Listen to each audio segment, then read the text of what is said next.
see.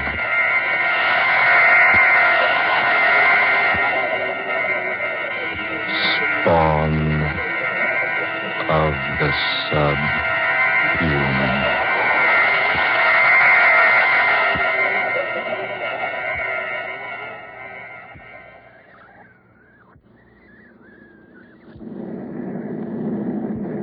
Beautiful takeoff.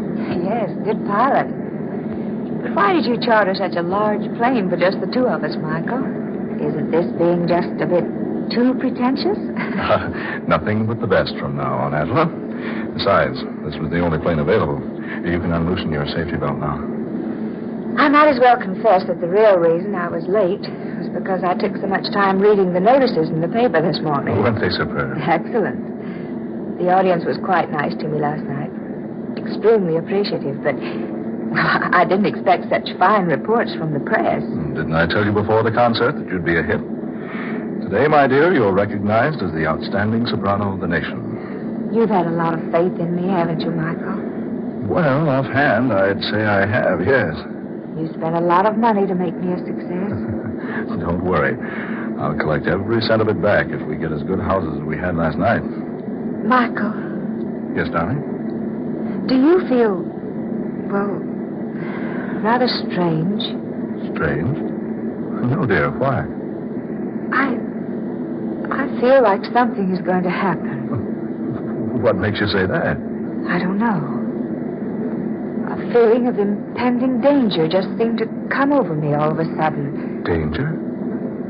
What possible danger could we be in? I don't know. But I've had this feeling before. It's like someone had spread a shroud down over this airplane. Oh, now that's a peculiar way to talk, Angela. It's the same sort of feeling I had that day Stefan disappeared. Stefan Wilder? Yes. Angela. I was riding in my car that day. I'd been to a matinee with several of my friends. We'd had a glorious time. I was quite happy. So I drove out into the country with the top down on my car. The wind was blowing against the car, just as it's blowing against the plane now. And the sun was glistening on the bright metal of the car, just as it's glistening on the wing out there. Darling, please don't think of that now. Oh, it was a lovely day, just like today. My heart was very light. I was happy, thrillingly happy. Stefan and I were to be married within a week. Angela, please.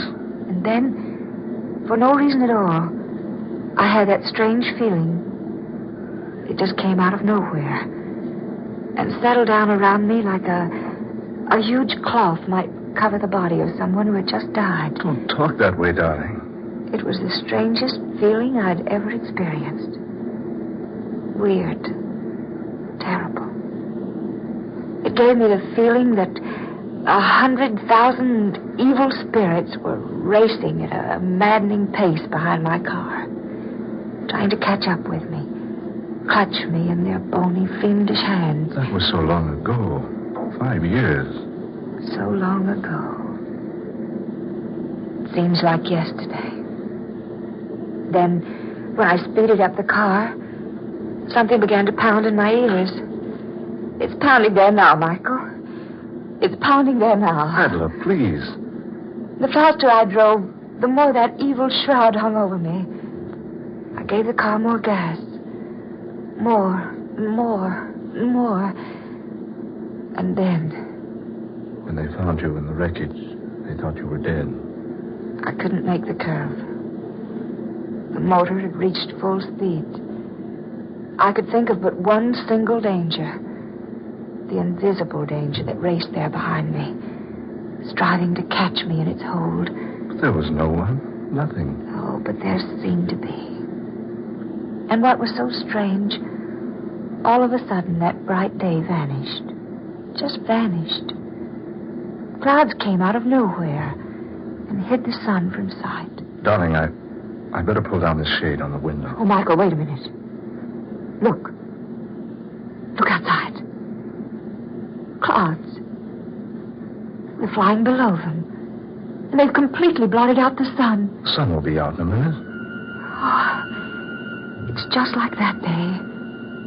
Clouds hiding the sun. Just like they did that day. Oh, just a coincidence. Dark, dreary clouds. Followed by loud bursts of thunder. Listen. Oh, Michael. What does it mean? Nothing at all. Just a thunderstorm. Pilot will go up and fly above it. Why didn't he go up above the storm when he saw it? Oh, I don't know. Because he didn't see it, that's why. Certainly he did. No. Oh, it came up. Just like that day 5 years ago. Out of nowhere. It came up before the pilot was even aware of it. Oh, nonsense. It wasn't nonsense 5 years ago. First the clouds, then the thunder, then it began to rain. Well, look for yourself. It's not raining now. It's nothing but an electrical storm. See, we're going above it. Oh, Michael, I'm frightened. There's nothing to be frightened about. There, look. There's the sun again. It was all so strange. That feeling. The clouds hiding behind the sun. The thunder. Sure, but no rain. Mr. Brock? Oh, Michael. Darling, just the pilot talking to us over the talkback system. Push that button right there so I can answer. Mr. Brock, Miss Rhodes. Yes, pilot, what is it? Don't be alarmed about the storm. We're above it now. Oh, yes, thank you. Just an electrical storm, isn't it? No, sir. It's more than that. It's raining cats and dogs down there. Michael. Rain. Oh, Michael. We're up above the storm. Nothing can harm us here. You remember, don't you? I never saw Stephen Wilder again after that experience I had 5 years ago. Yes. Yes, I remember. No one ever saw him again. He just disappeared. Please, darling, don't think about it anymore today. You're tired. Perhaps a little rest would do you good. Oh, yes, you're right. I am tired. Just lie back and relax then. Honestly, sweet, there's nothing to be worried about. We just happened to run into a storm and you thought about that old experience of yours. I wonder, Michael. I wonder if we did just happen into the storm.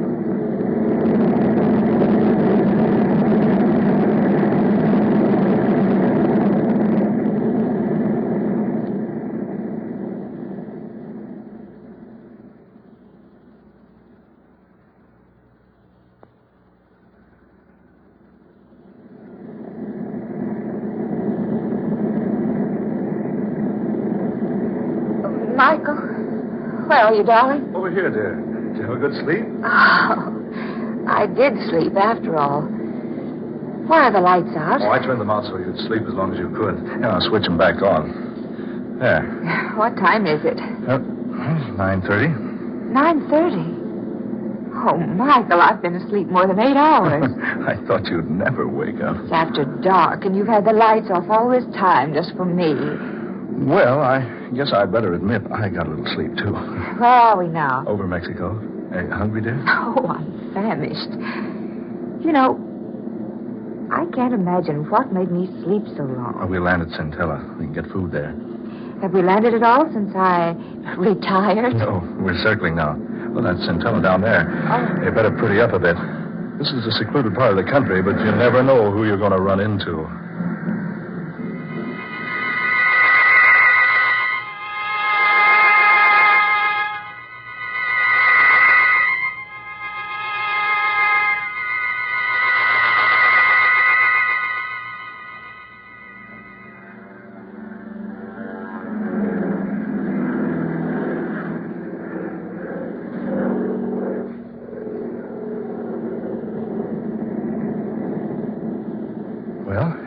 Centella. How long before we're in Monterey? Oh, about an hour. Did you get good reservations? The best. Did you enjoy your dinner? Oh, immensely. That was a nice place. Certainly a rough landing field, though. Well, it's not actually a landing field. We had to land someplace to refuel before we got to Monterey, so I picked Centella. I enjoyed it. A quaint little place. It's a funny thing, Michael.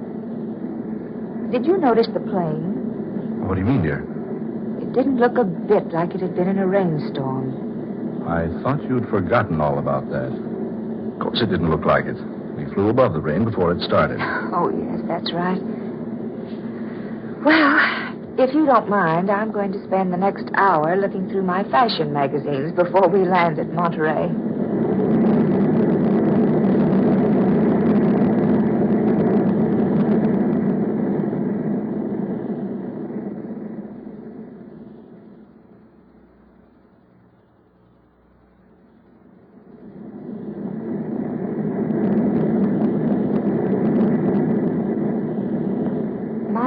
Yes?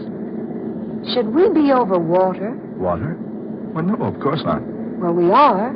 There's water all around us. Oh, let's see. Why, Heaven, Adela, you're right. The pilot's off his course. Surely you must realize it. Oh, you better go up and find out. Yes, I will. I'll be right back. Hurry, Michael, for heaven's sake. Right.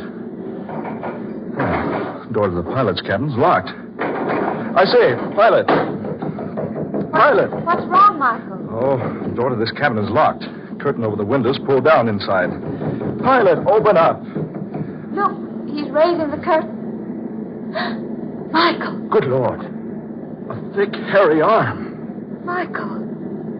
That's not our pilot at the controls. It's a monkey. A gorilla. Oh, Michael. Are we dreaming? No. No, it's true.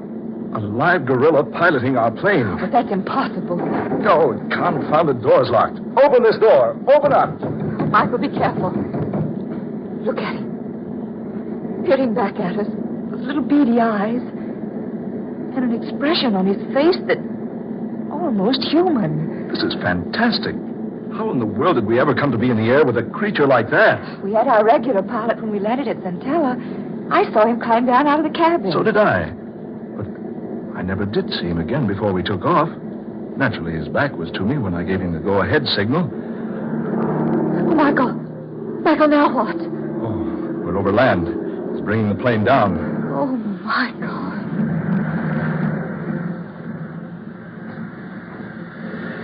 We're on the ground. An absolutely perfect landing. Oh, he's unlocking the door now. Michael, what's he going to do? Just take it easy. Don't get excited. Whatever you do, don't run or make a fast movement. Don't let him know you're afraid of him. He's just standing there, looking at us. Whatever you do, don't let him know you're afraid of him. You don't have to be afraid of me. Michael. That creature talked. Of course I talk. Oh, we're a couple of fools, Adela. Just our pilot playing a trick on us, dressed up in a monkey suit. There is no trickery. I am not your original pilot. What? I joined you at Centella, where I came to meet you for Dr. Luther. Dr. Luther? Yes. He's waiting for you. Come, follow me. Steady, darling. Come on. We'd better follow him. Here's the doctor now. Well, Stephen, I see you brought our visitors. Yes, doctor. Yes, just as I directed you.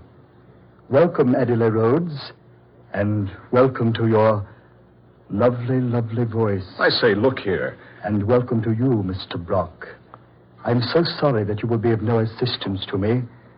However, you may be interested in what I have planned. Now, listen, Dr. Luther. I want to know what this is all about. You will learn what it is all about, and without delay, I assure you. Come, Stephen. Don't be so inhospitable. Show our guest into the laboratory.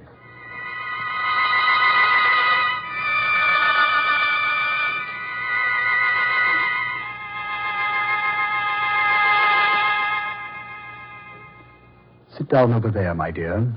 Over here, Mr. Brock. Michael. Dr. Luther, I demand an explanation. Where are we? Why have you brought us here? You're too full of questions, Mr. Brock. I've already told you I'm about to show you why I brought you here. Here, high in these mountains, secretly, I've been working for 5 years, experimenting, testing, trying to accomplish what everyone would have said was utterly impossible had I told them about it. But I didn't tell anyone. Instead, I came here and built this laboratory. You see, it's fully equipped and modern in every detail. Now, look here, Dr. Luther. During those 5 years, I trained Stephen here. I believe you will agree my training has been very successful. You now see an almost full-grown gorilla, behaving like a human, acting like a human, even talking like a human. I've been very kind to you, haven't I, Stephen? Yes, Dr. Luther. Of course you have been kind. Yes, just so. Scientists back there in your world, my dear Miss Rhodes, will tell you it's impossible to completely train a gorilla. That is the second point in which I've proved them wrong. Stephen, sing for us. Yes, Doctor. Si può, signore, signori. Doesn't he have an excellent voice? Michael, did you hear that? Impossible. Sing again, Stephen. Oh!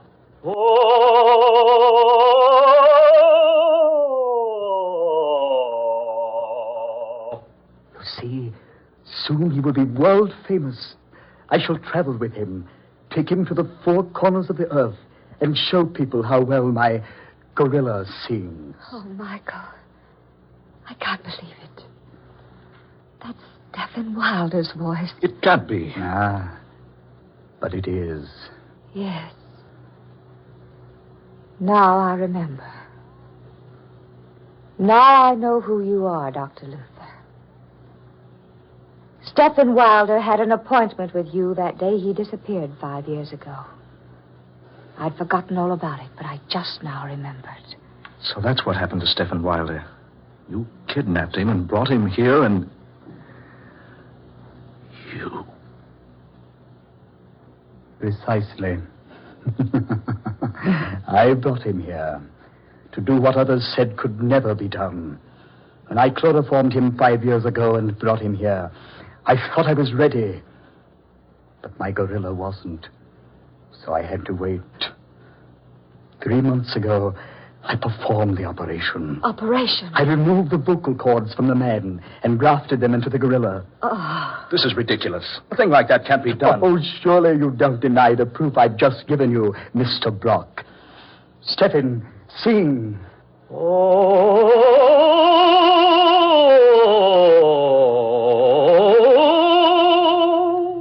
You recognized that voice, Miss Rhodes, the moment you heard it, because you'd sung operas with Mr. Wilder so much.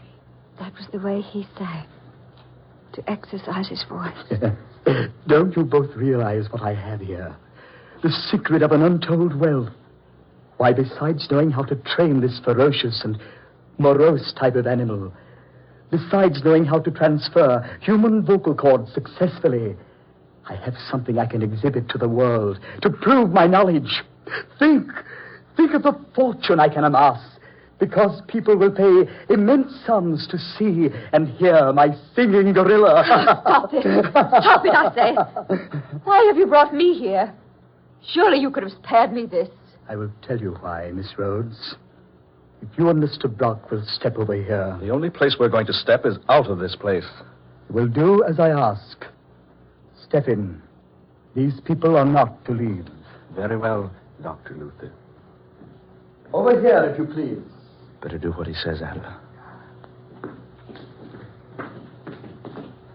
There. Go to this plate glass. Look into the next room.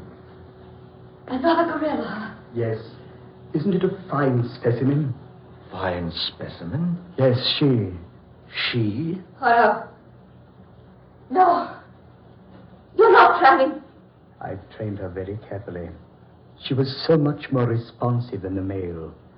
Now that she's able to obey me, I'm quite ready for the rest of my plans for her. Oh, no. No, you can't. I won't let you. I'll say he can. Neither of you will be able to prevent it. Soon I'll tour the world with the most amazing exhibition on earth. A male and a female gorilla singing all the world-famous operas. Look here, you... Wait a minute. I just happened to think of something, Doctor. Yes? Do you remember the day Stephen Wilder had that appointment with you 5 years ago? Yes, certainly I remember. I'd been planning to obtain possession of him so I could bring him here. I was most pleased when he called and asked for an appointment. But did he tell you why he was calling upon you? I know. No, he didn't. He came to you, Dr. Luther, because he was losing his voice. You must be wrong. I am not wrong. I am the only one he told about it. It had been worrying him for a long time. You see, the more he sang, the worse his voice became. He was gradually losing it. But that's impossible. Do you think so, Doctor? You're a specialist on that subject. That's why he was coming to you that day. No, you must be wrong. After all the work I've done. Your gorilla will lose his voice, Dr. Luther. And I assure you, before you'll do anything to me, I'll see to it that my voice is ruined too. He won't. He can't. He's an excellent voice. Excellent. Yes, of course he is. We've worked together. I've trained him. His voice can't go bad on me now. Not now. Just when it's finally successful. Oh, you'll see, Dr. Luther. No, you're wrong. You're mistaken. He'll sing all right. He won't lose his voice.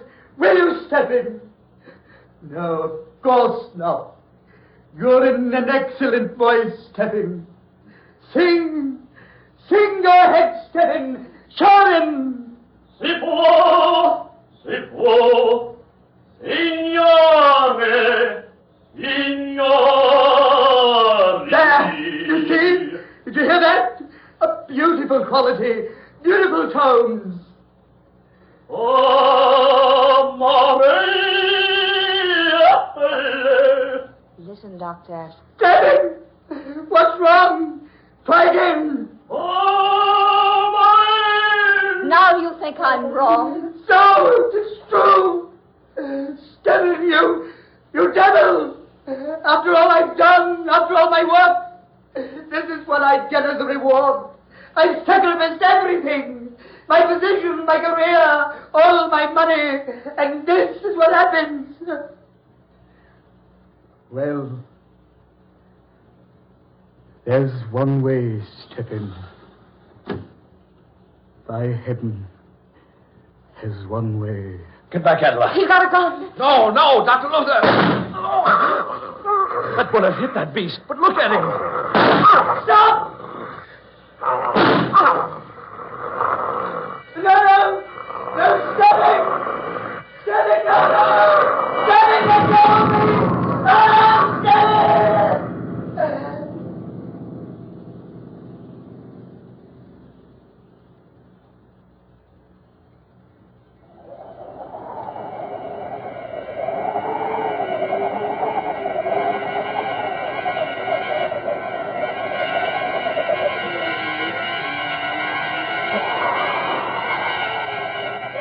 Dark fantasy.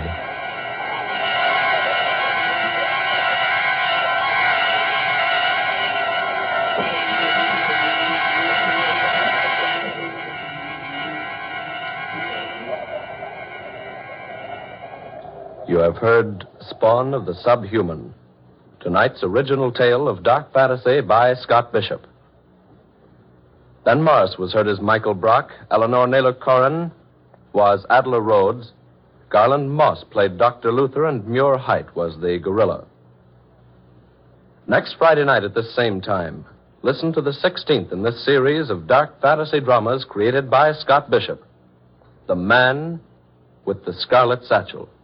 The story of an aged millionaire who receives a child's set of modeling clay as a practical joke, but who turns the gift into an incredible and weird instrument of destruction.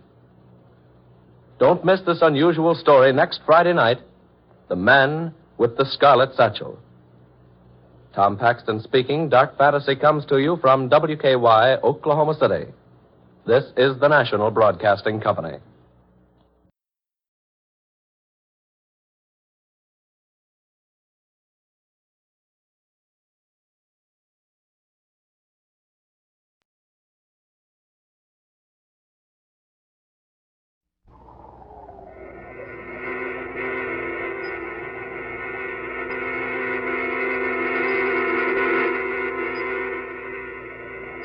Dark fantasy.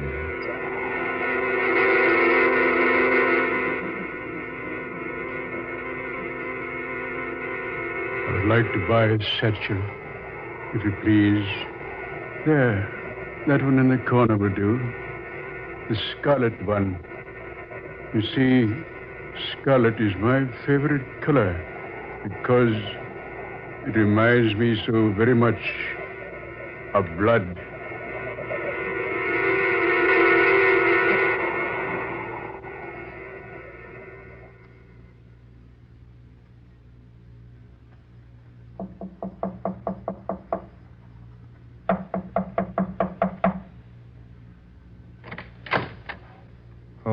Rose, come in. Well, You know what I came about, Sam? sit down. Do you have a smoke? Yes, of course. Do you think Mr. Craig knows what we're doing? I believe he suspects. What are your plans? Tonight, Peter Craig will sign over the last of the estate to me. And when do I get the money you promised me? Within a week. Why wait that long? Because it's the best that way. You should wait longer. It would not do for the private nurse, Rose Esther, to become suddenly rich overnight. You remember the price, don't you? $100,000. I should have more. You're netting a cool $1 million. The deal was all right with you when I made it. Yes. Yes, it's all right. What time tonight? About 11.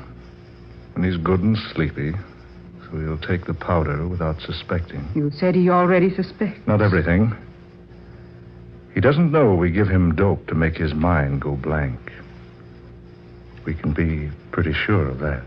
Or that he signs those legal papers while under the influence of the drug? He couldn't possibly know that. He's been taking medicine for so many years, when you hold a glass of it in front of him, he takes it automatically. He has one more paper to sign? One more. I'll give him the powder the minute you come into the house tonight. After that, disappear. Yes, I will. But remember, Sam, I expect my share of the money within a week. I think I've been quite patient with you since we went into this thing. It wouldn't be wise for me to become suddenly impatient.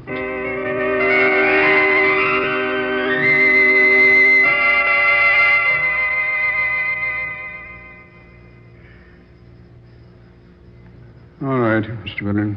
Sit down, sit down. Thank you, Mr. Craig. Nurse, hand me my glasses on that table over there. I can't see a thing without my glasses. Your medicine, Mr. Craig. Eh? Medicine. Oh, all right. Thank you, nurse. Now, you get my glasses. Here they are. Do you wish warm milk before going to bed tonight? Warm milk? No, not on your life. And don't you go locking my laboratory tonight. I'm going to tinker around in there a bit as soon as Mr. Willard leaves. Yes, sir. Just ring if you need anything, Mr. Craig.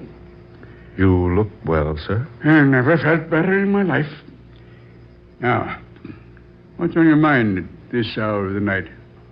Well, Mr. Craig, I've been handling your legal affairs for quite some time now.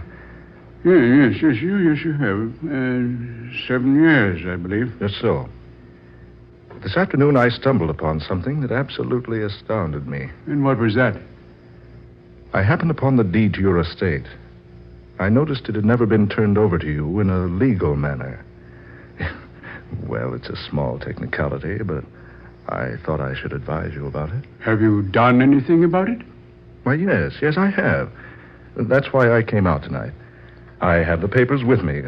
Put everything in perfect order. I say, Mr. Craig, is something wrong? No, I'm just sleepy. I'd better sign the paper now. Yes, sir. I think you'd better.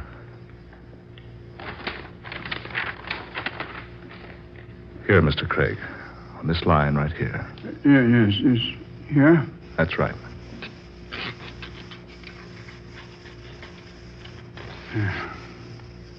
That's all, Mr. Craig. Thank you very much. This is just exactly what we needed. Just exactly.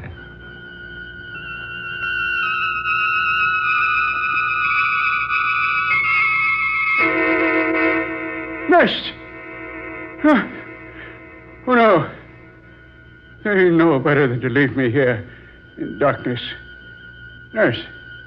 Come here at once. She's not here. She's gone. She's gone. And left me when it's so dark, so still. Left me here to die. I can't stand darkness. I can't be left alone. I know my heart. My heart.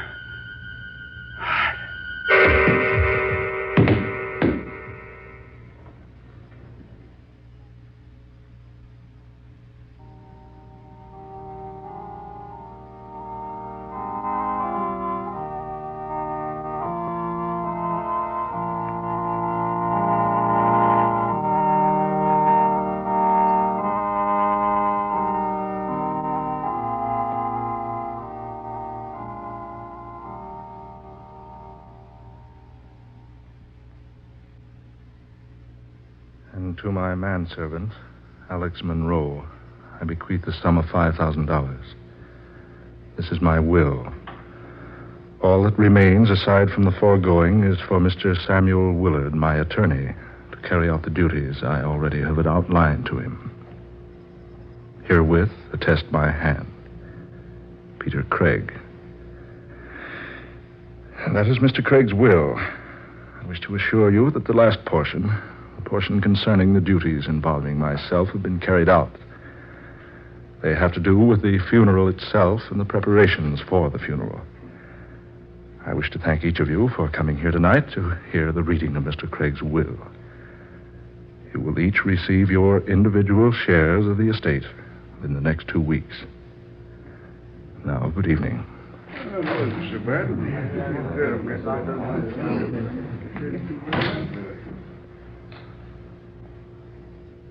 Well, Rose? They took it quite well. Why shouldn't they? After all, they were only his servants. He had no relatives. It didn't strike any of them as strange that Craig should have left the bulk of the estate to me. You played your cards very well, didn't you? I think so. The smartest thing was giving the servants a share. Yes. Now, I suppose I'll receive my share. Of course. Within a week. Good. Would you mind answering a question for me? Why, no. What is it? Those instructions about the funeral. I saw nothing unusual about them. There wasn't anything unusual. But just what were the secret instructions Mr. Craig left for you in a sealed envelope marked to be read immediately following my passing? Oh, that. He just stated he wished to be buried in the family vault. But there was something strange at that. Yes? He directed me to his laboratory, a certain compartment where I found a box wrapped in brown paper and tied with a heavy cord. He instructed that this box was to be buried with him. And was it? Yes, I had it placed in a coffin. Do you know what was in the box? Yes. I don't mind saying I was curious, so I opened the package. Well? It wasn't anything worthwhile at all. Just a couple of pounds of modeling clay. Modeling clay? Yes. What in the world do you think his idea was in wanting to be buried with such an insignificant thing as modeling clay?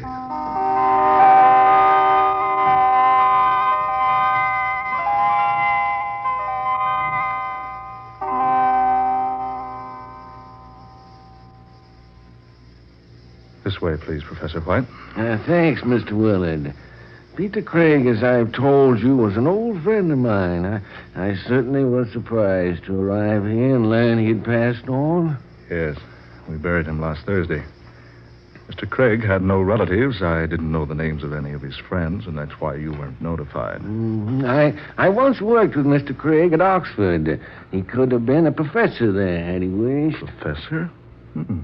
Here, down these steps. Yes, he was quite an electrical engineer. Worked miracles, almost, with wires and tubes and batteries, condensers, all that sort of thing.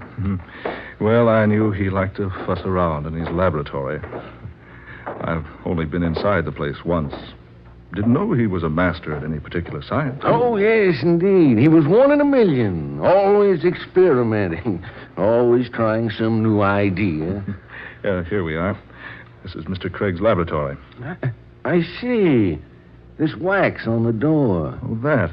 The police sealed the place up when they were investigating the death of Peter Craig. Investigating? Yes. Mr. Craig died unattended. Heart attack. He fell and struck his head. At first, the police feared foul play. Oh, I see. Oh, I suppose it'll be quite all right to break the seal now. Oh, certainly. We've forgotten all about it. Oh, there we are. Now, I'll go first, Professor White. Light switch is very inconveniently placed. Okay, sir. This is what you wanted to see. Yes, sir. Just as I thought. Table after table and shelf after shelf of electrical equipment. It seems pretty much of a mess to me. Poor old Peter Craig. He never was very tidy. I came in here the day the police were around, just before they sealed the room up. I'd never been here before. All these wires and electrical panels and tubes and things give me the creeps. Well, Craig certainly could put weird contraptions together. He spent many hours here. I believe his experiments were the only things that gave him a desire to keep on living.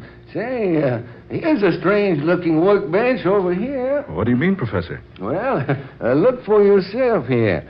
See, the tabletop is littered with short links of almost invisible copper wires and with little bits of fresh putty. Putty? No, it's not putty. It's modeling clay. Yes. You're right. Yes, and here's a cardboard box of the stuff. That box, the brown paper, this heavy cord. Yeah, why, it appears that there was a great deal more of the clay in this box. You can see that a good portion of it has been torn away from the original mass. It's the same box. The very same one I put into the casket. What? What could Peter Craig have been doing with modeling clay and thin copper wires? Mr. Willard. Yes? Is that the only entrance to this laboratory, the one the police sealed? Well, yes, it is. No windows, no other door. And yet that seal was unbroken. We both saw it was. Yeah, but look here on this workbench here. These bits of clay, still moist, not dry and hardened like they'd be if they'd lain here long. And this hand towel here, look at it. Damp, as though someone had just recently dried his hands on it. Mr. Willard. What's this, do you know? A locket on a golden chain. Where did you find it? Oh, here on the floor near the wall over there. His picture is a child inside.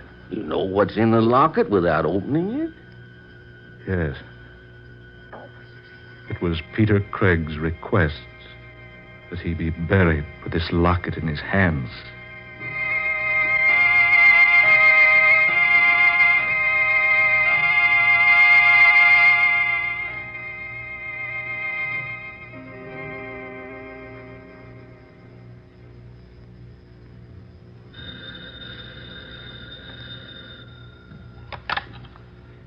Hello? Yes, this is Rose Esther. Who wishes to see me, clerk? Well, if he won't give his name, I certainly am not interested. He said to tell me he's the man with the Scarlet Satchel. The Scarlet Satchel. Oh. No, I don't wish to see him. Send him away, please. Tell him to go away. Tell him to go away. Peter Craig. Good evening, my dear. You. The man with... With the Scarlet Satchel. I remember when you bought it. You took me with you. And when I suggested a black or brown-colored bag, you said... I said that scarlet is my favorite color because it reminds me so very much of blood. Yes. Oh, no. No. Oh, this isn't true. It can't be true. Peter Craig is dead. Yes, my dear. So he is. But you were Peter Craig. I was Peter Craig. Once upon a time. Now, I am merely an old man with a scarlet satchel. is in that satchel? I'm just returning a gift, my dear. A gift? Oh, it was a most excellent jest, I know, but hardly becoming of so charming a person as yourself. What do you mean? Do you remember the modeling clay? I see you do remember. It was merely a joke. We sent it to you only in fun. We? Mr. Willard and I. Oh, yes, Mr. Willard. Well, I never did tell you how much I appreciated receiving a child's plaything from two such thoughtful people. But now I've come to return the gift. Go away. You're some imposter, pretending to be Peter Craig. The real Peter Craig is dead and buried. I am going, my dear. But I leave the gift with you. You'll find it there in the satchel. You'll find its contents most interesting, I'm sure. And now, good night, my dear, and goodbye. He's gone. It isn't true. Peter Craig is dead. I saw him buried. Oh, this is just a horrible dream. Yes, I'll wake up any minute now and... That satchel. Scarlet. More scarlet now than it ever was. There on the floor, where he left it. Oh, it's opening. Yes, opening. And yet, there are no hands to do it. Something inside. Something is opening that satchel from the inside. What in the name of heaven is that thing? Oh, no. Oh, stop. Stop, I tell you. Keep away. Keep away from me. No. No. No!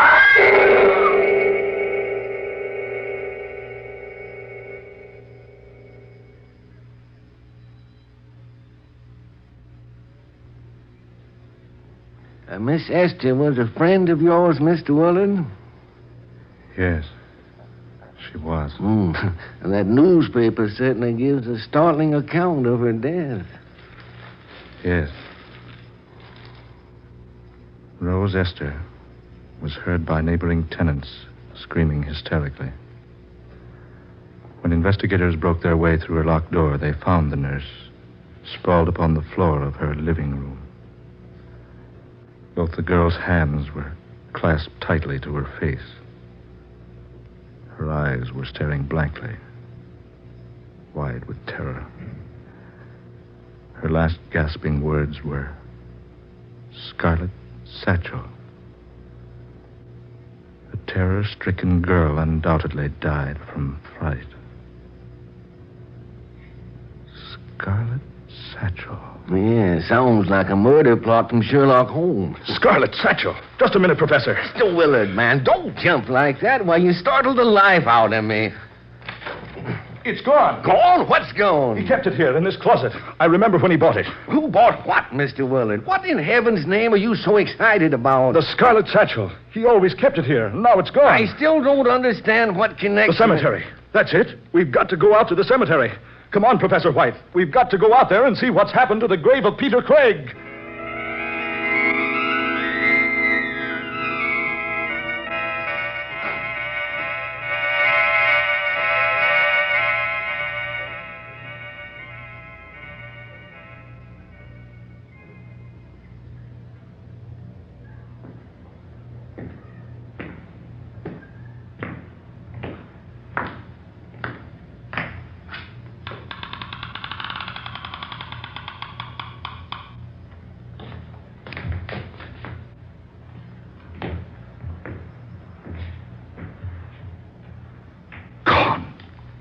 His body's gone. Peter Craig's vault has been opened. Opened? As though someone inside had pushed up the coffin lid to escape.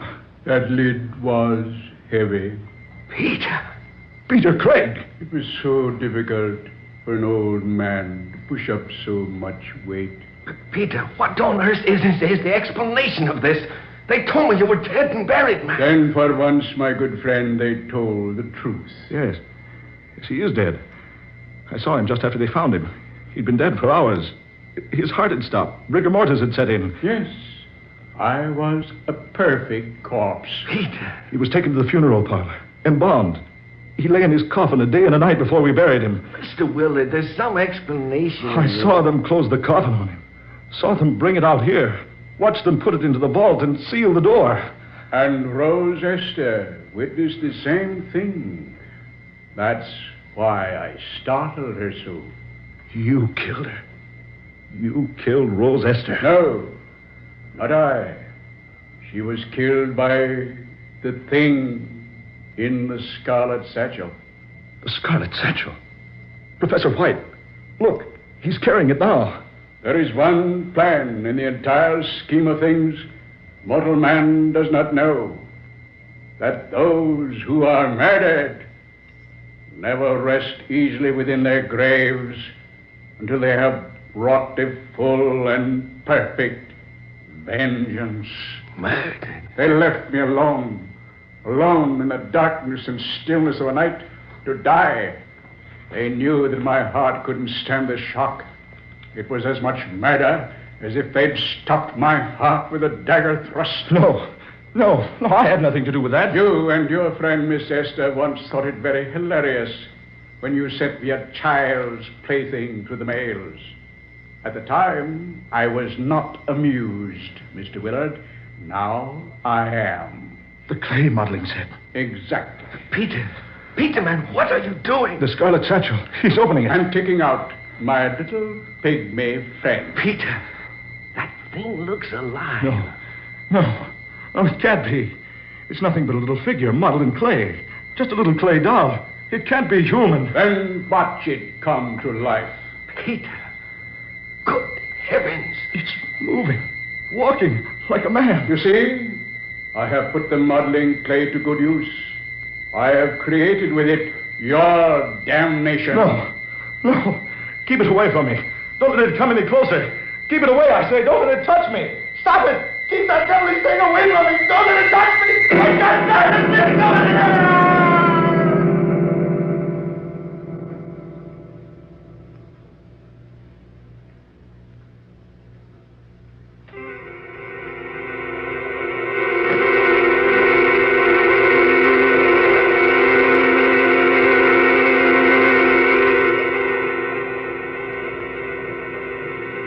Dark fantasy.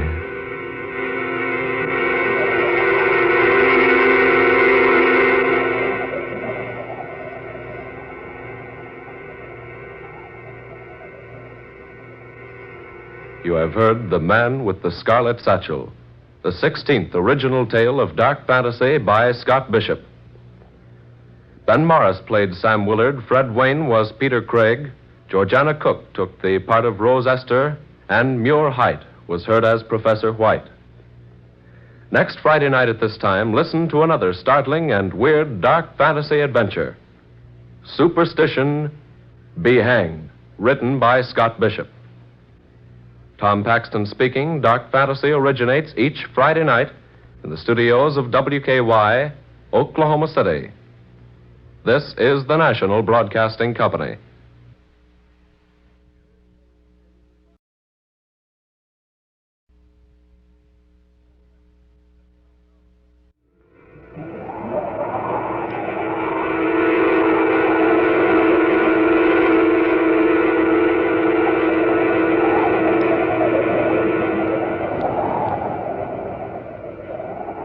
Dark fantasy.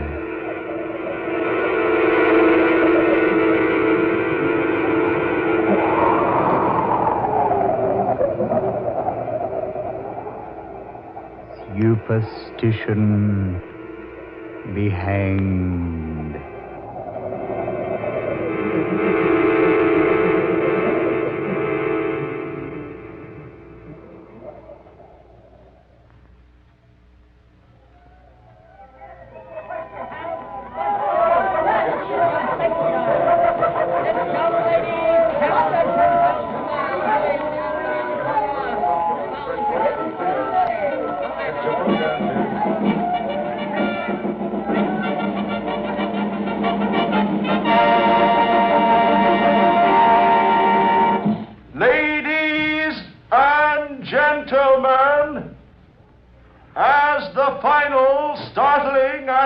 breathtaking performance on this afternoon's program. And just before the grand and glorious finale, it gives me great pleasure to introduce to you the one, the only, the incomparable, world's most daring trapeze performer, Flyer Sampson.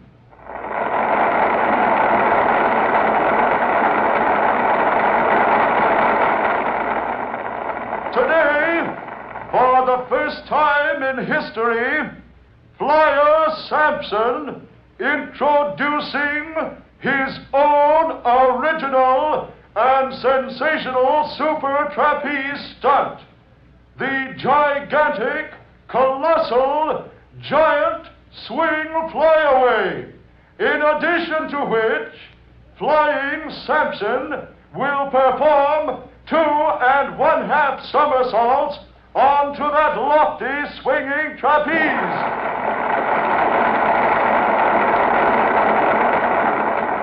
The most difficult, the most spectacular, the most daredevil performance of all times, ladies and gentlemen, and you are about to witness it for the first time. So all eyes attention. I give you, high in the tent top, that supreme artist who refuses to use a net, the better to entertain you, Flyer Sampson.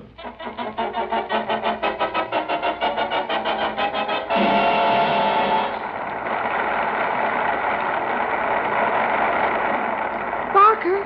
Oh, Barker. Yeah, Ruby? Do you think he'll make it? Flyer? You can't miss. He missed twice yesterday. Yeah, that was before he found his trouble. Did 8 in a row after he got the hang of it. Barker, don't say that. What, Ruby? The hang of it. Oh, You remember what Harajala said? yeah. Is Flyer wearing the white feather? I can't see. Well, he pins it at the belt, on the left side. Well, his left side's away from us. Anyway, his suit's so white we couldn't tell. Where's yours? Huh? Where's your feather? Yes. Inside my ring jacket. Here, see. Yeah.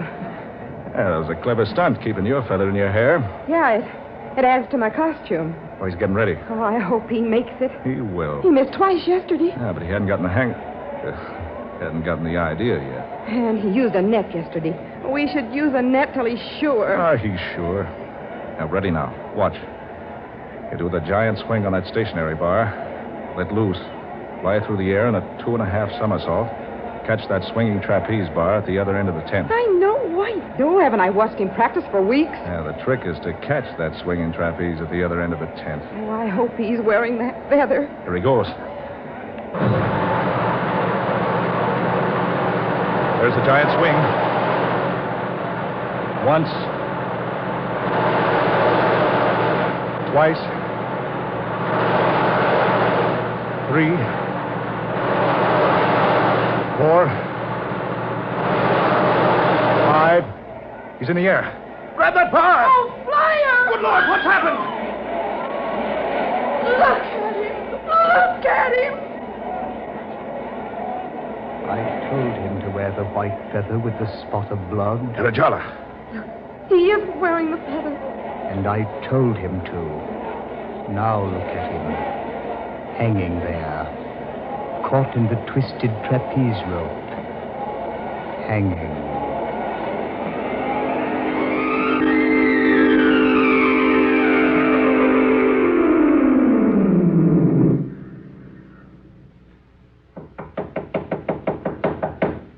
Excuse me.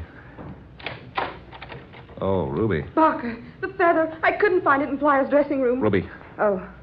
Come in, Miss, Ruby. I take it you're talking about the dead man's dressing room. Why, yes. Uh-huh. Thought so. Excuse me, please. Murphy. Cover Sampson's dressing room. Nobody in or out. Right. Now, Miss Ruby, suppose you tell me about the white feather. Ruby. Police Inspector Guilfoyle. Inspector, this is Ruby Brooks. Well, Ruby Brooks. I must say you don't look a bit like your pictures on the billboards. All right, wise guy. I don't have to stick around here and be insulted. I know my rights. Insulted? My dear girl, what I meant was you're so much more attractive than those horrible posters they have up all over town, honestly. Ah, stow it. Barker, what's a copper doing in here? Just asking questions, Ruby. Routine stuff, you know. Be nice to him. Sure, Ruby. That's not a bad idea. What do you want? Just checking up.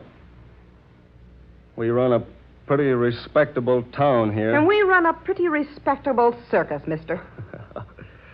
I'm sure you do. Except every now and then, somebody winds up in a casket. Meaning what? Oh, nothing. You trying to make something out of Flyer Sampson's death? Nothing more than it really is. Well, he died by accident, see? And if you want some witnesses, brother, just advertise for any one of those 1,100 people who saw him die. They tell me Flyer Sampson was a first-rate acrobat. He's the best in the business. I mean, he was. They also tell me he was trying out a new trick today. Yeah, new on the public. He's been working on it for 2 years. And I also understand today's the first time he's tried it without a net. So what if it is? Strange, isn't it, that a man should die trying his new stunt for the first time? I don't see anything so strange about it. No? You use a net for your trapeze act, don't you? What's that got to do with it? Well, I was just thinking. With Flyer Sampson not using a net and perfecting a stunt nobody had ever done before, was liable to put out your spotlight, huh? Now, look here, wise guy. If you're insinuating Ruby. that Now, take it easy, baby. Take it easy. I wasn't insinuating anything, Ruby. I was merely telling you what I was thinking. Now, Barker, Yeah? what's your real name? Jeff Kilby. People in the business call me Barker Kilby. And the young lady? She's my wife. I see. I presume you performed as usual today, Mrs. Kilby? Naturally. I have the high spot of the program. I'm afraid I rather disagree with you. The high spot seems to have gone today to Flyer Sampson. Now, about the white feather. Well? Barker, do we have to put up with this? After all, Flyer wasn't murdered. Are you positive he wasn't murdered? Of course I am. It was an accident. Ask anybody who saw it. Then what's the white feather got to do with it? Nothing. Nothing at all. Suppose you let me decide. I don't know what you're talking about. Yes, you do, Ruby. Remember? The first thing you said when you come in here was you couldn't find the white feather in Flyer's dressing room. I don't remember. A very bad memory. And why, Ruby, if you're Barker's wife, did you knock before coming in here? Yeah, just a habit. We've only been married 2 days. I understand, Mr. Kilby. You've been married 2 years. You see, before I investigate a case, I always do the preliminary work beforehand. Well, we didn't announce our marriage until a couple of days ago. I see. Now, about the feather. There's no feather. I rather think there is. Isn't there, Ruby? You're blame right there is, wise guy. In your hat. And you're talking through that. In other words, you won't talk, huh? We've got nothing to say. Now or ever. Flyer Sampson died by accident. And if you happen to find out he was murdered, we didn't have anything to do with it. That the way you feel, too, Barker? Sure he does. Barker? Yeah. Now, that's the way I feel about it. Very well. I realize I can't force you to tell me about the feather yet. But I'll be around. Sure. I'll be around. So long.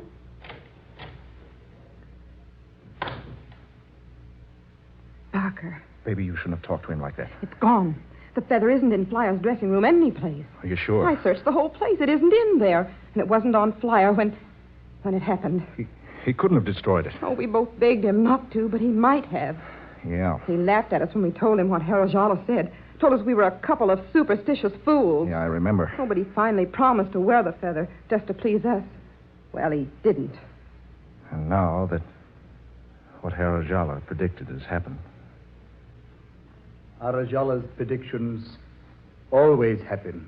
Herajala. How did you get in here?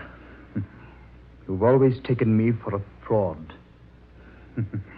There's but one entrance to this room. But you didn't come in that way. No, I didn't, did I? How observing you are, Ruby. What do you want? Why, I just thought I should speak to you as a friendly gesture. Speak to us about what? About the white feather with the spots of blood. Well? It's a pity that Flyer Sampson ignored my warning. The copper's right. Flyer was murdered. To the contrary. You saw him misjudge his distance, brush the trapeze rope with his shoulder, and become twisted in its coils. Because he wasn't wearing the feather. Yes, exactly. Because he refused to take my warning. I told the three of you, wear the white feather of a baby swan, spotted with the blood of a dove, lest a horrible fate overtake you. He did say that, Barker. Flyer Sampson only laughed. Even when I gave him the feather for his own protection, he laughed. But he took it. Because I compelled him to. But the feather isn't in his dressing room. Oh, where is it? I have it. You? Yes. Here, you see. Where did you get it? Fly from Flyer Sampson, naturally. He gave it back to you? Oh, no. I gave the matter much thought. I disliked his laughing at me. I told him what I saw in his future. I told him that he, and you, Barker, and Ruby, all have the same fate, death by hanging. And that fate can only be avoided by wearing a white feather of a baby swan, spotted with the blood of a dove. How did you get the feather back? I took it back. Took it back? Yes. Flyer Sampson was a fool. He wouldn't believe me. Called me a fraud. He said he wasn't superstitious. You stole the feather from Flyer. You knew he'd die if he didn't wear that feather. Certainly. I saw it in his future. Just as I'd seen it in yours and Ruby's. You killed him. He killed himself. No, you did. You knew he'd die if you took the feather. Barker. He laughed at me. I do not like being laughed at. Oh, you dirty rat. There, Barker! You killed him just as sure as if you strung him up yourself. Barker, that knife! Don't come any closer with your knife, Barker. No, Barker, no, no! I always knew you were a rat. Regret it if you kill me. I've never regretted killing a snake in my life. Keep back. Keep back. Barker, no!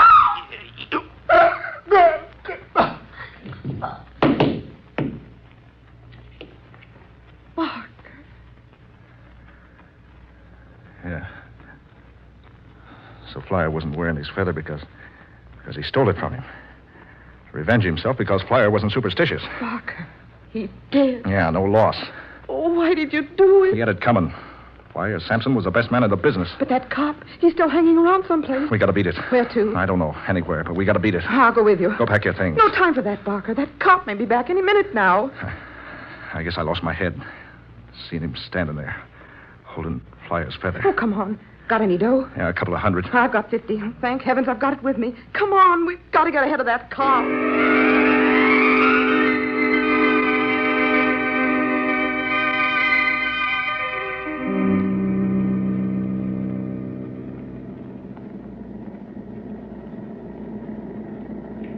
Oh, Barker, we shouldn't have taken this plane. Yeah, it's the fastest way to cover a long distance. I know, but so much money. You want to get away, don't you? Of course. What are we going to do when the cash runs out? Now we'll get a job. Walking tight wires and swinging from tent tops, I suppose. Now we'll go to Europe. Sure, on $300. Stop worrying, will you?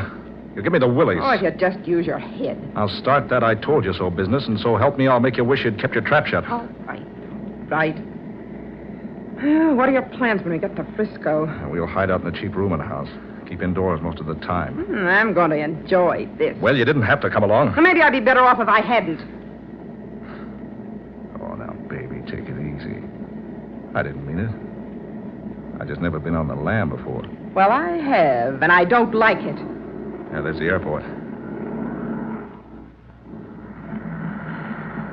Yeah, we're on the ground. We'd better hop a cab as soon as we can. Right. Now, here we are. Barker, What, baby? look out this window. Careful, he'll see you. Who'll see me? Look for yourself. That cop, Guilfoyle. How did he get here ahead of us? Yeah.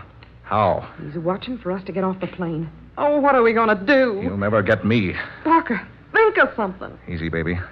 Pilot just stepped out of the cabin. What are you going to do? You just wait and see. All right, brother. This is a gun in your ribs. Now get back there at those controls and see how fast you can get this plane into the air again.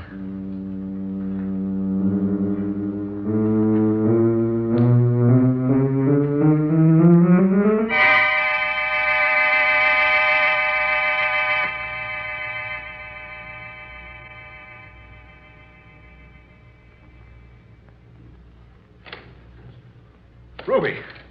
Ruby! Ruby, wake up. Oh, Barker, you frightened me. Quick, the fire escape. What? I saw him. Who? Guilfoyle, the cop. He see you? Yeah, I think so. Come on, leave everything. You got the dough? What's left? And come on, down the fire escape. Get this window open. Hurry now, out the window. Barker, look down below. Go up, Ruby. They haven't spotted us yet. Half a dozen cops down there. Yeah. How did that smart cop get on our trail? I don't know. 6 weeks on the run, and he's still right behind us. Come on, baby. Here's the rooftop. Barker. Come on, come on. Barker, I forgot the feather. Oh, come on, come on. There's no time for that. I've got to go back and get it. No. Haven't got time. Besides, Harajal is dead. Nothing can happen to us now. Oh, Barker. Come on, baby. Hurry. Along these roofs until we can find a place to get down. Barker, I'm frightened. Take it easy. They won't get us. Hunted like this. Always hiding. Now, this way, Ruby. Over here. Oh, I should have brought that feather. You know what Haradala said. He's dead. The spell's broken. It wasn't a spell. It was something he read in our futures. He said that because you and I and Flyer Sampson were born on the same day that... Oh, I have to jump here. One building to the other. Just a couple of feet. Here. I'll go first. There. Now, come on, Ruby. Just a couple of feet. All right. But it's so dark. Can you see me all right? Yes. Oh, Barker, maybe there's still time to get the feather. Nuts. Just because Flyer Sampson got his neck caught in that trapeze is no sign we're going to end up the same way. Come on now. All right. Now, just give a good jump. Yeah, that's it. Ruby!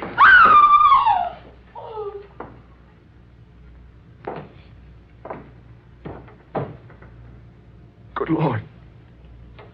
Those wires. Around her neck. Ruby!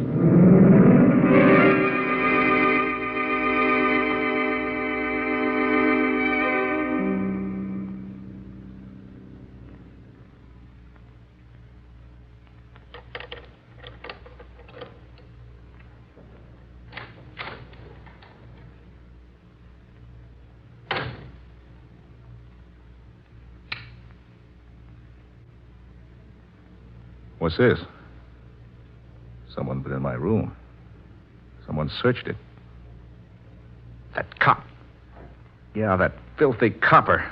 He's tailing me. I gotta get out. Gotta get out of here. Hop a freight. Yeah, that's it. I gotta get out before it's too late.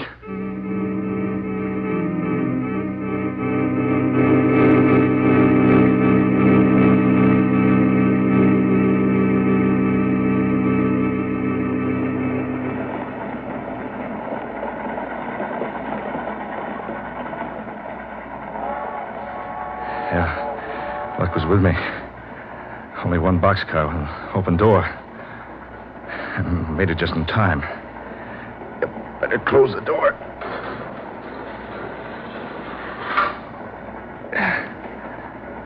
Yeah, now. Yeah, it's safe now. No one followed me. I'm sure of that. Tired. Running from that copper. Better find a place I can lie down. Rest. Yeah, that's what I need. Yeah, lucky to find an open boxcar with no one in it.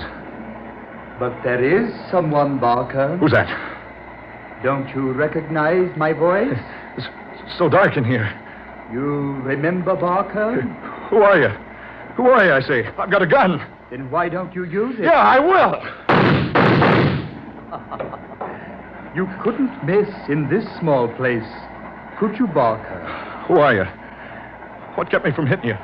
Your knife was more effective, remember? Rajala. Do you have the white feather, Barker? Rajala. No. Give me the feather. No, anything but that. I gave it to you once. I want it back again. No.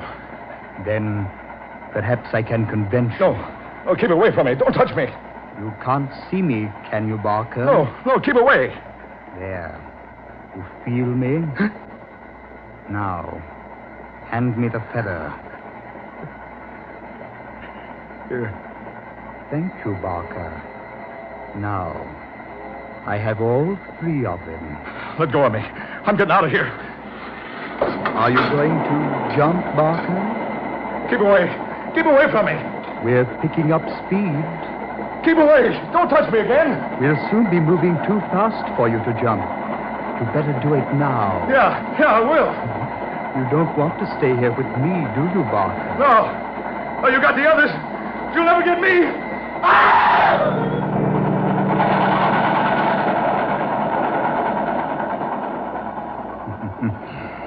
You did jump. Poor Barker. And how pretty you look, hanging back there on that mail hook.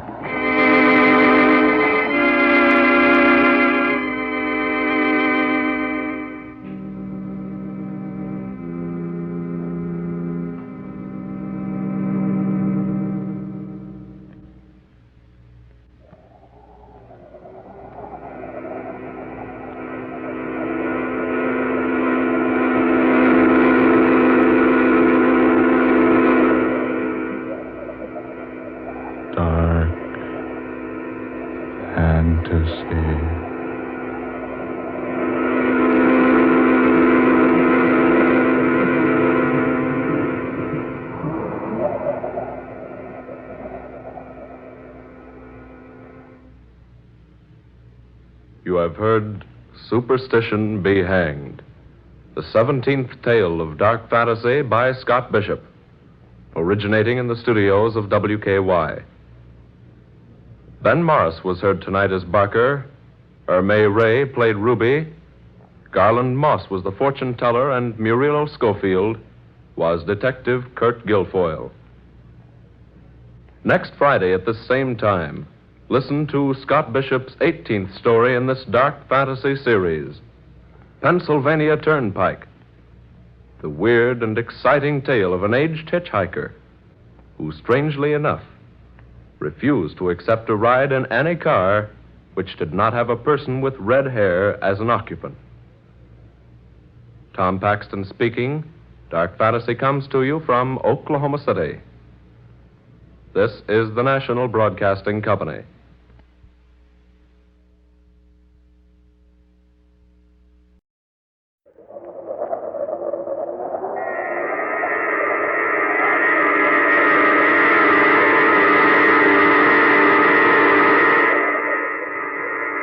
Dark Fantasy.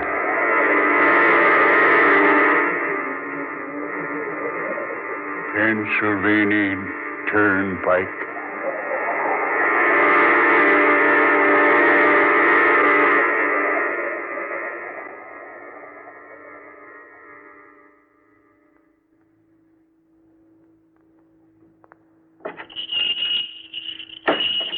Howdy, stranger.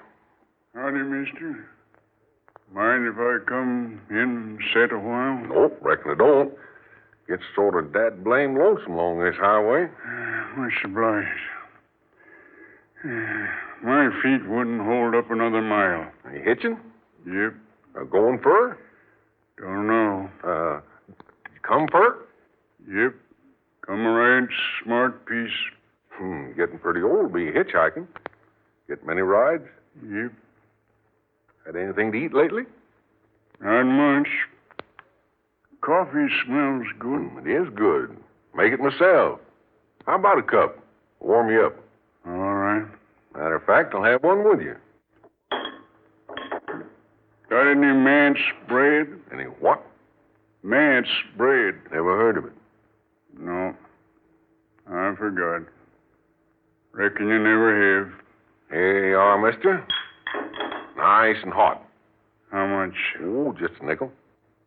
I don't know what a nickel is, but take it out of that. Much obliged. Hey, hold on. This ain't no nickel. What's that, mister? I say this ain't no nickel. It's a gold coin. Hey, don't you know it's against the law to have gold in your possession these days? Against what law? Why, well, we went off the gold standard years ago. Everybody turned in their gold. Well, they turned into the government. And, well, they got silver in exchange. I see. You best return my coin. Well, this coin is old, ain't it, stranger? Somewhat. Yeah, old. Got the head of the King of England on it. Can't see the date very well. See, 1700 Here, and something. take this coin instead. I gave you the gold one by mistake. Well, brother, I ain't making no mistake when I give it back to you. To my way of thinking right now, that gold coin ain't worth a plug nickel. Yeah. I think you'll find this one's legal tender. Yeah, thanks. How about a sandwich? What? A sandwich. I don't know what you're talking about. You're a queer one. Here, wrapped up in this wax paper. A sandwich. Never seen nothing like that before. Yeah. Why don't you try one on the house? Eh? I said try one. No charge, yours. Oh. Thanks. Good coffee. Yeah, got to admit it is. Folks around here always have a good word to say for Joe Davis and his coffee. Don't you know where you're heading for, stranger? No. Haven't the slightest idea. How come? You mean you're just a roaming about with no particular end in mind? No. I've planned what I intend to do for years. Well, what are you intending to do? That I'll discuss with no one. Okay. Don't get the idea I'm nosing into your business. How's the sandwich? What's that? I said, how's the sandwich? Oh, this. Not so good. Tastes funny. Why, it's good boiled ham. Don't like it.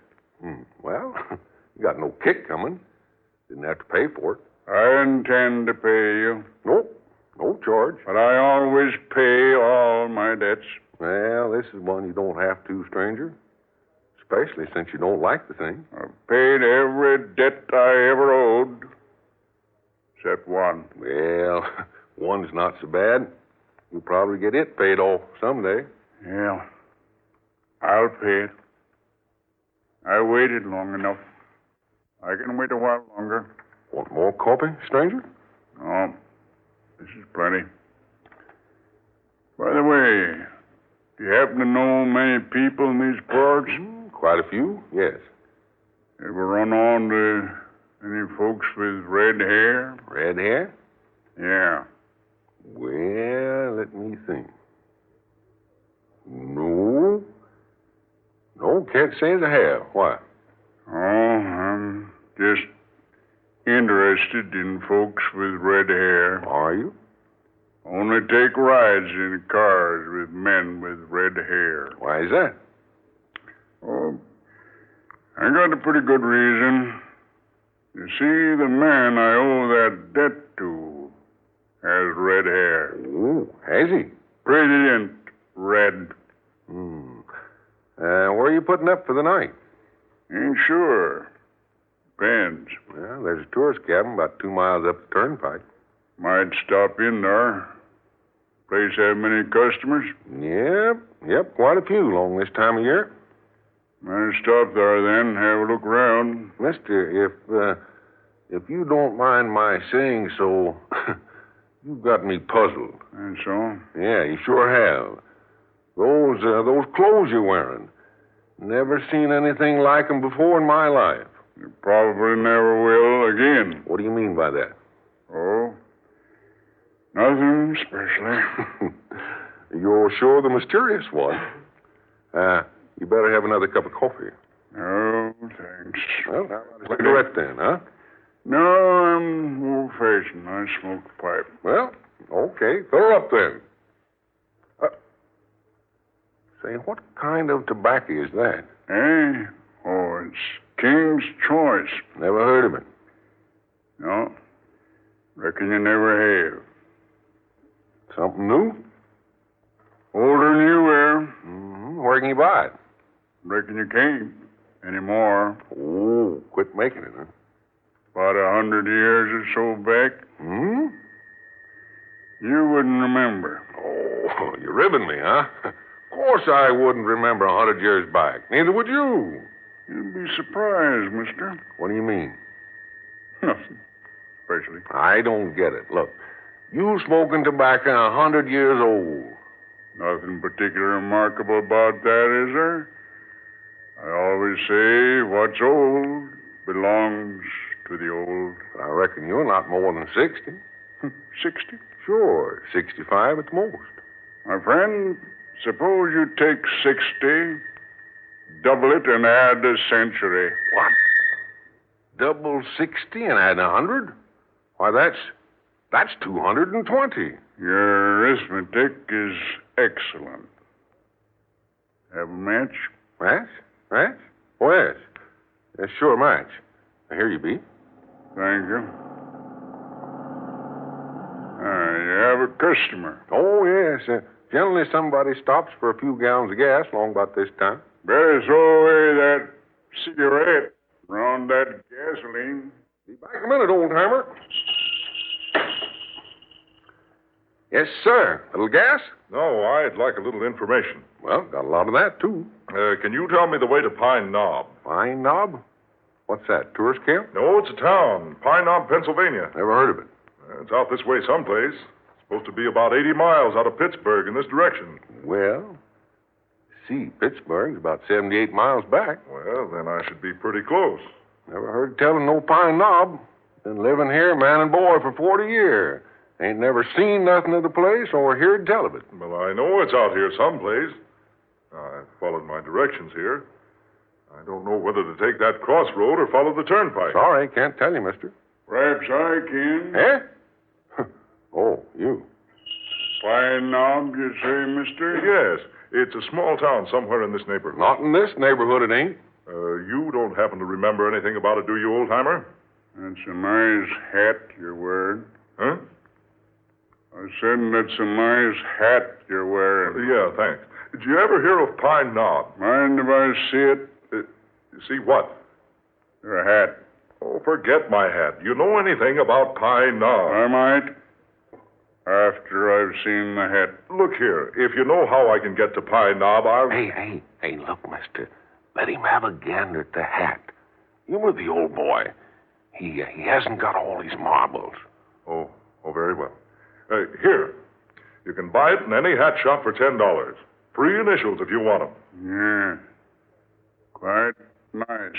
What's that? The hat? Oh, you haven't even looked at it. No. I was admiring the gentleman's hair. What about my hair? I said it's nice. Bright. Now, how about the hat back and a little information? Oh. Your initials in the band. K.M. Could the last name be Minor? Yeah. Yeah, that's right. Oh, you saw my driver's license on the steering post. No. How'd you know?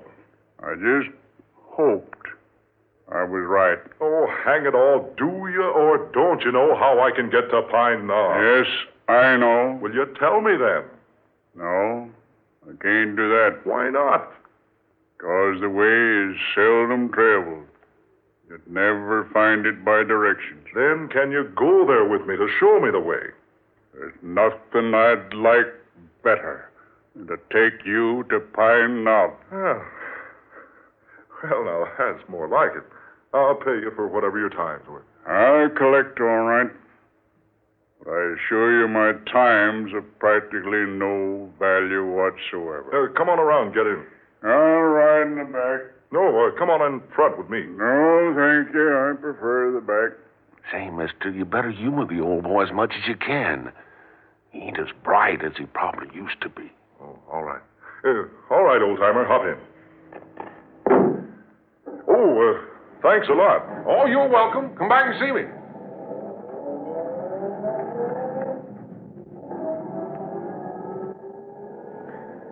Well, I see him come and I see him go. But that old gent beats anything I've ever set eyes on. Oh, the old man dropped his bag of tobacco. Almost half full. King's Choice. The smoker's friend. Raymond Tobacco Company. Established 1756.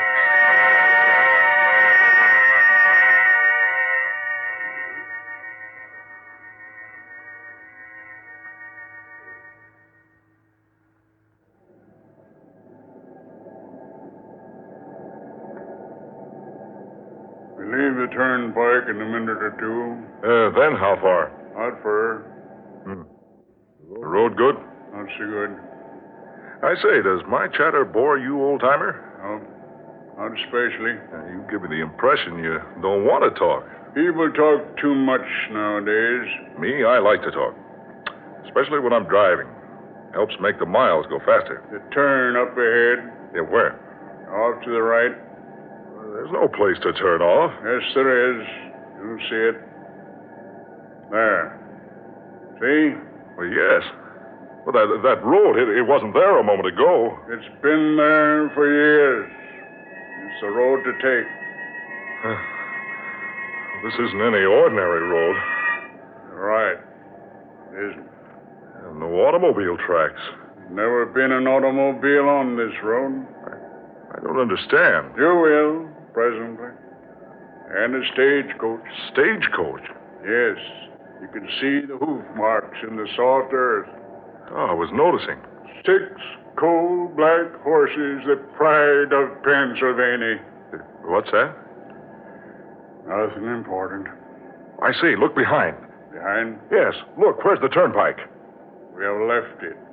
Far behind. Oh, not far. Less than a half a mile. We should be able to see it from here. No. It's nowhere in view. And the buildings along the turnpike, where are they? All of that is past. Past? Yes.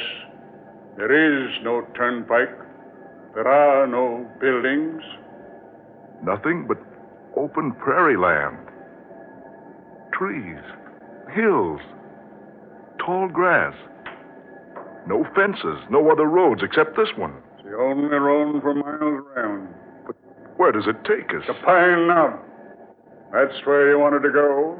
Well, yes, but You asked me to show you the way to Pine Knob. This is it. Well, everything's changed so. Suddenly. Everything's different. Yes, naturally. But why? Did you ever ask yourself what time really is? Time? Yes, Mr. Miner. Time. I don't follow you.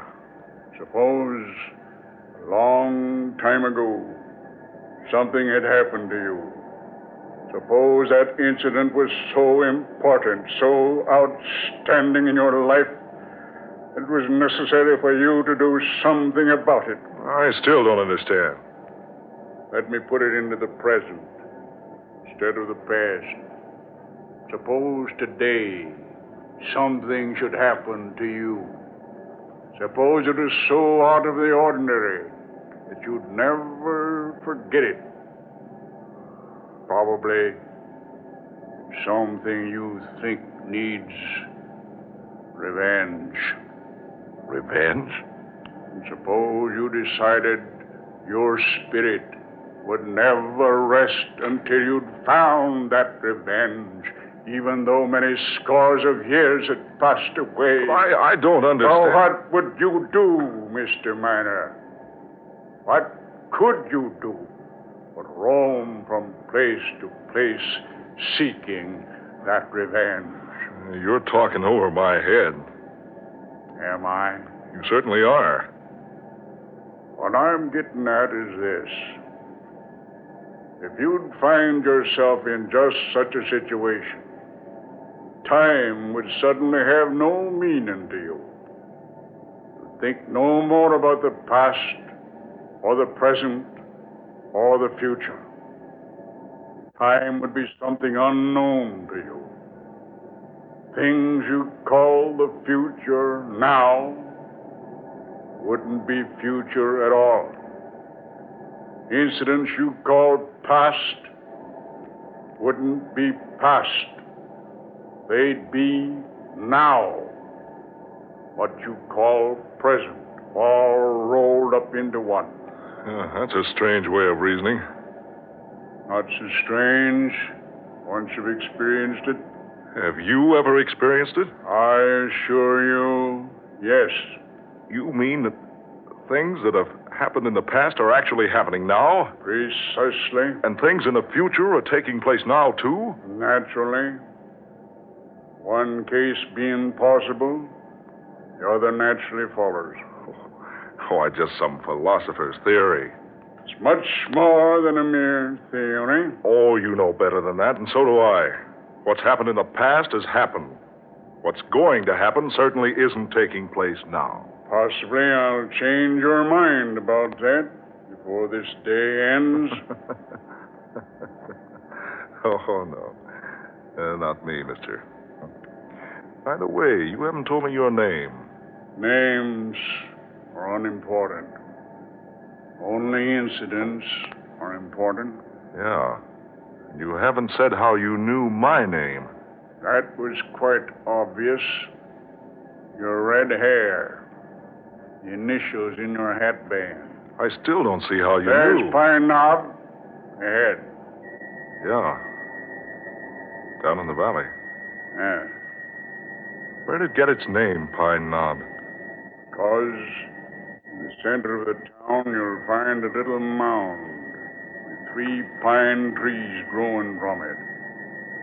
It was under these trees that men have been trying for their lives. It's from them that men have been hanged. That's a pleasant thought. The town seems deserted. Yes, I suppose it is by now. What do you mean? You'll see. There. Stage office is over there. And the stage is in. See? Across the road. Pull up here. Across from it. Yeah, right. So this is Pine Knob. I see. That man on the stagecoach with the reins in his hands. And that other man handing up that metal box. Quiet. Listen to what they say. All right, Hank. That's a gold. Better take good care of it. You know where they're going to get this gold? It's going right on through to Kelby. If anybody tries to stop the stage this trip, I'll be ready for them. Well, so long, partner. See you in a week. Come on, boy. Get up there. Gee, get up.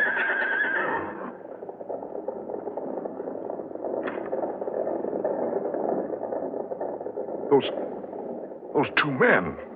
The one on the stagecoach. Exactly. He looks and talks exactly like you, and the other one like me. We must follow that stage. Start the car. I don't understand all this. Start the car. Follow the stage. I'd take my oath that those 2 men are It's not time to talk. Follow the stage. Oh, what is this, a dream? No. I waited a long time for this day. What do you mean? Yes. 9 score years I waited. 9 score? More than 3 normal lifetimes. And finally the day is here. Look here. Whoever you are, would you mind telling me just what this is all about? Why are we following that stagecoach? See? It's beginning. What's beginning? Stage. See? You stopped. Yeah. Something's wrong. More than you think. Drive right up behind it. Maybe we can help. No, there's nothing we can do. Stop right behind the stage. Yeah. Hey, look. Look at that man standing at the side of the stagecoach, talking to the driver. I'm watching him. He's the man with the red hair. The man who looks exactly like me. And the other one on the stage, he's the exact image of you. Quiet. Watch what happens. Listen.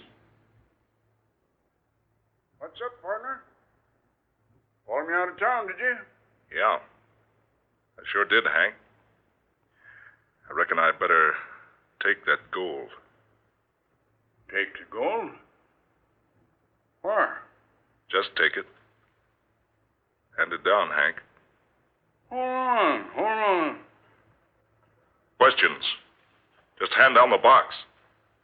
I don't think I'd better, Ken. Now, look, I mean business. You drawing a gun on me, partner? I mean business, Hank. Hand down that gold. You're robbing this gold. I'm taking it and clearing out. Here tell folks is settling out west. I aim to go there. Ken, I done trusted you like a brother.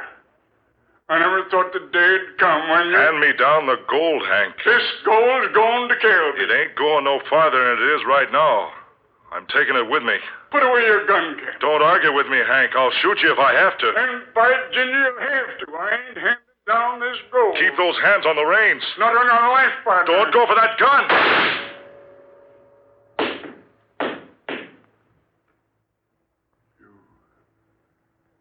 You shot me. In cold blood. No. I didn't have a chance. You knew I didn't carry a gun. Just a rifle there on the seat. No. I didn't do that. I didn't shoot you. Wasn't going for no gun. You've murdered me. No. For heaven's sakes, this isn't real. I've never fired a gun in my life. You think it isn't real? No. Oh, it can't be. Now, you understand what I meant by no past, no future? That man on the stage, you. 180 years ago on this spot. But it can't be you. That man on the stage was shot. He fell. He's lying there on the ground now. Is he? Turn around. See for yourself. Gone. Everything's gone. Everything but you and me. I didn't kill you. That man with the red hair, the one who spoke like you, looked like you, was the first member of your family to settle in this country. He was my partner. I trusted him. He murdered me. But I didn't. Now, the debt is about to be paid. No, you can't blame me for something that happened almost 200 years ago. I've waited this long for my revenge. I won't let it pass by now. Get into the car. No, keep away. Don't come near me. Don't touch that wheel. Time has come. I'm driving now. No, I say. There's no way to escape. You can't murder me. I had nothing to do with that shooting. You can't escape. I will escape. I will. You're doomed. I knew you were some devil. You brought me here to kill me. But you can't. The road ends around the turn up there. Nothing but a 1,000-foot drop down the mountainside.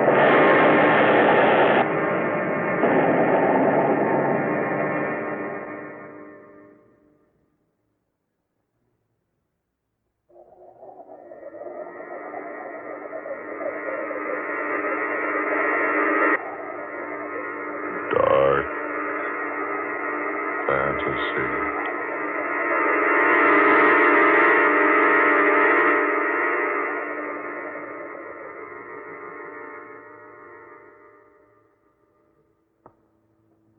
Pennsylvania Turnpike. Tonight's original tale of dark fantasy by Scott Bishop, originating in the studios of WKY. Ben Morris played Ken Miner. Fred Wayne was heard as Hank, and Muir Height was the filling station attendant. Next Friday night at this same time, listen to the 19th in this series of unusual and original tales of dark fantasy, created by Scott Bishop. Next week's story is called Convoy for Atlantis, a fantastic yarn of ships that disappear in the night, and of strange and valuable treasures which arise from the sea. An adventure that takes us down to the very bottom of the mighty Atlantic Ocean for a special observation of the Convoy for Atlantis. Don't miss this weird tale of an ancient race that lives again on a mighty sunken continent. Tom Paxton speaking. Dark Fantasy comes to you from Oklahoma City. This is the National Broadcasting Company. Dark fantasy. Convoy.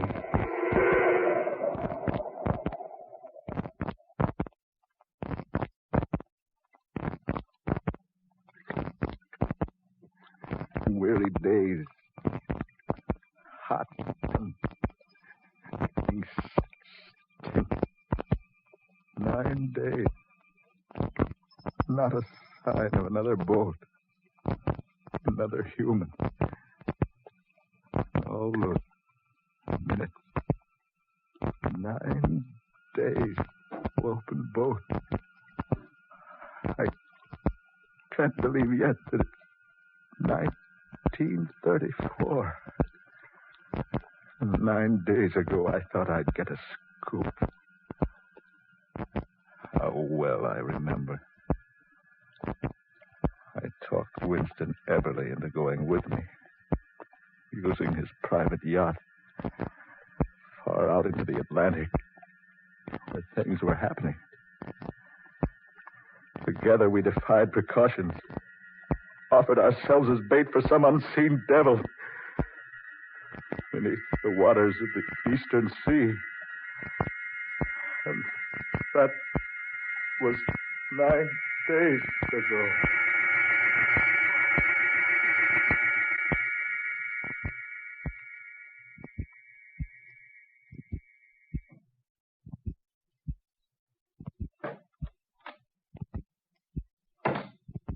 Well, I've been on deck an hour. There's nothing. I told you it was useless, didn't I? I'm still not convinced that it is. Something has happened to those 3 missing ships. Certainly something has happened to them. They simply sank, that's all. But it isn't all. It's plain nonsense. Thinking those 3 boats went down with all hands on board with not a clue to their disappearance. Besides, what about their radios? Not a distress signal was picked up. All 3 cases. I know, but that's still not a sign something unusual has happened. Well, just use your head, man. This is 1934. Boats just don't go down in the Atlantic without someone somewhere knowing about it. These 3 certainly did. Just disappeared into nothingness without leaving a trace. And I still say something went wrong in each case that can be explained in a natural, normal manner. And I say that you don't know what you're talking about. Well, don't be so violent in what you have to say. After all, I've gone this far with you. I might as well see it through. I'm sorry. Just anxious, that's all. Yes. So am I. There's no sense biting each other's heads off. We may need them before we're through with this. I've set the automatic pilot. All's clear. Good. I'll go up on deck and have a turn at the wheel after a bit. Game of rummy? Oh, I don't think so, thanks. Poker? No, thanks. Got a cigarette? Yes, somewhere. That last ship, the SS Clara Anna, went down just about where we are now. The other 2 somewhere in this vicinity. Oh, here's a smoke. Thanks. Why do you say the ships went down in this vicinity, Adams? No one knows where they went down. What I mean is they were last heard from within a vicinity of, 50-mile radius sphere, all of them. I admit it would be a strange coincidence for all 3 of them to disappear in such a small area, but... Well, stranger things than that have happened at sea. It's not a coincidence. Something has happened to those boats which none of us can explain. Something that isn't ordinary. Mr. Everly. Oh, what's that? Brown in the radio room on the talkback system. Mr. Everly. Hand me that microphone, will you, Adams? Sure, here. Yes, Brown? Just got a report that all passengers on those 3 remaining ships have been reported safe. You mean the boats have been found? No, sir. The passengers from all 3 ships were set adrift in the lifeboats. Well, what's happened to them? Well, none of them seem to know. They're all in perfect health, though. But they're all in a stupefied condition, as though they've been drugged. That's strange. Huh. Any further news? No, sir, none. I just picked it up from a news broadcast from the States. Thanks, Brown. Now, what do you think, Epperly? Strange. All hands from all 3 ships set adrift in the lifeboats, and none of them knowing what happened to them. And all of them in a drug condition. That doesn't make sense. No one could drug 3 boatloads of passengers. Through the drinking water? Half of them don't drink water when they're aboard. Still, they were drugged. But how, man? How? That's another mystery I'd like to clear up. Then perhaps you can. What? I say. Where did you come from? Who are you? My name is Siegfried. How did you get on board? Where did you come from? One question at a time, if you please. I came on board in the same manner I've boarded the other boats lately. The others? The 3 others. You're responsible for what happened to those boats? Yes, I am. But how? Why? I needed them for my own purposes. You destroyed them? I sent them to the bottom of the Atlantic. I repeat, you destroyed them? Quite the contrary. I used them to a very good advantage. What do you mean? Would you like to know? I certainly would. Then I shall be glad to show you if you wish. It will entail a trip to the bottom of the sea. You're talking like a madman. Am I? I regret you think so, because I assure you I am by no means demented in the slightest degree. Those people set adrift in the lifeboats, apparently drugged. What happened to them? It's naturally best that they do not know what happened to them. They were not harmed. They were carefully guarded against danger, and no harm shall come to them. But the boats? The cost of the boats and the inconveniences which naturally arise through their loss have all been taken care of. And each passenger has been repaid 10 times for everything he was forced to leave behind when placed in the lifeboat. I don't understand all this. Who are you, anyway? I shall tell you soon. But now we must make haste. Time is most valuable. What are you going to do? You told me you wished to see what I did with the 3 boats. I'm ready to grant your wishes and to take you to the depths of the Atlantic. But, You see, I need your boat. My boat? Yes. I've come to take it. I welcome you to go along with me, if you wish. But where? What are you going to do with the boat? I've already told you I need it. Together with the others, I have use for it. At the bottom of the sea. That's perfectly ridiculous. No one has need for a boat down there. I have. How do you propose to take us there? I cannot tell you that. You will merely do as I say. I will take you down beneath the surface safely, and I will return you safely. How can we be certain of that? I have given my word. You will find that the word of Siegfried always has been kept. Down through the ages, the centuries. Centuries? Hundreds of thousands of centuries. Do you mean that you're actually a creature from the bottom of the sea? I'm a man like you. I'm not a creature. Here, drink this. What's that? Merely what I gave the others. It's quite harmless. I don't want it. Take it away. I assure you that if you don't consume the potion of your own will, I have the means of seeing to it that you do. Better do what he says, Everly. Here. I'll take the first draft. You're a wise man, Mr. Adams. Oh, you know my name. I know everything. Now the potion. As agreed.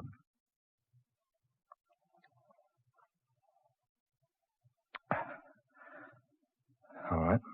Now, Mr. Eberly, for your radio man and mechanic have already been set adrift. They will arrive safely ashore within a few days. None the worse for their experience. Mr. Eberly? No. No, I won't take it. Take it away. Get away from me. Too late to change your mind now.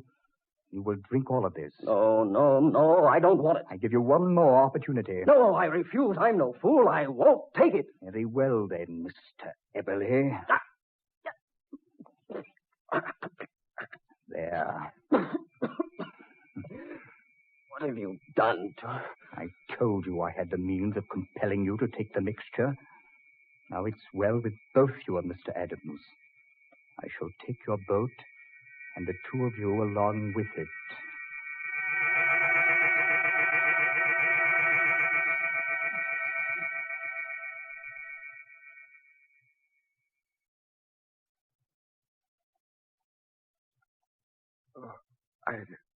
Are you quite all right now, Mr. Adams? Yes. Yes, I guess so. Where are we? Where I promised to take you. The bottom of the Atlantic. It's so strange here. Light. Like the light above. This is almost like the place up there. Surely you're jesting. This is no spot beneath the sea. Oh, but I assure you it is, definitely. Your stubborn companion is about to rejoin us. What's happened? Oh, Adams, are you all right? Yes, he's quite all right. And you, sir? What in the world did you do to us? I gave both of you an ancient formula, one which induces your spirit to leave your body momentarily. Then I brought you here and permitted your spirits to return again. But where are we? You are 50,000 leagues beneath the sea. Why, we can't be. So your companion thought, Mr. Eberle. You're both mistaken. There's no water, no seaweed, no sign of underwater creatures. No, indeed. That's because you've been brought not to just an ordinary place. What do you mean? What place is this? This is the ancient continent of Atlantis. Atlantis, you say? I've never heard of the place. That's because you're not a student. Your friend Mr. Adams seems to know quite a bit about it. Yes. An ancient continent, once located in the Atlantic Ocean. Thousands upon thousands of years ago. And which disappeared beneath the surface of the Atlantic. But that sinking of the continent began more than 1 million years ago, according to our scientists. And so it did. Slowly, over thousands of years, Atlantis began to decline, to be claimed by the waters, and new lands began to rise. South America, your continent, they had no existence in the days of Atlantis. And far to the west lay the mighty land of Mu. But what about you? Well, finally, after hundreds of thousands of years, all of Atlantis had been consumed by the hungry waters, except the island of Poseidonis, so named after the god of the sea. Yes, I know that. Poseidonis was destroyed by volcanic eruption. Not destroyed entirely, but the volcano's disturbance sent our land far beneath the sea, and that was 9,000 years before the death of Plato. 11,000 years ago. Yes, roughly speaking. But you say this land of yours wasn't actually destroyed. No.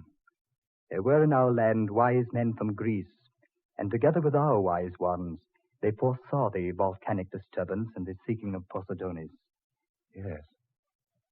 This is the ancient island of Poseidonis, last home of mighty Atlantis. Yes. And you have existed here all this time. There is no time here, no death, only life. Amazing. Now we're fighting to preserve our life, our civilization. After these 11,000 years, our existence is threatened by the vicious waters. What do you mean?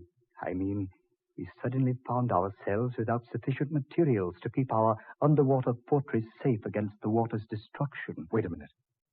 Now I'm beginning to understand. We needed metal, and lots of it, to use for reinforcing the portions of our continent which was threatened by the water. And that's where the 3 ships went, and Eberle's yacht. That's correct, Mr. Adams. In our desperation, I saw no other solution. I chose the boats containing the most metal, went aboard and saw to the complete safety of the passengers. And then our men brought the ships down here to be dismantled and to salvage the metal. Here, I will show you. A sliding panel there. Half of the room sliding away. You see out there? The men of Atlantis putting the final touches upon the patchwork that will make our fortress secure for hundreds of years to come, thanks to the metal from your continent. Why, this place is just as modern and advanced as our civilization. You will find in many instances that it's more advanced. Now I will show you that we are as honest and as upright as any other people of the world.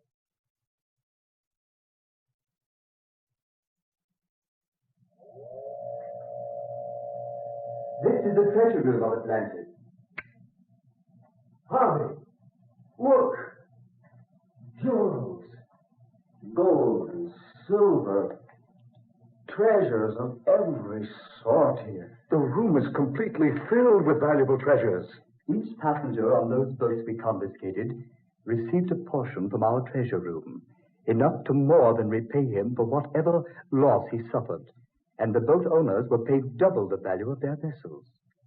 When you return to the surface above, you will be given a portion likewise in payment for your yacht, Mr. Eberle. I've never seen quite so many valuables together in one place in all my life. Oh, come now. I've shown you the explanation of what has been happening. It's time we refresh ourselves, and time you were preparing for your return journey.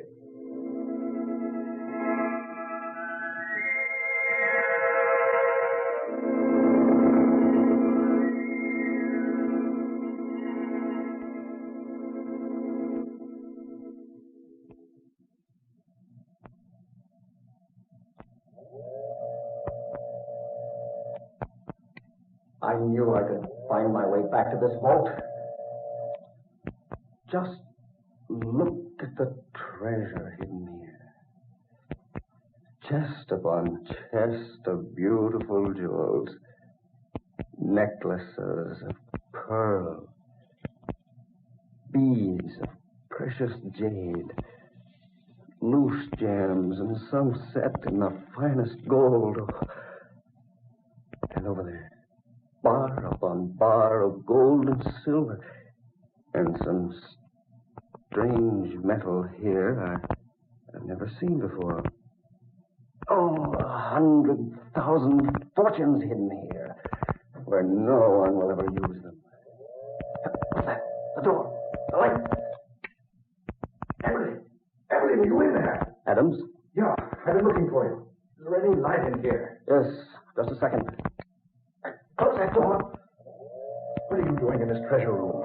That fellow who calls himself Siegfried says we'll leave here soon, and I'm taking some of this treasure with me. But he said you were to have a portion of it. Yes, and pay. Listen up with you. I'm taking some he won't know about. But you can't. It's not right. What difference does it make? No one will use this stuff.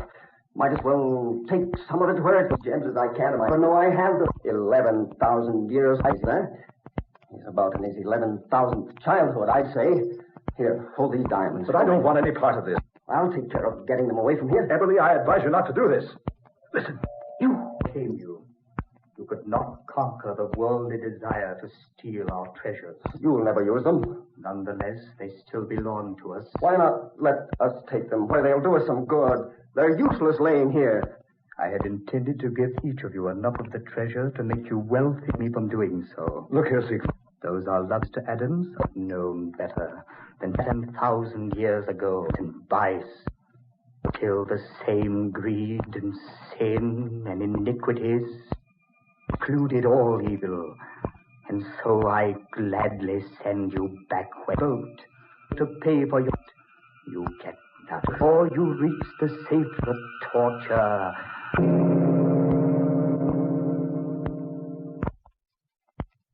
Days adrift. Unweary days.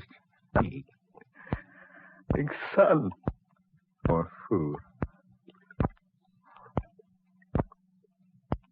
Unconscious in the bottom of the... Moving.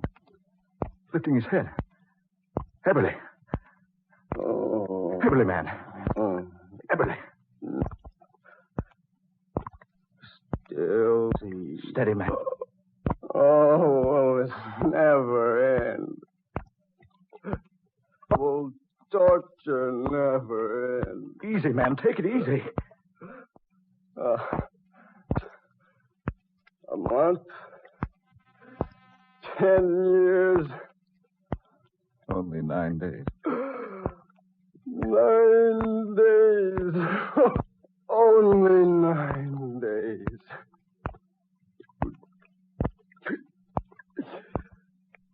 I can't stand it, Harvey.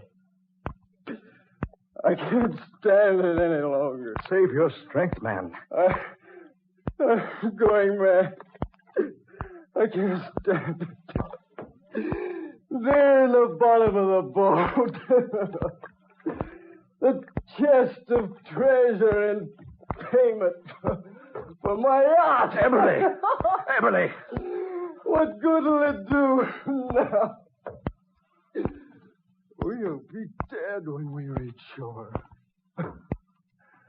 Oh, we'll be dead. Steady. But nobody else will get it. What are you going to do? There won't be left here for anybody else. I'll see to it that no one else gets his hands on it. Emily! He cheated us out of the rest of that treasure. Emily, don't jump! No one else will get this. Emily! I'll take Emily!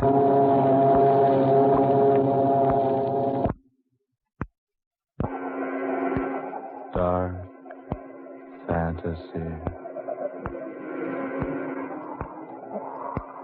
You have heard Convoy for Atlantis, tonight's original tale of dark fantasy by Scott Bishop, originating in the studios of WKY and based upon an idea suggested by Ken Wright. Ben Morris was Harvey Adams, Murilo Schofield took the part of Winston Eberly, and Garland Moss was Siegfried, ruler of Atlantis. Next Friday, Dark Fantasy will be heard over most of these stations 25 minutes earlier. Listen for The Thing from the Darkness from Oklahoma City.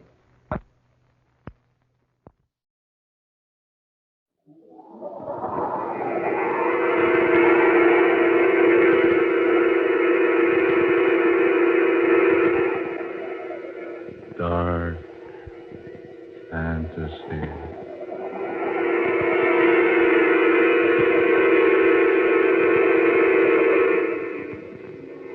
A thing from the darkness.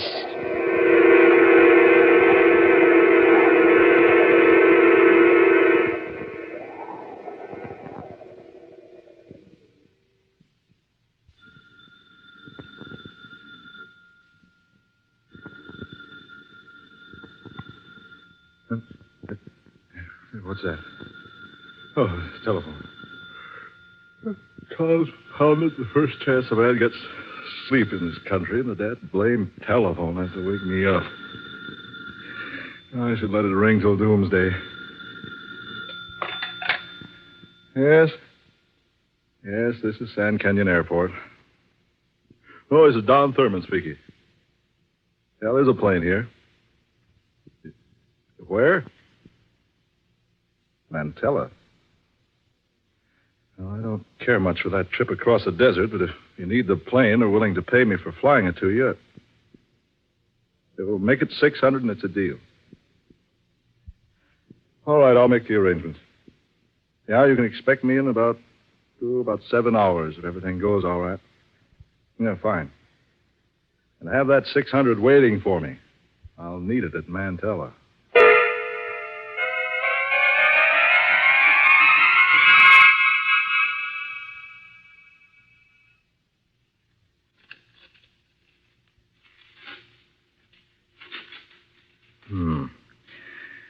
Let's see. North-northeast, 13 degrees. Mantella lies in that direction. I'm going to buck a headwind most of the way, I'm afraid. And those mountains worry me. They're dangerous. Let's see now. Over this way, it's Santia. No, not that way for me. If I ever ended up in Santia, I wouldn't want to bet anything on my chances of getting to that place and coming out to tell about it. I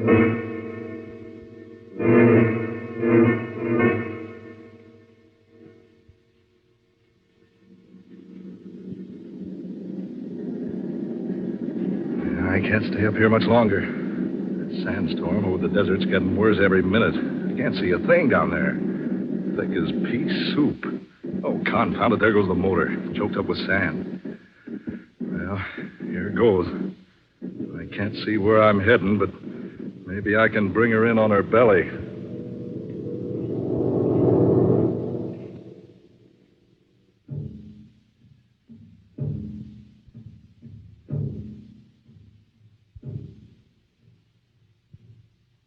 War drums. Trouble. They've been pounding in my ears for hours. Oh, my eyes blinded by that awful sandstorm. I can't see. Don't know whether it's day or night. All I know is that someone found me out there on that desert and brought me here. Is that someone? Someone there. I have come to take you to the king. You will be placed in the den of the leopards. Leopards? It is our custom here to feed uninvited guests as a sacrifice to the leopards of the pit. What is this? It nears the time of the full moon. When the moon is full, its rays affect our leopards, maddens them, makes them vicious beyond control. Only the flesh of man will quiet them. And only the king can perform the ceremony of sacrifice. King? What king? King of Santia. Am I at Santia? You are. Yes, you have come where white man is forbidden. But my plane was forced down on the desert. I was purposely avoiding Santia. I was trying to reach Mantella. You were 500 miles from Mantella. But I can't be. I was only in that storm for a few hours. The storm has been raging for 3 days. 3 days? Why, I've been only 2 hours on the desert. The storm came up only a few hours ago. The entire desert has been covered with a storm for 3 days. But I don't understand. You were discovered only because Iana has once again displayed her temper towards her father. Iana? Daughter of King Genasi. It has been arranged that Iana is to wed within the changing of the moon. And Iana has rebelled. She attempted to flee Santia through the desert storm. She was followed. She was discovered there with you. Then she found me. Yes. The two of you were returned here to the village. Now you will come with me. My eyes. I can't see a thing. It is the justice of Santia. What do you mean? Come. You will have to guide me. Then take my arm. Now. All right. Let's go. This way. How far? Wait. Tenamahasi! What's the matter? Tenamahasi! Tenamahasi! What in thunder are you talking about? They're in the sand. Tenamahasi. Big foot. I told you I can't see. Big foot, Tenamahasi. Big leopard foot. Followed by man. Leopard foot? Yes, they're in the sand. Leopard tracks, followed by man tracks. Come, hurry. Wait a minute. We must hurry. Evil spirits set loose again by full moon. Tenamahasi, big leopard. Come, we hurry.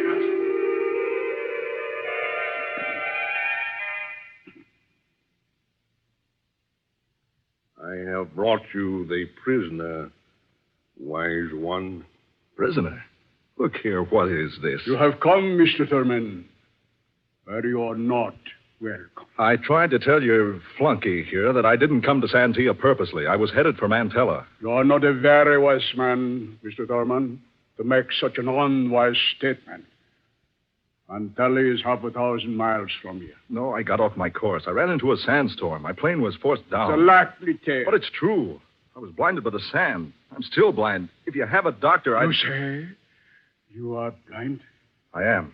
I need medical attention right away. Blind. It is the justice of Santia. What are you talking about? It is a law that should a white man look upon the countenance of Princess Iana, his eyes shall be blind. I don't know what you're talking about, Tanasi. I've never seen your princess. We found you with her on the desert. Well, I was unconscious when you found me. But she was with you. Then she found the same spot where I took refuge. We are not fools here, Mr. Darman. Fools? I don't understand. It is so ridiculously evident. What's so evident? I have made complete arrangements for my daughter to wed. She has refused to marry as I wish her to. And last night, she fled from Santia. And when we found her, she was with you. But what you think isn't true. You had the rendezvous there with her. No. How many times you have met, I do not know. But each meeting has been in complete defiance of the laws of Santia. That no white man may look upon the countenance of the prince. I deny it. I don't know your princess. The evidence speaks for itself. You are blind. From the sandstorm. No. Because the gods are vengeful. I tell you, the cyan blinded me. It's only temporary. It was written ages ago that whatever white man looks upon the countenance of Santia princess will be doomed forever to eternal blindness. It's not eternal. It's sand blindness. It happens to lots of men who get caught in sandstorms. All I need is a doctor. No doctor can cure the blindness sent down by the gods. Give me a chance. I may be blind permanently if you don't let a doctor look in my eyes.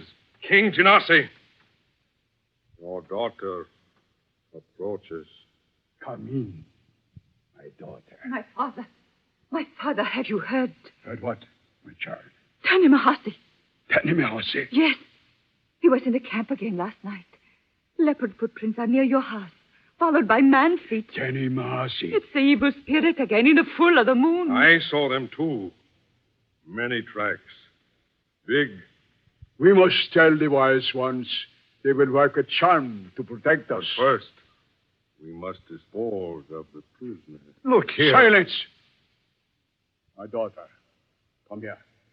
Yes, father? He's a white man. Look you at his face and tell me, where have you seen him before? Well, my child? I do not know him. I have never seen him before. But, my king, I saw them together. Silence, Ivan! You are most wise, my daughter.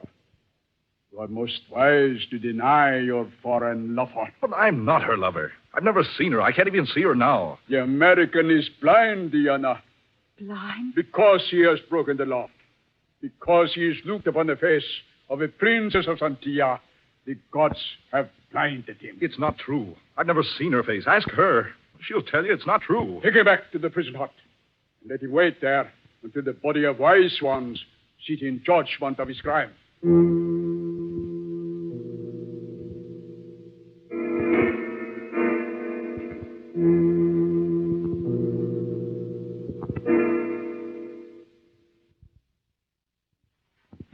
The night is a night we hunt.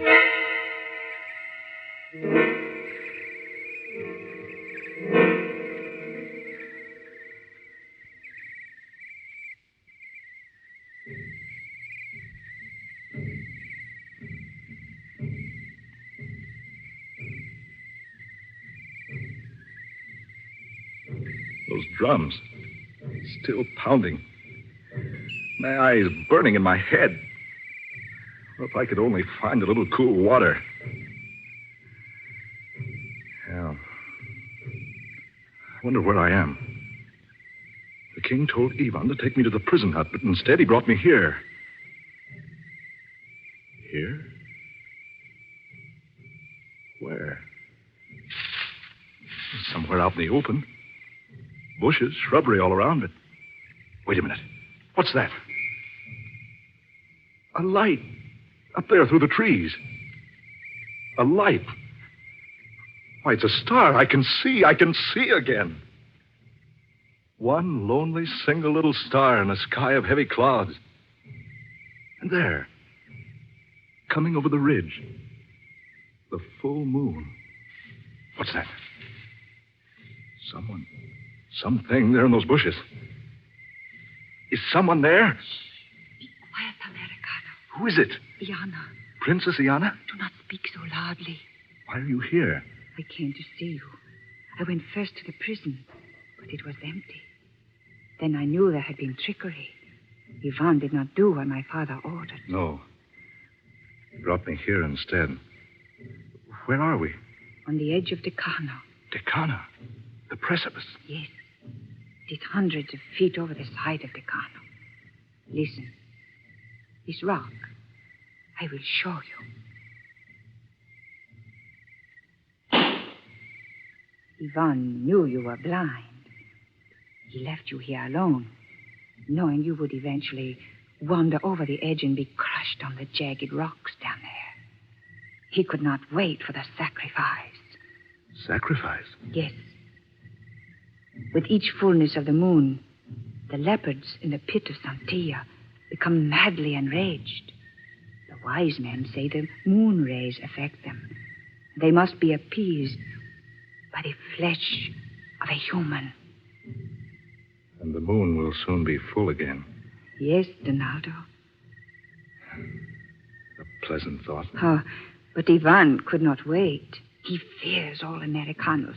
So he brought you here to be a victim of Decano. Oh, a nice fellow. I despise him.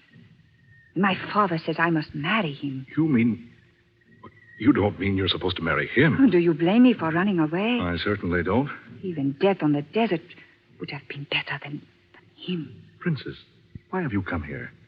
Because I would not have you die, as Ivan wishes. How did you find me? I have ways. Tell me, Ivan said the storm on the desert had been blowing for 3 days. Is that true? Yes, it is true. But I was only an hour and a half journey from San Filador. I ran into the storm suddenly. I cannot say about that. Donaldo, your eyes. You look upon me as though you see me. I do see you. My sight has come back. Oh, no. You're not glad I can see again? No. I mean, oh, yes, But, Donaldo, you look upon my face. Oh, nonsense. It's all a lot of tripe. Oh, what's that? Tanemahasi. What? Tanemahasi, evil leopard spirit. Oh, look here. What is this evil spirit business? Tanemahasi, leopard. Wherever it goes, tracks always followed by those of man. They kill at the full of moon. A leopard man? Oh, do not say so. Why? Because he is a leopard man. Have you ever seen him? Oh, listen. Come on. That's right over here someplace. Oh, Donaldo, have care. It is an evil spirit, a spirit that kills. Do you have any kind of a weapon? Only a small dagger. Well, give it to me. Oh, no weapon will harm Tanemahasi. We'll see. Oh, wait. The clouds have... Oh, there he is. Over there. It's Ivan. Oh, look at him. He will die. We must take him back to the village. He's unconscious. Jungle. No. Do not touch him. Who's that? Father. Iana. Go at once to your hut and remain there. I fear the gods even now hide their faces from you. Oh, but, Father, Ivan is badly hurt. Go at once. Now, Mr. Darman. This man needs attention. Put him down. What? I said put him down. But he's badly wounded. By the claws of an animal. Yes. We heard the animal screaming. The princess tells me it's a leopard man. It is true. Tanemahasi, the evil spirit. The spirit which takes possession of a man and changes him into a leopard. Yes, but what man? Who? We have not known up to now. Up to now? Look at your hands. Blood. Deep beneath your nails. But It is an evil disease, Mr. Thurman. To bring it here among us is still more evil. But I say, look here. Do you think I did this? I repeat. Look at your hands. Oh, no, you're wrong. It's Ivan's blood. So it is. But I got it on my hands when I tried to help him. Put him down. Mr. Thurman, do not try to escape. The man will be returned to the camp. Our medicine men will heal him. You will go with me. Now. Where? Your spirit must be destroyed.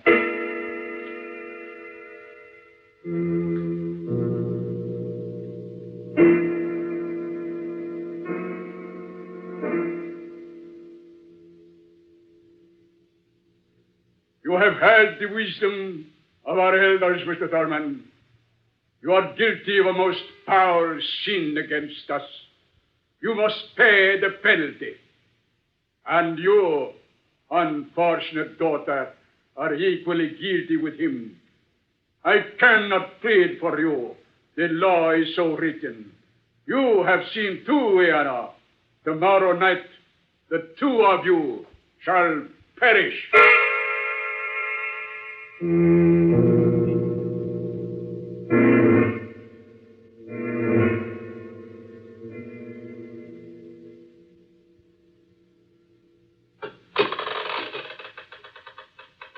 This stone stairway leads to the leopard pit. The two of you go first. Come, Donaldo. Be brave. I'm thinking of you, Iana.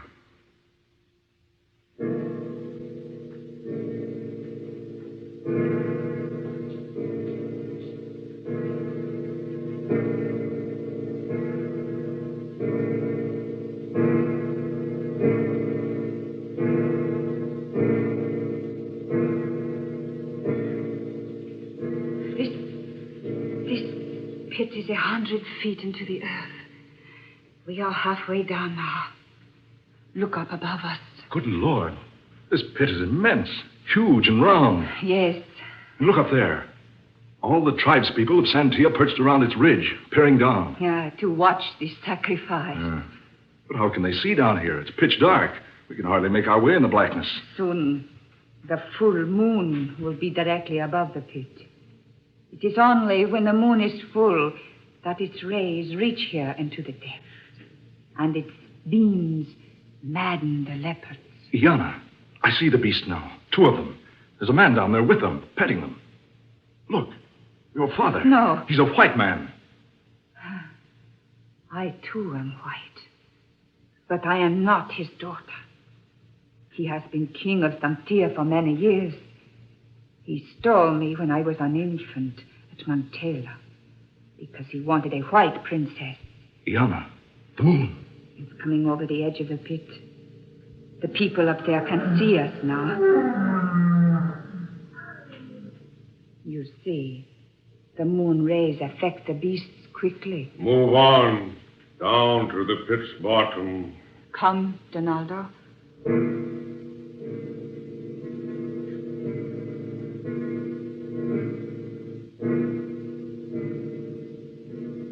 Iana, there must be some escape for you. I am not afraid, Donaldo. Oh, isn't there any way to escape? Only one. An impossible one. What does he mean? It has always been the belief that if the prisoners are not truly guilty, the leopards will not harm them. There. The full moon is directly over the pit. I remain here. You two through this iron gate. Come, Donaldo. There is only one more gate now. The one that separates us from the animals. Come. Look how that man controls those animals. It is the power of the full moon. Then there is another way out. If we can keep away from the animals until the moon has crossed the pit. No, that would be ours. The leopards will be released upon us any moment. This is as far as we go. Alenia, Minakana, Niakana, Alenia, Minakana, Niakana. Iana, if I could only save you. There is no way. Courage, Donaldo. No, I'm not afraid for myself. Now, you die. Now I offer you to the gods. Open the gate. No. Wait, Iana. Look, the moon. Donaldo. It is gone. Dark. Has the moon crossed the pit? Oh, no, it did not climb. It's behind a cloud. Oh, Donaldo. The leopards. My father. They'll kill him. No, Chica. No. Yama. Down. Down. Get back. Get away from me. No.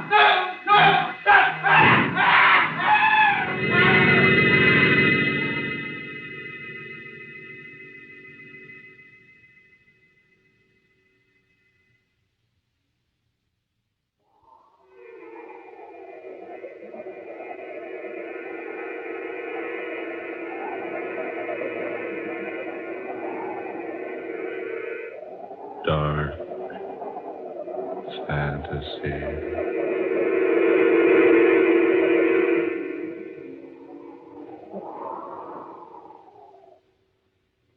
You have heard The Thing from the Darkness, tonight's original tale of dark fantasy by Scott Bishop, originating in the studios of WKY.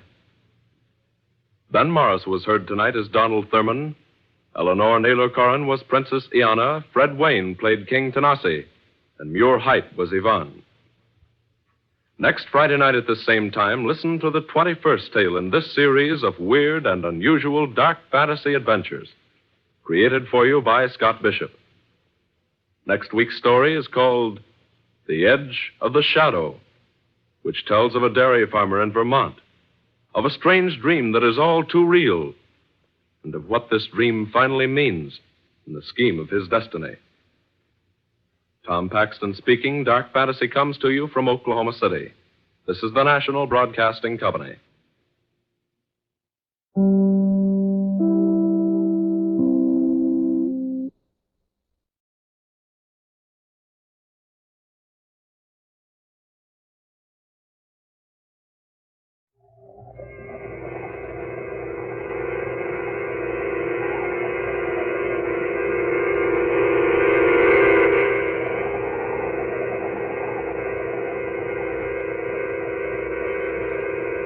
Dark fantasy.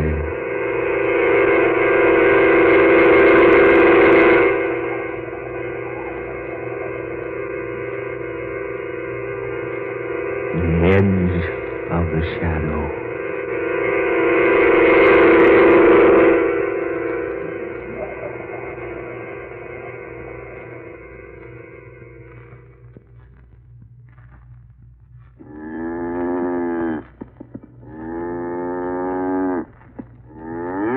Okay, Mr. Fuller, cow's bedded down for the night. Yeah. Oh, Hank, come over here a minute, would you? Sure. Something wrong? Yeah. Cow here seems to have hurt herself. It's like a barbed wire cut. Let's have a look. Yeah, you're right. Does look like barbed wire. There's no barbed wire where this animal's been. Only wire like that on your property, Mr. Fuller, is over south the road. Yeah, that's right. This animal hasn't been in the south pastures for months. She's one of the animals I'm keeping up near the barn, grooming for the stock show next month. Yeah, I know she is. You haven't let her get out accidentally, have you, Hank? Me? Why, no, Mr. Fuller. You sure, Hank? Yes, sir. You said you wanted all the animals you brought in off the range kept inside the wooden fences. You're the boss.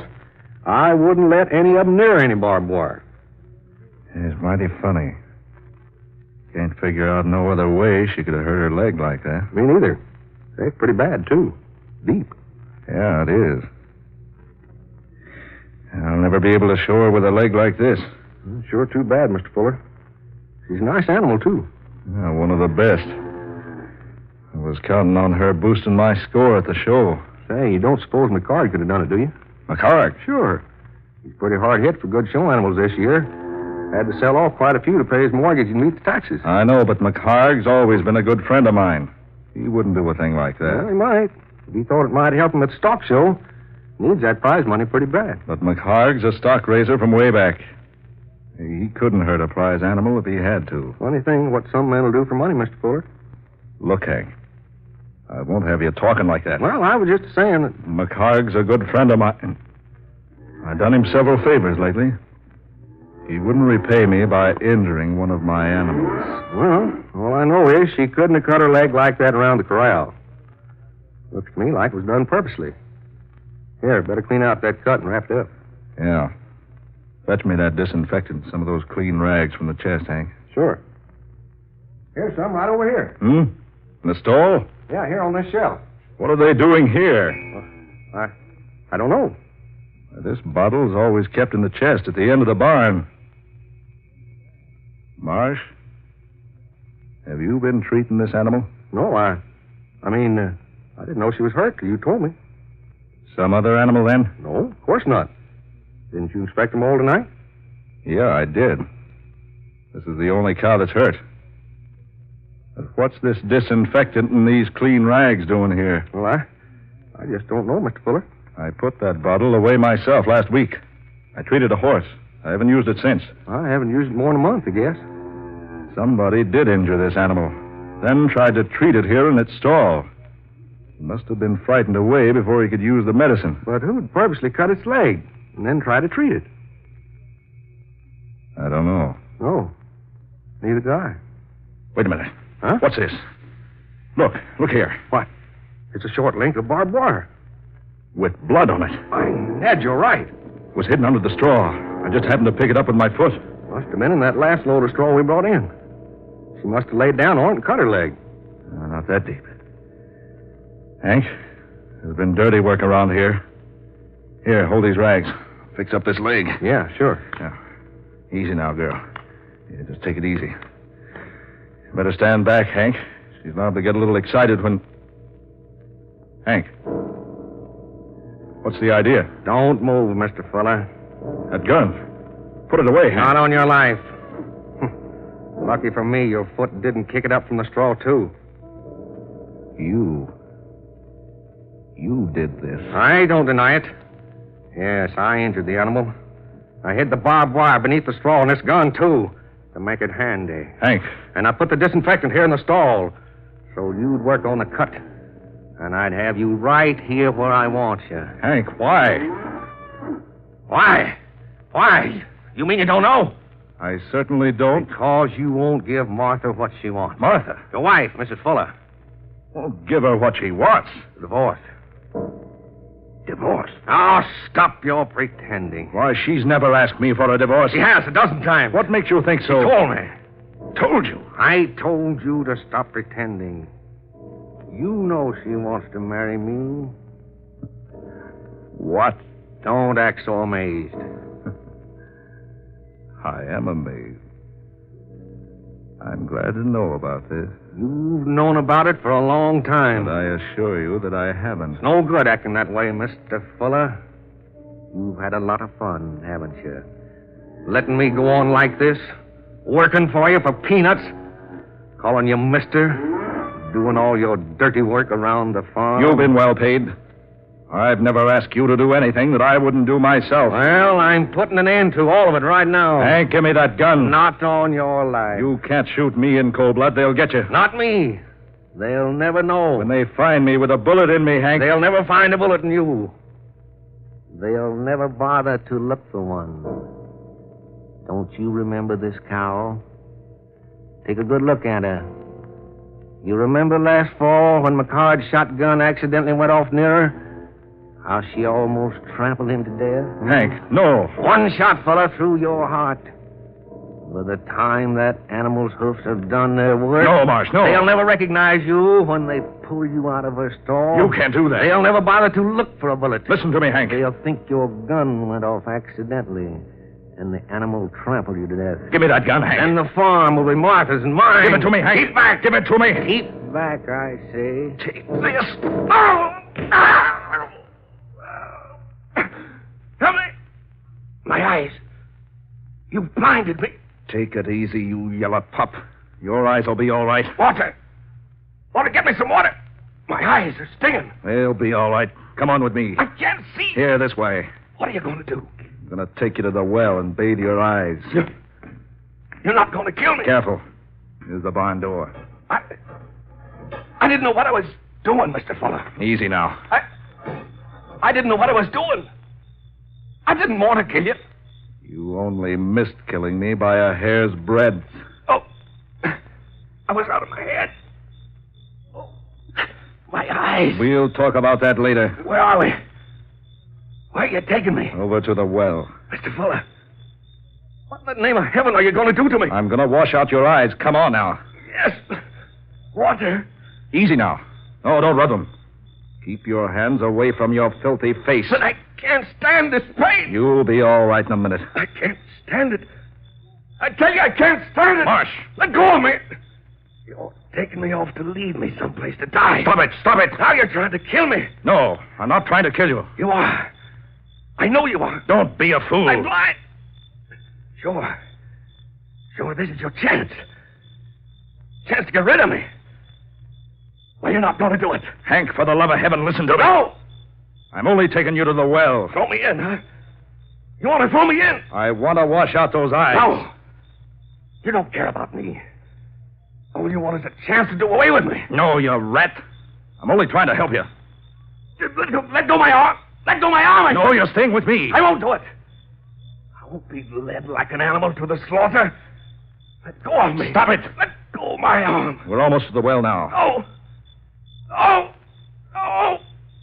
My eyes. Water will fix them up.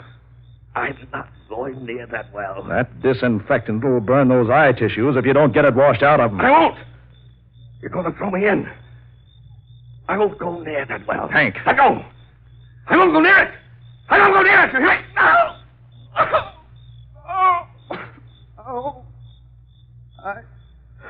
Now. Oh. Get up on your feet. Come over to the well and get your eyes washed out. Oh. Now keep your head. Oh, my eyes. Here now.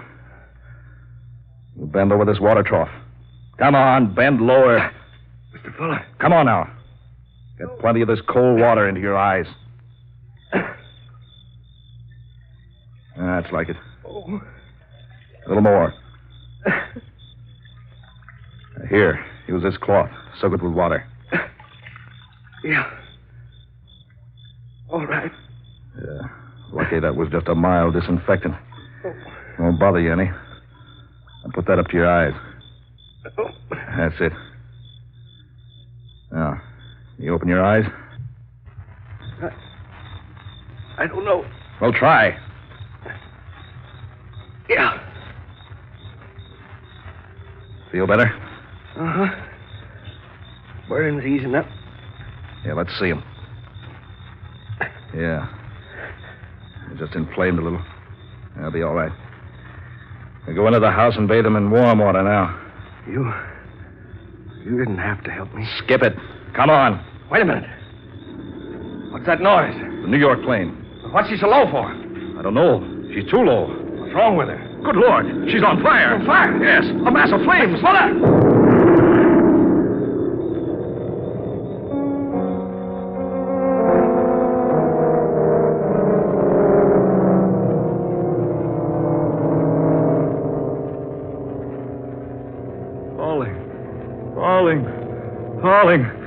Falling. Stephen. Falling. Stephen. Falling. Wake up. Falling. She exploded in midair and now she's falling. Stephen. Martha. Oh, heavens, Stephen, you've been having a nightmare. I've been asleep.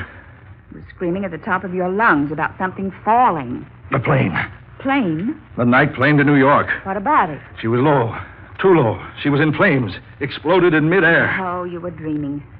The plane did go over just as you began to scream in your sleep. Oh, let's see the clock.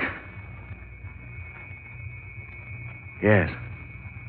She goes over at the same time each night. And she was extra low tonight. The motors were awfully loud. Close. Yes. But there was no explosion. A dream. Yet so real. Oh, you'd better go back to sleep, dear. But that wasn't all of the dream. Oh, you can tell me all about it in the morning, Oh, dear. that wasn't all. Stephen, where are you going? To Hank's room. Why? No, where's that other slipper? Here. Stephen, what's wrong, dear? That's what I want to know. Stephen?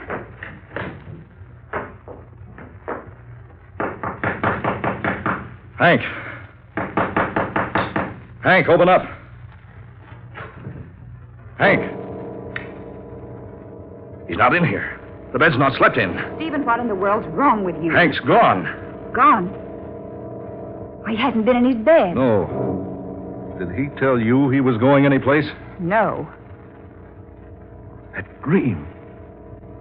It couldn't be true. Was it about him? Yeah. About him. We were together in the prize stock barn, bedding down the animals. One of the prize cows had cut her leg. We couldn't understand it because she hadn't been near any of the pastures with barbed wire.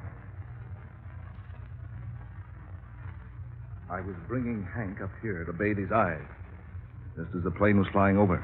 She was too low, and she caught fire. There was that awful explosion. Oh, but it was all a dream. Come on, we'll see. Stephen. I'm going out to the barn.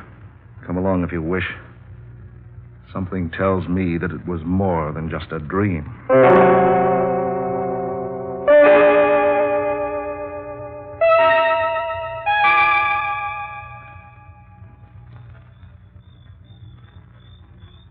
Stephen, this is so foolish. I tell you, it was just a dream. Here. Do you hold this lantern? Oh, but you need your sleep, dear. Get this door. I'll take it now. All right. Come on.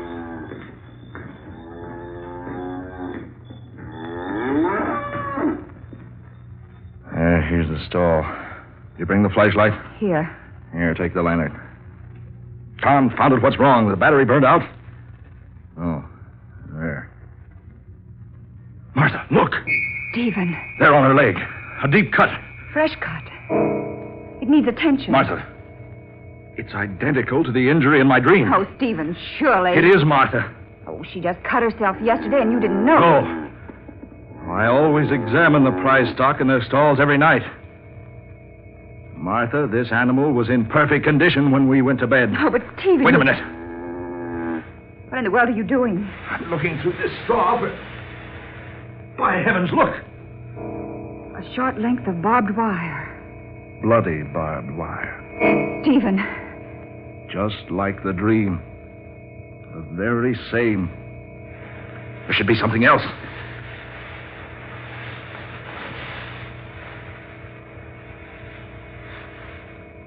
Yes, here.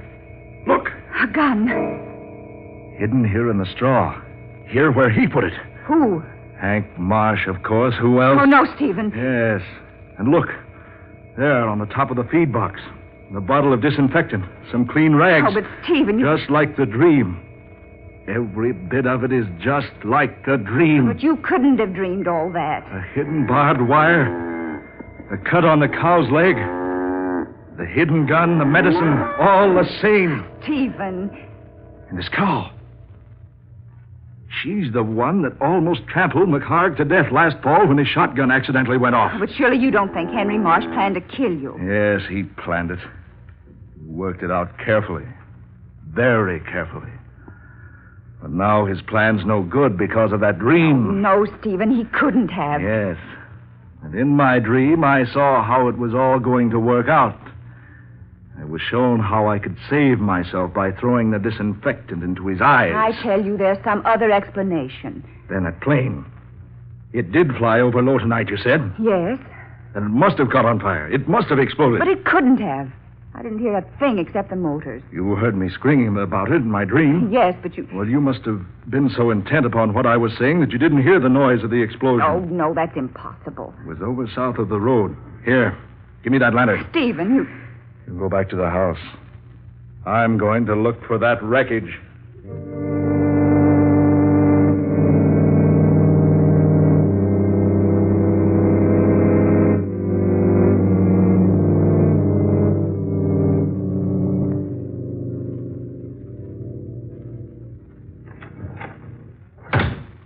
Stephen? Not a sign of anything out there in the field. I called the airport. They checked the plane. It passed over Sheldon some time ago. That's miles from here toward New York. Safe? Yes. There couldn't be a mistake? No. The plane that passed over here while you were dreaming is almost in New York now. I can't understand it. All the rest of the dream was true. All but the part about the plane. Oh, just a dream. The other things. The injury to the cow, the wire, the gun. Didn't you say you lost your gun several months ago? Yes, I did. You must have dropped it in the straw when you stored it in the barn. It and the wire were thrown into the cow's stall purely by accident. But the injury. Stephen, both of us know how easily and mysteriously cows can injure their legs. And the disinfectant. Oh, you simply left it in there in the stall and forgot about it. No, I couldn't have.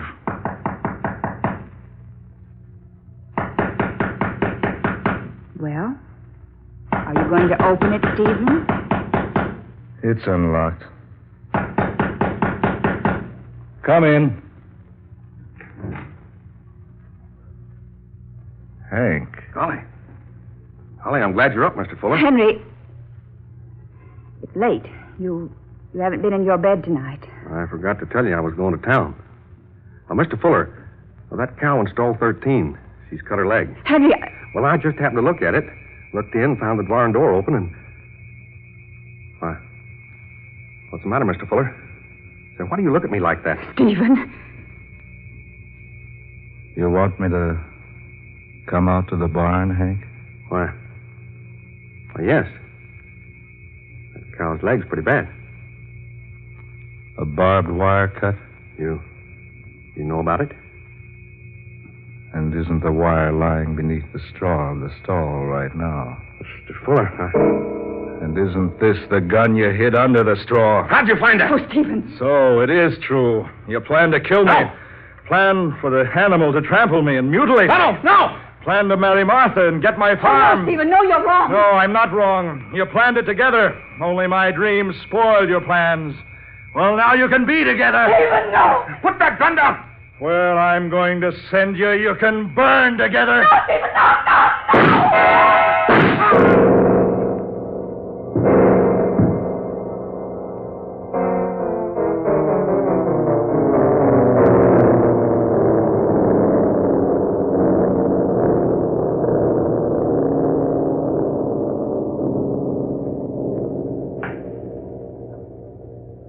For New York, now leaving at gate 2. All passengers for New York, flight 7, all aboard at gate 2. All aboard at gate 2. Flight 7, now leaving for New York, all aboard at gate 2. All clear. All right, shut the door.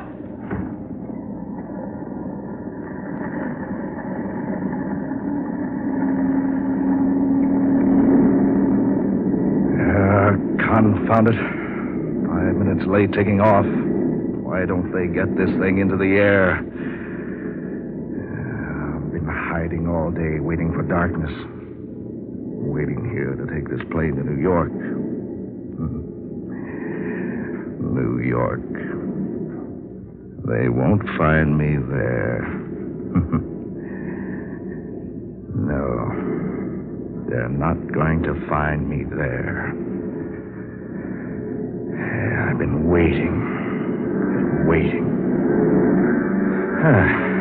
Good. Taking off. Yeah. I'll be in New York soon. You can unfasten your safety belt now, Mr. Fuller. Huh? You know me? Yes. We always have a list of all the passengers. Let's see, you're going to New York. New York?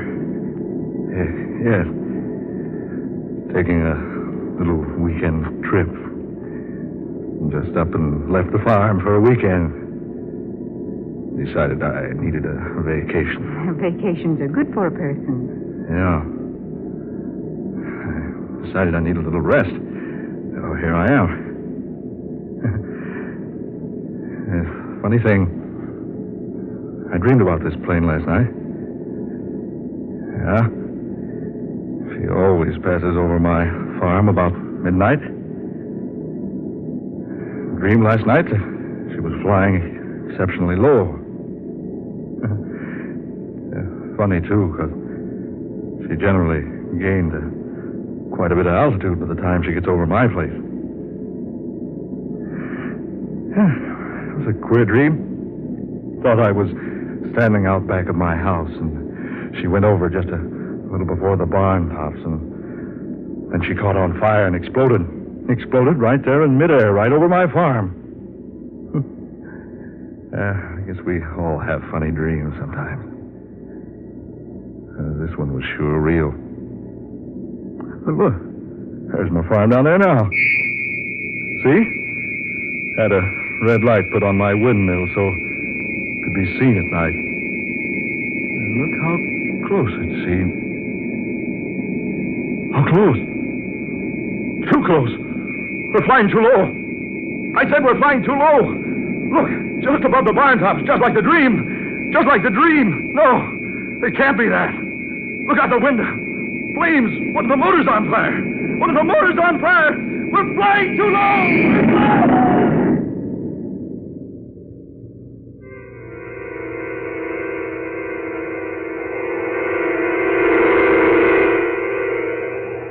dark fantasy. You have heard The Edge of the Shadow, tonight's original tale of dark fantasy by Scott Bishop, originating in the studios of WKY. Ben Morris was heard as Stephen Fuller, Eleanor Corrin was Martha Fuller, Muir Height played Hank Marsh, and Georgiana Cook was the stewardess. Next Friday at this time, listen to the 22nd in this series of dark fantasy adventures created for you by Scott Bishop, a weird and pulse-pounding tale of terror.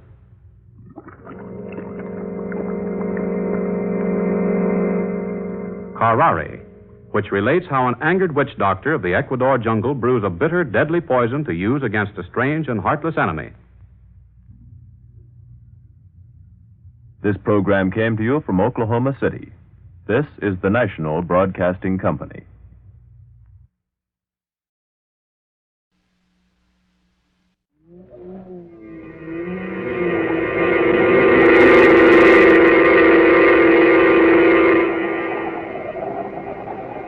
Dark fantasy.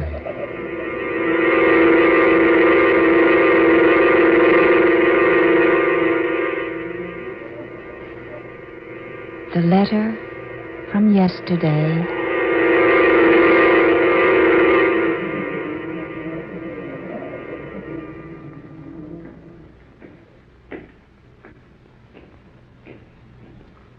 I beg pardon, miss, but do you happen to have any material at all dealing with the... If you please. Huh? What's that?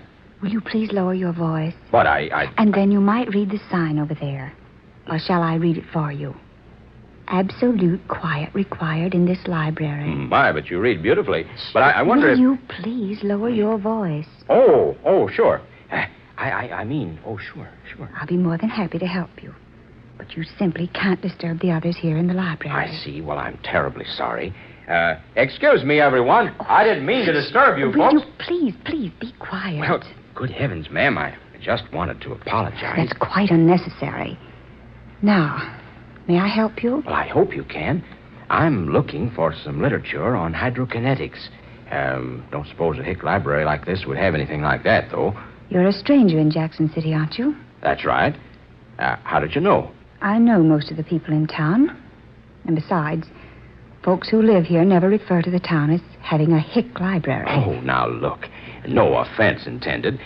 But after all, I don't expect too much from a 2x4 place that probably doesn't have much more to offer than the encyclopedia and a couple of copies of the Rover Boys. You said you wished to see something on hydrokinetics. That's right. Hydrokinetics is a branch of kinetics which relates to liquids. You see, kinetics is the branch of dynamics. Do you wish to read Kendall, Johnson, Abernathy, or Sandine on the subject? What? What's that?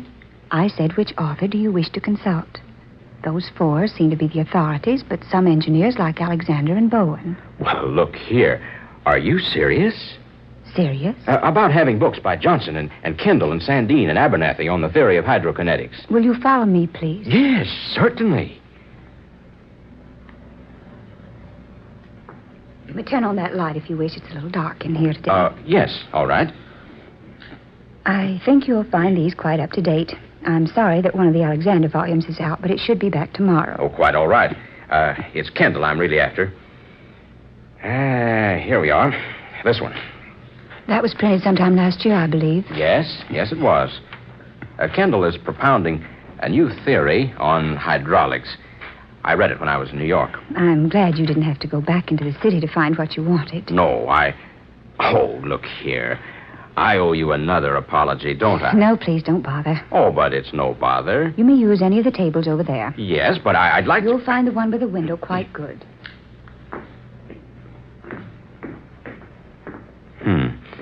Sensitive. Cute, too. Yeah, darn cute. Yeah, well. Well, let's see. Kendall says, when an ounce of plain lubricating oil is introduced into... wonder what her name is. First one, I mean.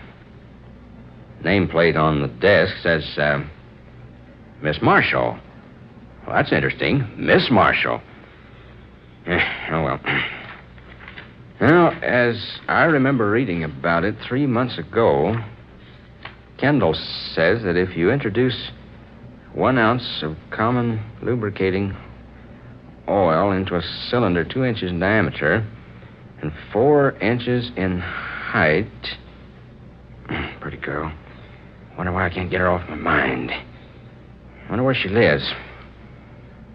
Oh, confound it. Well, then, according to Kendall, if an ultraviolet ray is permitted to cross the cylinder at the time pressure is applied to the top, the result will...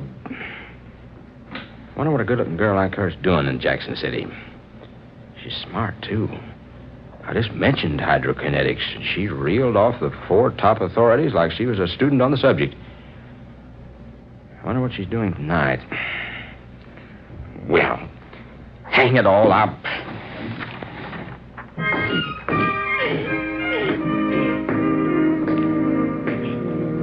I say, Miss Marshall. Oh, I say, Miss Marshall. Yes, what is it? Would it be possible for me to check this book out? I'm very sorry, but I'm afraid not. Well, it's really quite important. I'm an inventor, and I'm just on the verge of a very important discovery. I simply must have this book to use. I'm sorry. Perhaps you should buy a copy. Oh, I've tried that. Everywhere in town. There's none I can get a hold of. You could have one sent out from New York. I can't wait that long. I have to work on this thing while it's running through my head. It's very important. I might lose the whole idea by the time a copy came out of New York. I'm sorry. It's quite against the rules to permit anyone to take out a book without a library card. Well, suppose I take a card. How much? Oh, there's no charge, but you must have a property owner sign your application. Property owner? Application? Yes. Someone who can pay for the book in the event that it's lost and who's willing to personally guarantee your honesty must sign your application. Then your card will be ready within 48 hours. Oh, now look. That's worse yet. I'm sorry. This isn't any way to treat a Jackson City guest, you know. I'd like to help you. Really, I would. Would you? Really? Yes, I would, but I can't break the rules. Well, now, wait a minute. I've got it. Yes? Your place. What? Your place. Your home. Wherever you live. You mean... I mean you can take the book out yourself. You take it home. Then I'll come by tonight and use it there. That's not very clever, Mr. whoever you are. Chase. Adam Chase. And not very original either. Well, there aren't any new ideas. At least give me credit for picking one that's not too bad. Are you serious about the book? A word of honor, ma'am. I need that book right now like anything. Seriously? Seriously. Well, then I just might be able to help you. Would you really? I might. Tell me, can you take dictation? A little. Ah, good. You can help me. That is, if you'd like to. I might. I'll be glad to pay you. Well, we'll see. You'll do it? You'll take the book home and let me study it there? Yes, I'll take it home. Good. Where do you live? You won't have any trouble finding me. Just ask anyone for Cicely Marshall. Did you say Cicely Marshall? Yes. What about it? Well, nothing. I just like it. It happens to be one of my favorite names. What time? Tonight? Uh-huh. Oh, anytime after 7:30. Good. How's 7:32? You better go now. We're beginning to disturb the folks who are trying to study. Yeah. All right. See you tonight.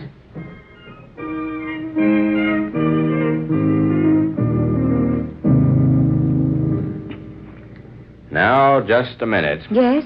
I've got to consult Kendall again. Hold on there a second.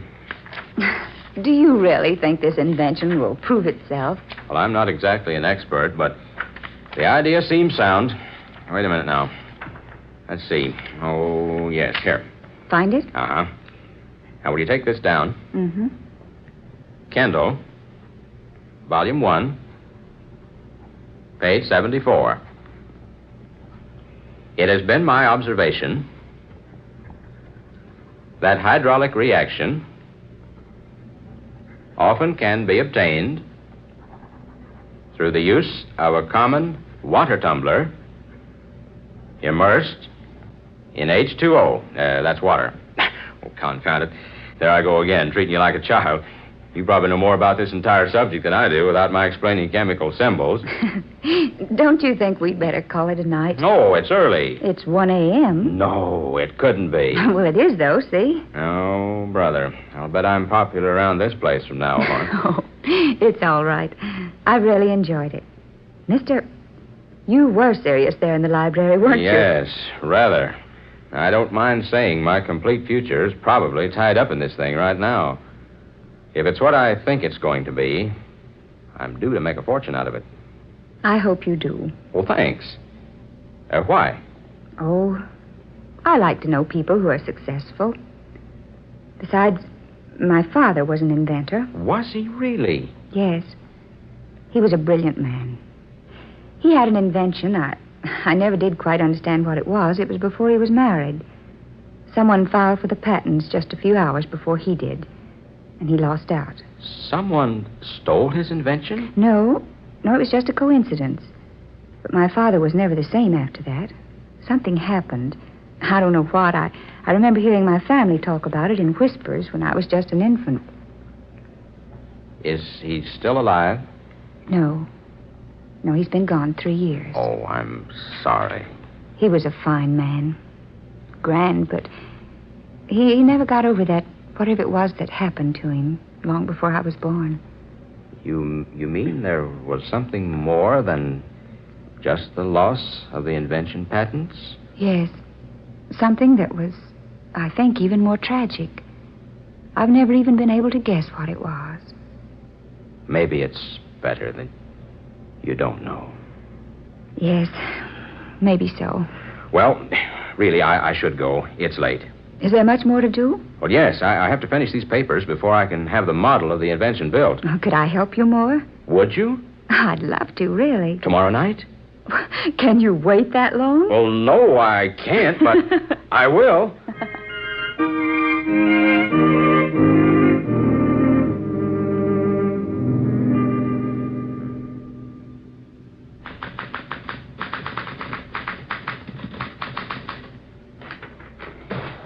There we are, all finished. Good. Well, now the model's next. How long do you think it'll take to build it? Well, at least 2 weeks. We've been on these papers longer than I thought we'd be, almost 30 days. I really don't know what I've done without you. Oh, I've enjoyed it. Oh, we can relax now till the model's built. Then I'll have to go to Washington. What time is it? Oh, it's early, 9 o'clock. Oh, good. Time enough to catch the last show. That is, if you'd like to go out with me. Like to? Why, I can't think of anything I'd like better.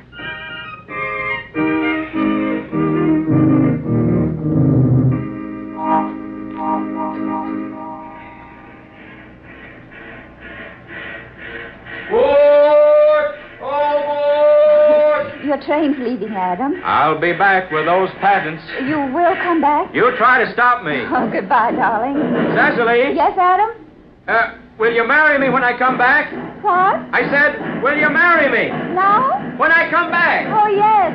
Will you ride? Just as soon as I get to Washington. Bye. Goodbye, darling. Goodbye.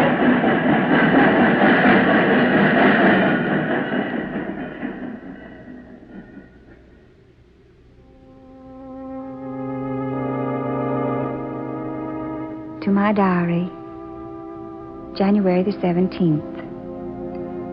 It has been 5 days since Adam went to Washington. I'll never forget the unromantic but lovable way he asked me to marry him. Standing on the steps of the moving train, shouting the question at me above the noise of the engine. How I loved him at that moment. How I love him now. But why? Why, oh, why hasn't he written? 5 days, and not a word from Adam yet.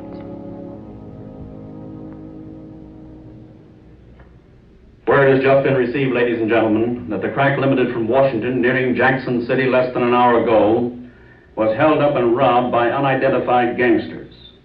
The train was flagged down by 2 men who pretended their car had stalled on the track. The engineer and fireman were shot and killed. All passengers were held at gunpoint, and the mail car was entered and robbed. This train robbery will remind old-timers of the historic and dramatic train robbery on almost the same spot, some 50 years ago. Well, to be exact, 53 years ago, January the 17th. There is no indication as to the identification of today's bandits, but it is believed police have found a vital clue.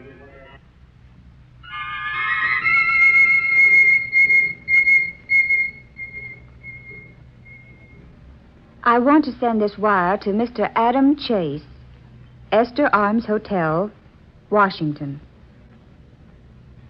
Yes. Darling, have not heard from you. Worried. I love you. Cicely.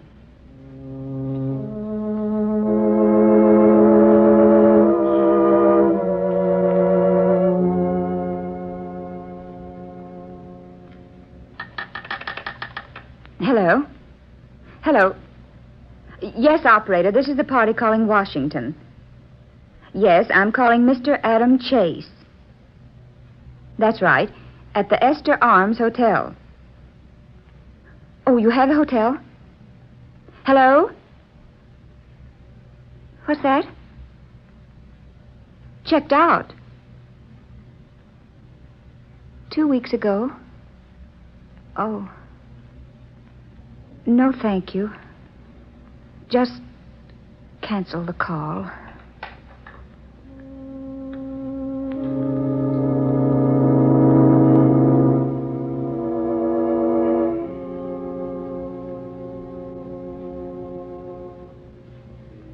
To my diary, April the 17th. It has been 3 months and 5 days since I last saw Adam Chase. He promised to write immediately from Washington 3 months ago. He seems to have dropped out of the world. I can't locate him any place. I just returned from 10 days in Washington. Searching. I found nothing. Yes? Come in. Adam. I had to come back. Oh, darling. Darling, what's wrong? Tell me what's wrong. You look so ill, so thin. I guess I shouldn't be here, since you didn't want me. But Didn't want you? Didn't want you? Oh, my darling, what makes you say anything like that? I wrote you about the invention. I didn't get your letter. I haven't heard a word from you. I told you what happened. That I was ruined. Darling. That if you loved me, you'd come to Washington and we'd make it some way. I didn't get it, Adam. I tell you, I didn't get that letter. I waited. You didn't answer. You didn't come. You didn't want to come. Darling, will you listen to me? I didn't get that letter. What? What, Cecily? I didn't get that letter. You didn't get it? No. No, I waited and waited. I wired you, phoned. Well, I just got back from looking from one end of Washington to another for you. Cecily. Oh, my darling, my darling. I was too late. Just 24 hours too late. Adam. Someone else, someone from California, had just filed for the patents to the same invention. Oh, sweetheart. I was just a few hours too late. Oh, but the invention isn't everything. I wrote to you. I told you what happened. I asked you to come to Washington to marry me. I'd have come in a minute. And I thought, no, the thousands of things I thought. Oh, don't think of them anymore. I had to come back. I couldn't live without you. I had to come back to see you. Just once more. I couldn't live without you, Adam. We'll be married. Promise me we'll be married right away. Right away, darling. Yes, right away.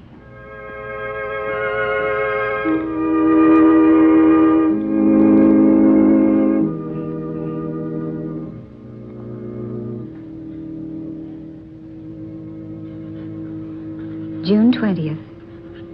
Adam and I have been married 2 months today.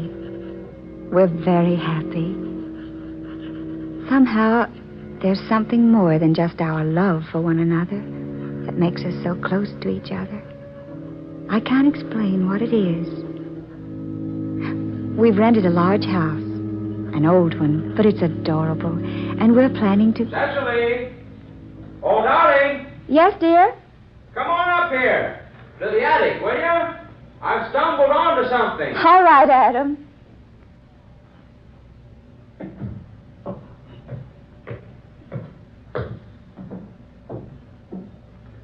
Look what I found. Back among the rafters. Well, what in the world is it? Well, it's an old mail sack full of mail. What? Yeah, look. Look here. These letters. None of them have ever been opened. Why, Adam. Dozens of letters, all sealed, all stamped and dated. Look. Look, Cecily. Postmarks. They're all the same. January 17, 1889. But how in the world did they get here in this attic? I don't know. I wanted to run a radio aerial out on the roof, and I had to crawl way back in the rafters. It was hidden back there up near the roof.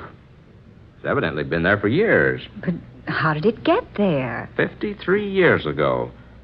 1889. Look at these letters. Addressed to people all over the country. Everett Holton, Detroit. Jessica Young, New York. Paul Reimer, Chicago.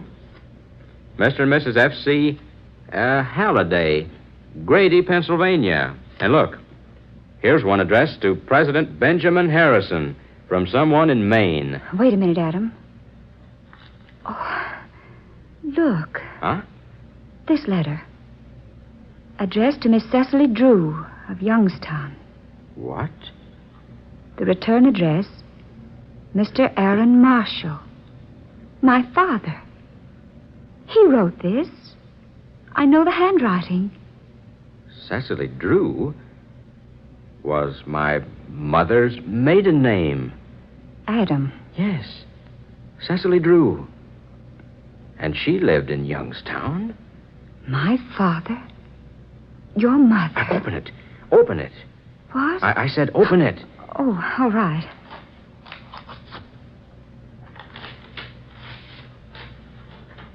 Oh. What is it? It was my father. Listen. My darling Cecily, I have bad news. I have just learned that someone else has filed for the patent rights to my invention. By some queer trick of fate, another inventor had the same idea as I. Only he has been fortunate enough to get his application for patents into the Bureau ahead of me. I fear all my work has been in vain, all my sacrifice useless. I have nothing to offer you now, my dear, but my love. If you still love me, hurry here to marry me. I shall surely never exist if you don't. All my undying love, Aaron. He wrote that, your father, to my mother. Adam, the train robbery. What? I remember hearing about it on the radio. The train your letter to me was on was robbed. The mail was stolen. And the same thing happened 53 years ago. To your mother and my father. Only she believed he failed to come back to her.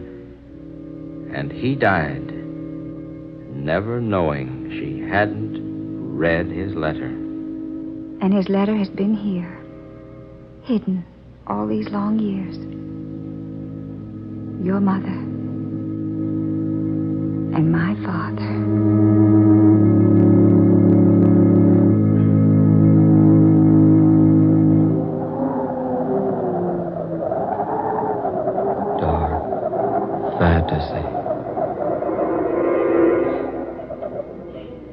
You have heard The Letter from Yesterday, tonight's original tale of dark fantasy by Scott Bishop, originating in the studios of WKY. This is Tom Paxton reminding you to buy United States war bonds and stamps. Dark Fantasy comes to you each Friday night from Oklahoma City. This is the National Broadcasting Company.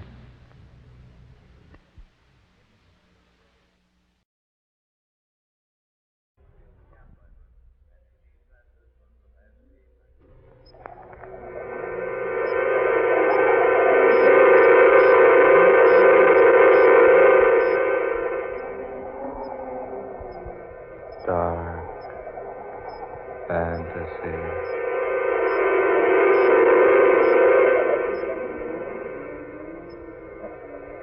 The cup of gold.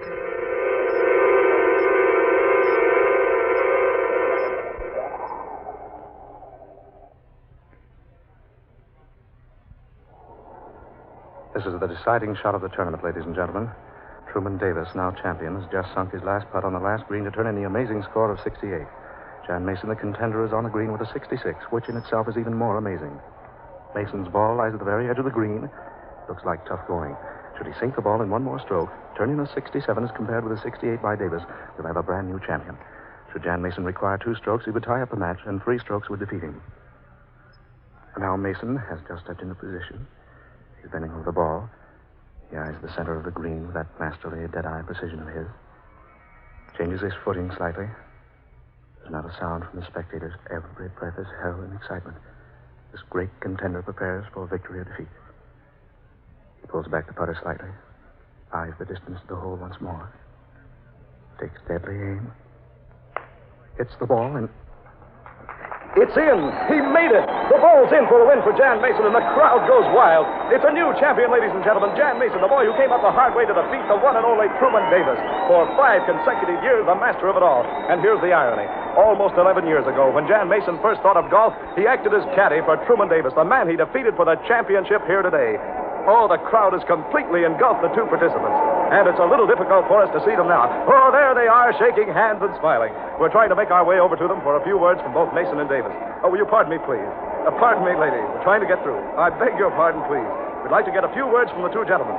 We're trying our best, ladies and gentlemen, to make our way through this excited throng, but... there's the Gold Cup. The Gold Cup for the tournament winner. It's just been handed to one of the official referees by a beautiful platinum-haired girl. The referee is about to make the presentation. No, something's wrong. The referee turns to his fellow judges. They're talking excitedly. We can't make out yet what's happening. The men are examining the Gold Cup. Oh, it's flashing in the sunlight. Really a beautiful thing. Wait a minute. What's that? Something's happened. It's Jan Mason. He's been shot. Someone shot the new champion. He's holding his left side. He's staggering. He's grabbed the Gold Cup. He's fallen now. Jan Mason is lying on the final green. The Gold Cup.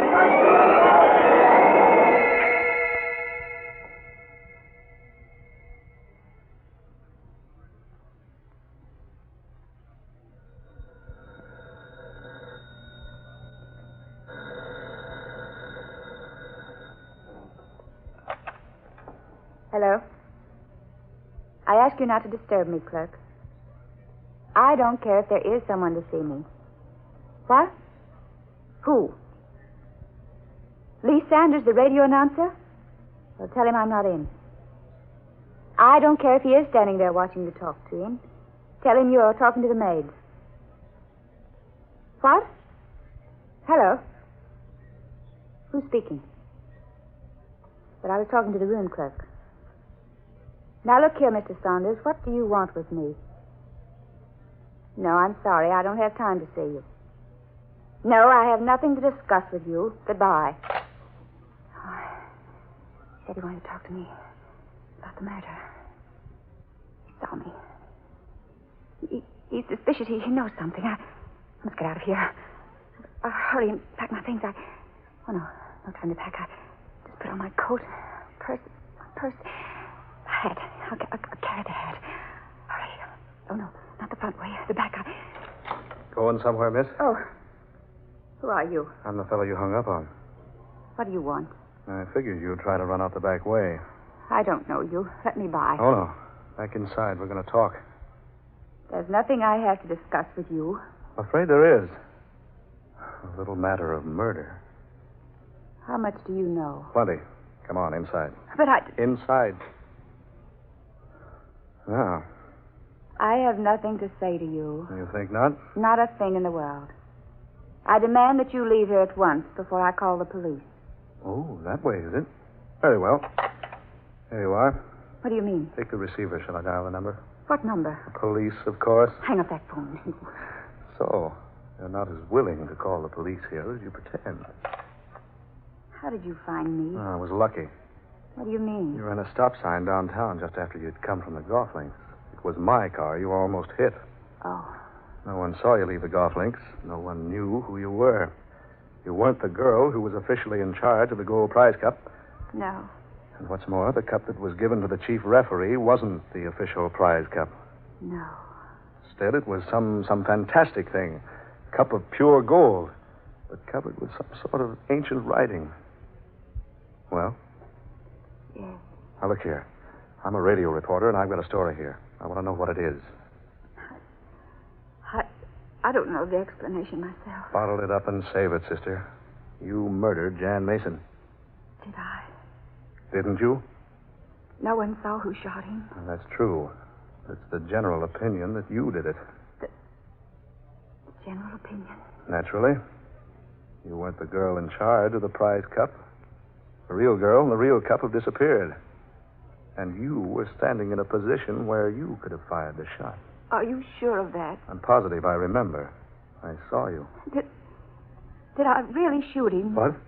Tell me, did I really shoot him? I don't know. All I know is that you were standing directly in front of Mason. And that so were 6 or 8 others. I don't know.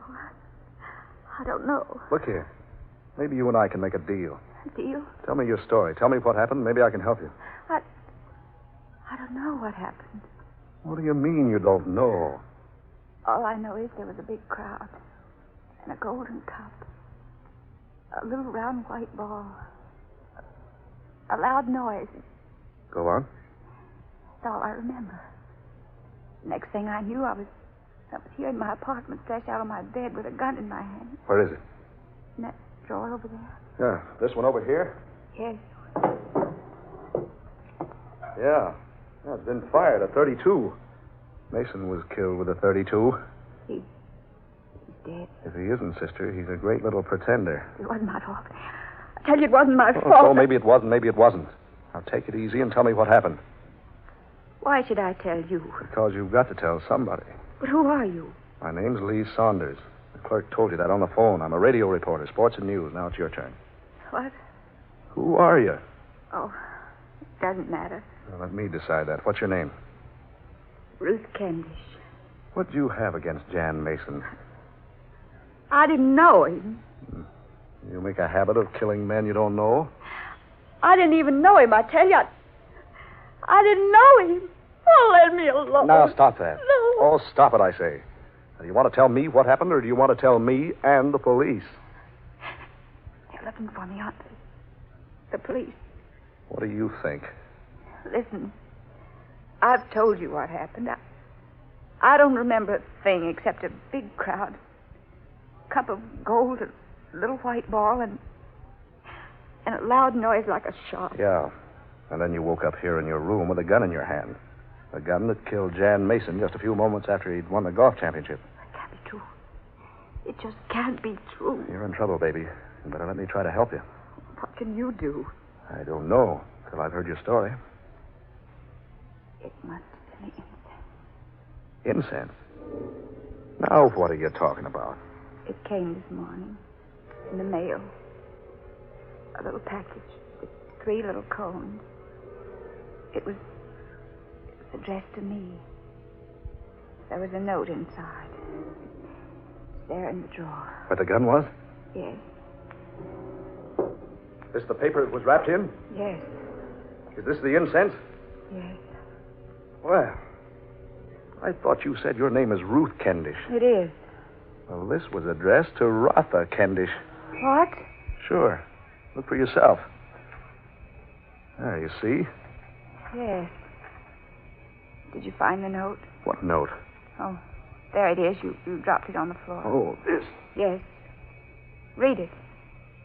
Rotha, we will put a fire to one of these precisely at 1 this afternoon.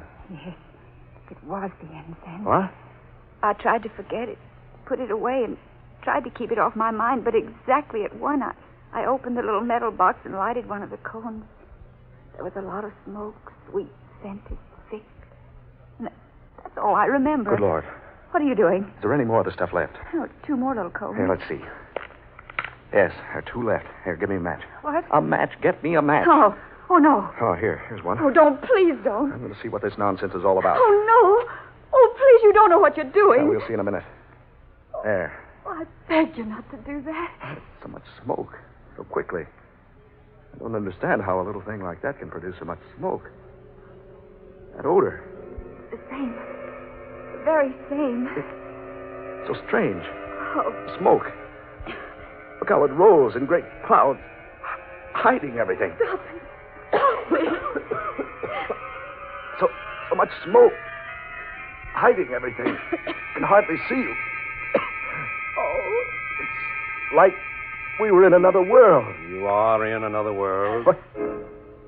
What's that? Welcome, Rotha and Letha. Who are you?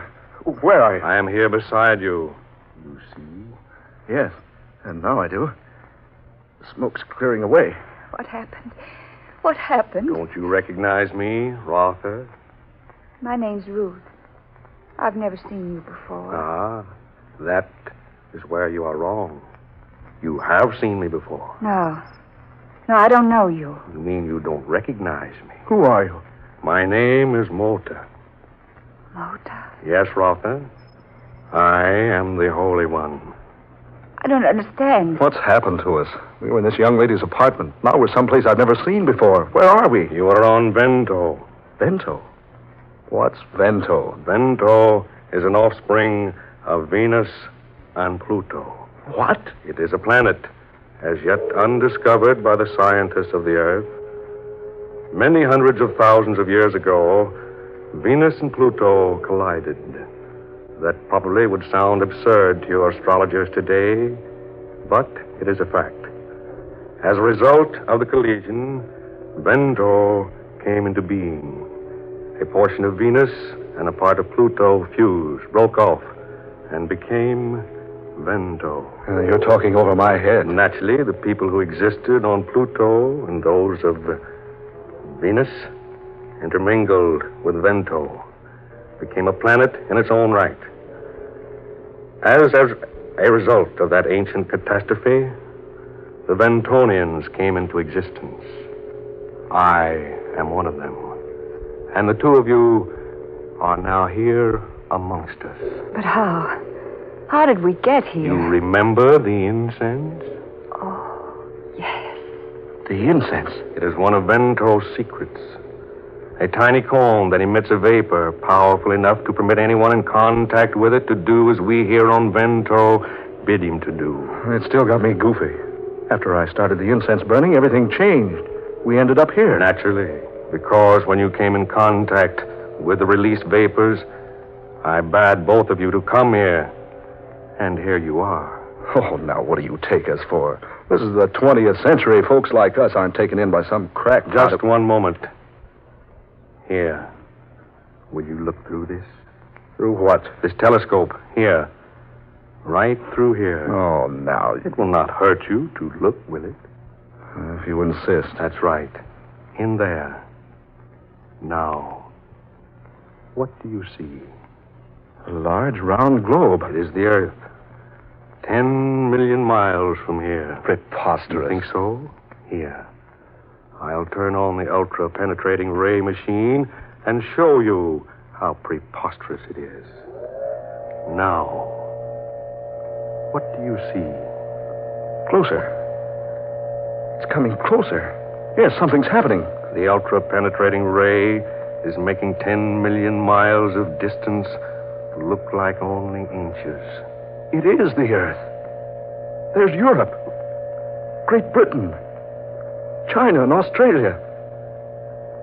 Now I can see the California coast, and Mexico, Texas, Oklahoma, Illinois, Florida, Pennsylvania, New York. Suppose we concentrate upon Florida. There. No. It's not possible. What do you see, Mr. Saunders? A funeral. The funeral of Jan Mason, the golfer. Oh, no. Suppose you permit Rotha to look, Mr. Saunders. Yes, all right. Go right ahead, Rotha. That's right. There. You still do not remember, Rotha? Why do you call me Rotha? Because that is your name. My name is Ruth. When you were here, you were called Rotha. When I was here. Many centuries ago, Rotha, you were originally a Ventonian. What are you talking about? We have theories of reincarnation, as you do on your Earth. Yes, I've heard about it vaguely, but... The one failing is that your theories do not go far enough. What do you mean? That there is such a thing as reincarnation, Mr. Saunders. But it is not restricted to one single planet, such as the Earth.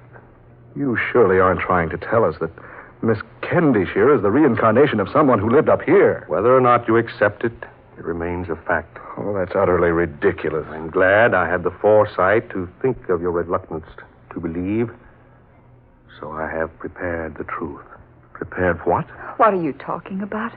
What's the explanation of all Must I this? explain it again? The vapor of the incense I sent you. Once it surrounds you, you are at the mercy of the Ventonian who sent it. You on your planet would call it black magic.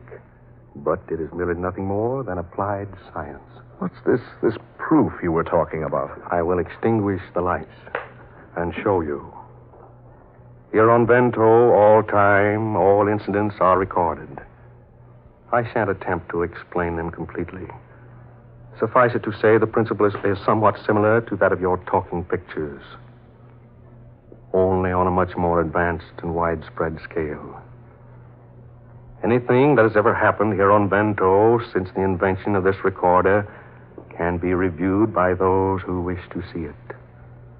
That's why there is no crime, no evil here. Now, I turn on the machine. I must ask you to be silent. Do not speak. Mr. Saunders, look. Quiet. That's me. Quiet, I say. It is you, but not in your present body. It is you of centuries ago. Watch closely now and listen. Come in.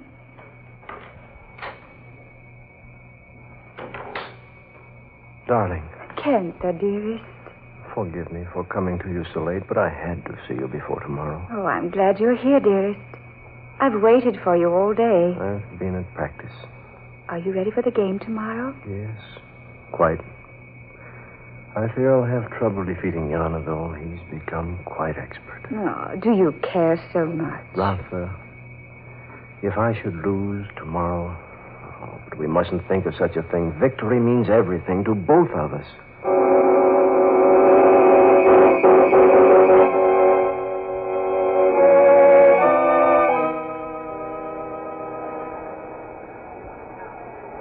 Oh, he can't win now. My poor Kenta. He tried so hard. Oh, but now it's too late. Unless there's a miracle. If Yana misses 2 strokes... Oh, but he can't. And even if he did, it would be a draw. If he takes but 1 stroke, my poor Kenta will be defeated. Yana is ready now. If he does it in a single stroke, Kenta has lost. Now... He did it. Yana did it. My poor Kenta.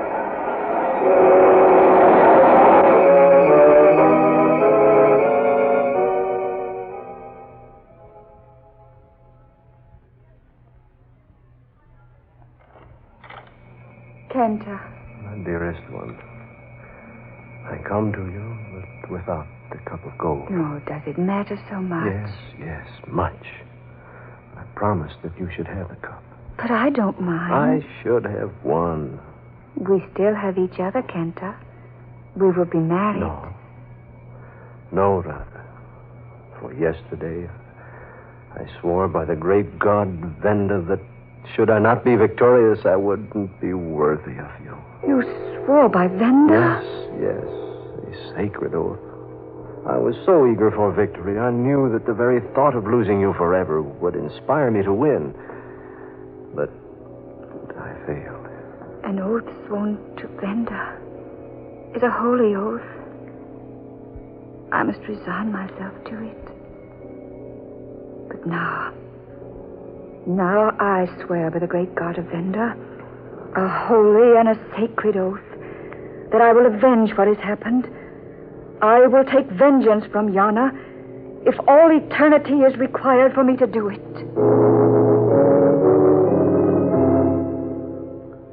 I believe that is all the proof you need. Ruth, did you know Truman Davis? Truman Davis? Truman Davis, the national golf champion, the one who was beaten by Jan Mason. No, I didn't know either of them. You think not, Rotha? Don't you recognize the man called Jan Mason? He is the reincarnation of the man Yana, who defeated Kenta in the games many years ago. It all seems so familiar, and yet I'm so upset. You swore a terrible oath centuries ago. An oath to work vengeance upon Yana. In your span of life here on Vento, you did not find the opportunity to avenge yourself.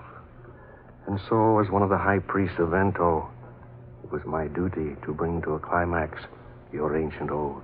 You sent that devilish incense to her.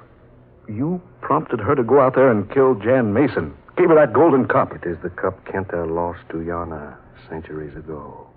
It amazes and confuses the Earth people greatly. You're responsible for all that happened. Hypnotized this girl. Now what? Now she'll return to the Earth and accept her punishment. Oh, no. No, that's not right. It is not for you to say. It's for me to say. Take this. Quick, there's no time to lose. There's no escape from here. The incense, I still have it here. There's one cone left, just one. Well, what can you do? You heard what he said. Anyone here on this planet can use it. Oh, confound it, haven't I got a match? Yeah, here's one. Now. Please. Careful. It's my last match. There. It's burning. Now turn on that ray machine. Do what? Turn it on, turn it on. Oh, all right. What are you going to do? Look into the telescope. Watch. Tell me what happens. All right. I'm holding the burning incense in front of the telescope lens. Oh, I'm hoping. Lee, it's still focused on the funeral. But something's happened. Yes? The coffin is gone. It's open. Someone's sitting up in it. Is it Jan Mason? Yes. Yes, it is. Good. Just a mere thought did it. The penetrating ray sent the incense vapor directly to Earth, to the man in the casket, Mason. And I concentrated on his coming to life again. He is. He is alive. Lee. Oh, our friend's coming too. What do we do? Here, give me your hand. What? Give me your hand. Come on, hurry, hurry. Lee, that's smoke. Hurry, there's no time to lose. How are we going to get away from here? Simple. You saw what a mere thought did for Jan Mason. Hold tight now. Here we go.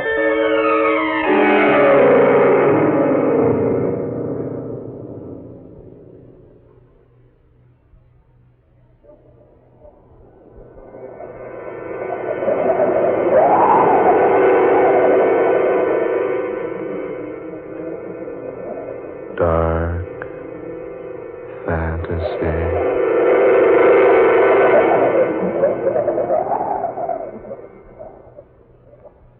You have heard The Cup of Gold, tonight's original tale of dark fantasy by Scott Bishop. Ben Morris was Lee Saunders, Eleanor Naylor Corrin played Ruth, Muir Height was the High Priest, and George Onday was Kenta. Next Friday, the 26th in this dark fantasy series created by Scott Bishop, Coffins for Two, the weird and pulse-pounding tale of two boxes roughly hewed into the shape of caskets, bearing 3 silver handles on each side and silver nameplates, on which were engraved the names of 2 living people. This is Tom Paxton speaking. Dark Fantasy comes to you each Friday night from Oklahoma City. This is the National Broadcasting Company.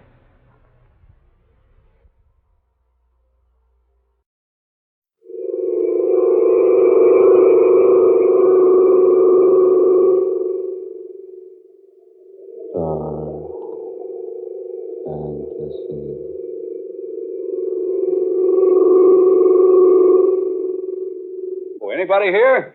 Richard, that high-back chair. Someone sitting in... All you can see is his hand and wrist resting on the arm of the chair, with a burning cigarette between the fingers. He must be asleep. Why don't you wake Wait him a up? minute. Richard. The cigarette. It's burned down to the man's fingers. Oh. Whoever that is over there, he's dead. Did you ring, sir? Oh, I say. Oh. Are you the innkeeper? I'm sorry I was so long, sir. We're short-handed these days. I was outside. Couldn't come any sooner. There's a dead man over there. What was that? A dead man, sitting right over there in that chair. What? Well, he's gone. But Richard... Did you say a dead man, sir? Yes. He was sitting there in that He chair. was there. My wife and I both saw him. Must have been the shadows from the fire, sir. I say, come here, will you? Are you looking for lodging? What is it, dear? Come over here. All right. There was someone here. Certainly there was.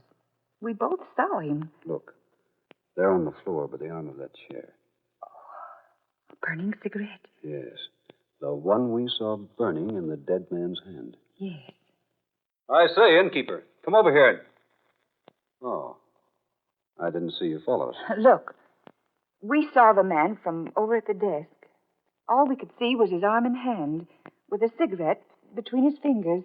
That's the cigarette down there. Still burning. And it was burning the man's fingers. I'm sure you're both mistaken, sir. There's been no one here in the lobby. It was merely the shadows from the fireplace. Then how do you account for that burning cigarette there on the floor? One of the guests probably dropped it, sir, by accident before retiring. But I tell you, there was someone sitting in this chair. Then, since he's not here now, it may have been the aunt. The haunt? Yes, miss. Folks call him the ghost of the Pig and Hammer. No, come now. Don't start any nonsense about ghosts. His name was Trafalgar. First or last, I don't know which. No one remembers. He built this old wayside inn more than 200 years ago. Married his girl, he did, just after it was finished. The night he moved in, he was murdered in cold blood by one of the girl's rejected swines. Killed Trafalgar for revenge, he did. Right here in this room. While His Honor was smoking his last smoke before retiring. Oh, then it was the ghost. Could have been, miss. Could have been. Folks claim they see him every now and then, though I can't say I has. I say, look. Yes, Governor? There, on the back of that chair. Isn't that a spot of blood? Well, no, I don't rightly know, sir, but... Well, yes. I believe you're right, Governor. Oh. The man was stabbed in the back. He was. Through the heart. Seems that spot there would be just about where he would leave blood behind, was he to sit in this chair here. Oh, Richard, let's go. Oh, so you've seen him, too.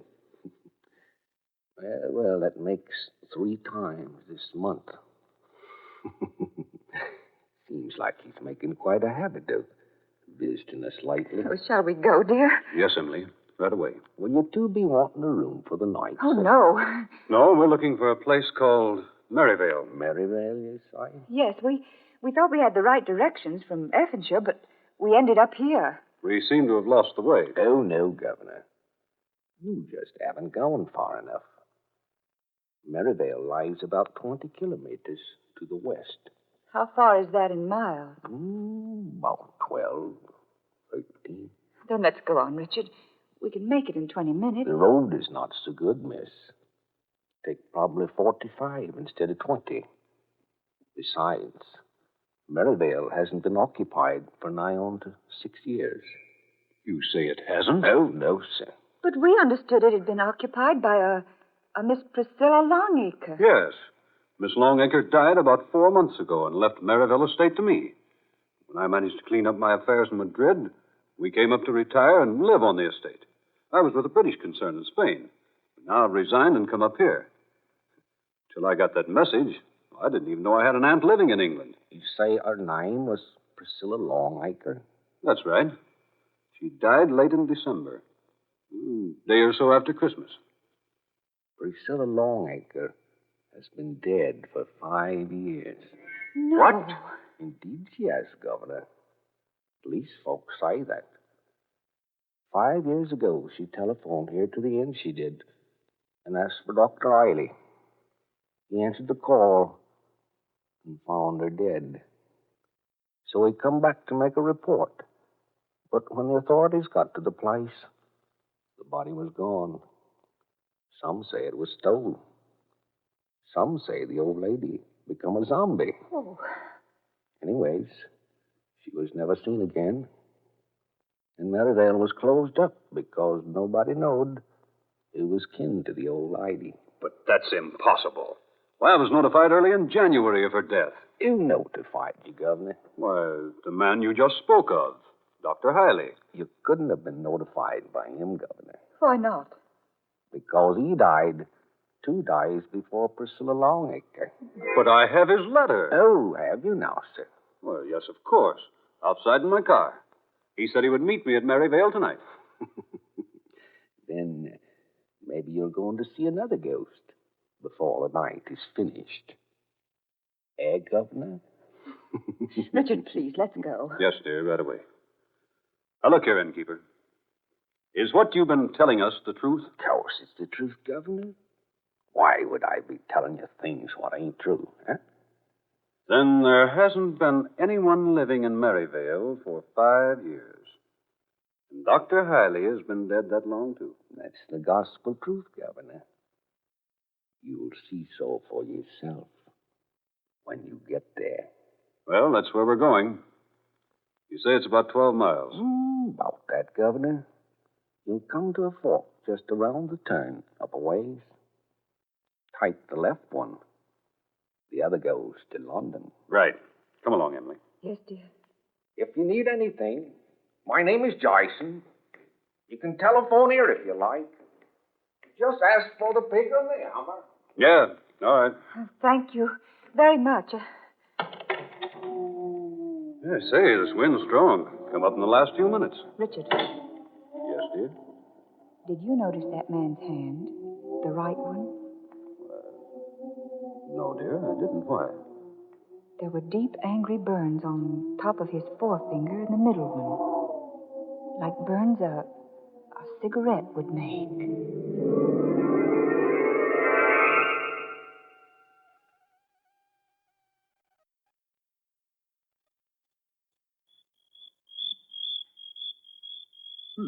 Place seems deserted. Thank heaven that wind stopped. Oh, Maryvale is in a small valley.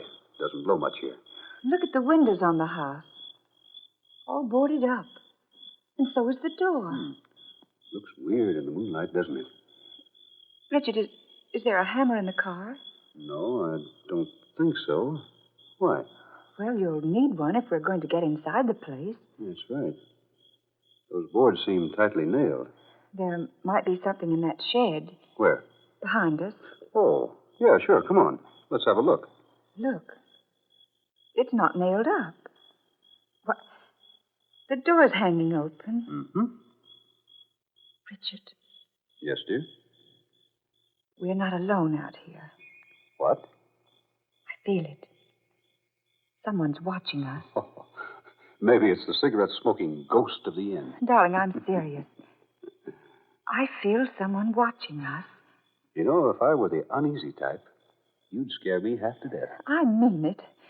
I'm frightened. Oh, come now, darling. I think we'd better go back to that town where we stopped for dinner. Nothing doing. I wouldn't brave that road again for anything. Come on, here's the shed. Still got the matches I gave you? Yes, but let's don't go inside, please. Why not? I just don't want to.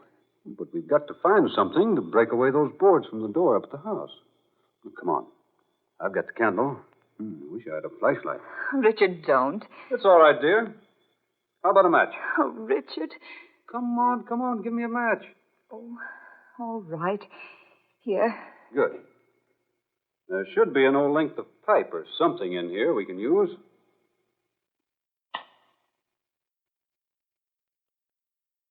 There we are. There. Candle lit. Will you hold it, dear, while I look around? Richard. What's that? Over there in the corner. Those black boxes. Boxes? Oh. Richard. They're coffins. Coffins? Oh, nonsense. They are. They're painted solid black. Look. 3 little silver handles. You may be right. 3 handles on this side, too. They are coffins, Richard. Yes. Yes, they are. And new ones. What in the world are they doing out here? Let me have the candle. Look. Aren't those silver inscription plates on the lids? That's what I want to look at. Here now. There. Oh, Richard, I'm frightened. Good Lord. Why, this plate says Richard Longacre. And the other one, Emily Longacre. Died May 15th, 1942. Well, that's today. Richard! The light. Emily, what happened? Oh, the wind blew out the candle. Richard? Richard, is that you? What? Is that you moving about in here? No, I'm not moving. I thought it was you. Here, where are you? Richard! Oh, let go! Let go! Get your hands off me right now! Emily, where are you? She's not here. She's gone. Candle. Must be on the floor here someplace. Has to be here someplace. Must have light. I say. Longacre. Who's that? Is that Richard Longacre? Yes. Thank heaven. Who are you? Quiet. Don't let him hear you talking. Who are you? Can you get a light going? Yes. I found the candle. See if I get a match. Yes, here. What? No one here. No one in the shed but myself. Door's closed now. Good Lord. The lid. The lid on that coffin. Moving. Something inside pushing it up. Slowly pushing the lid up. Pushing it up.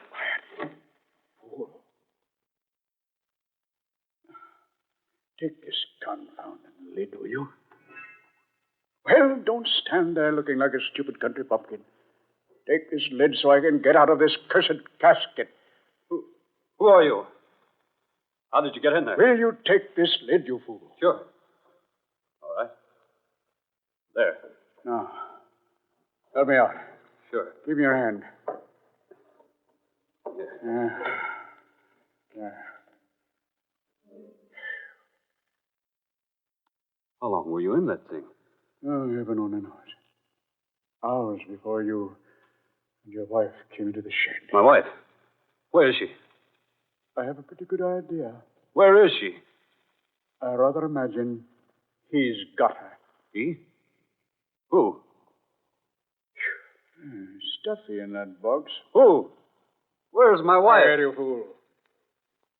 He comes back and finds me here. Who are you? Tell me what you know. My name is Warren Hiley. Hiley? Yes. Dr. Hiley. The one who sent you the notice of your aunt's death. But he said you were dead. He? The innkeeper. Oh. Jason. Yeah. That was his name. Jason. I rather imagine he would tell you I'm dead.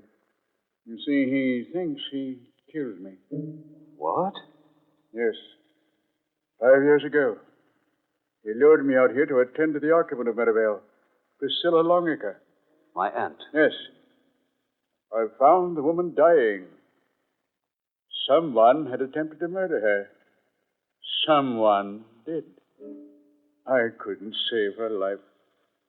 The innkeeper? Exactly. He attacked me. Left me for dead. But I recovered. And I hid the body of the dead woman. Found a place to hide myself. But why? Why what? Why did you hide out? Why didn't you return and accuse the innkeeper of murder? I had no proof. Besides, I was always devoted to Miss Longacre. I wanted to find that motive behind the crime. I did not know it would take 5 years to do so. What was the motive? It's not a novel one. Jason wants to buy Merryvale because somewhere on this property are buried more than 3 tons of silver. Silver? Yes. It's brought to England from France during the Revolution. Its owners were captured and executed. And the silver finally became a legend. But now, I have discovered it. Here? On this property? Indeed, yes. Would you like to see it? Now, look here. I'm not interested in silver until I find my wife. Where is she? I think I can take you to her. Well, then suppose you get about doing it. We must be most careful. Here. Hold the light over here. Oh, sure. Here, help move this straw aside. Hey, careful of the flame. There. The trap door. Yes. Quiet now. Very quiet. I'm going to open it. All right. Careful now. Give me the light. You go first. All right. I'll follow. Careful. Careful at the bottom. There's a quicklime pit just a few feet from the bottom of the ladder.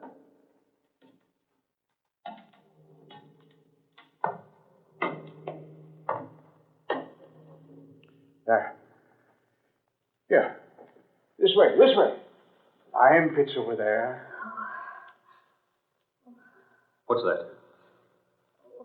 Emily. It's my wife. Emily. Oh, Richard. Oh, darling. Are you all right? Yes, I guess so. What happened?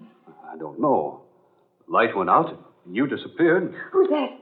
Oh, Dr. Hiley, dear. The one who sent us the notice of Aunt Priscilla's death. Doctor, my wife. Pleasure, Mrs. Longacre.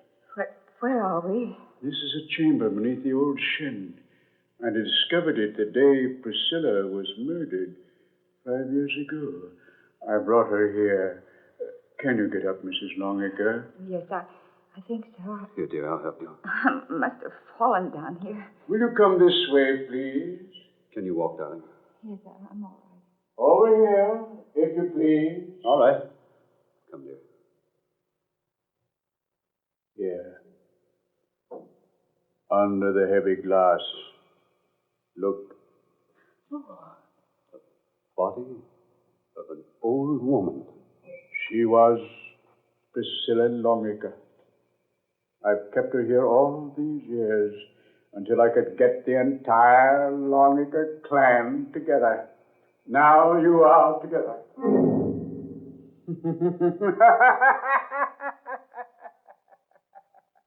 I waited for this day. 5 years I waited. Richard. Look here, Dr. Hiley. Jason! Yes, Doctor? Jason. The innkeeper.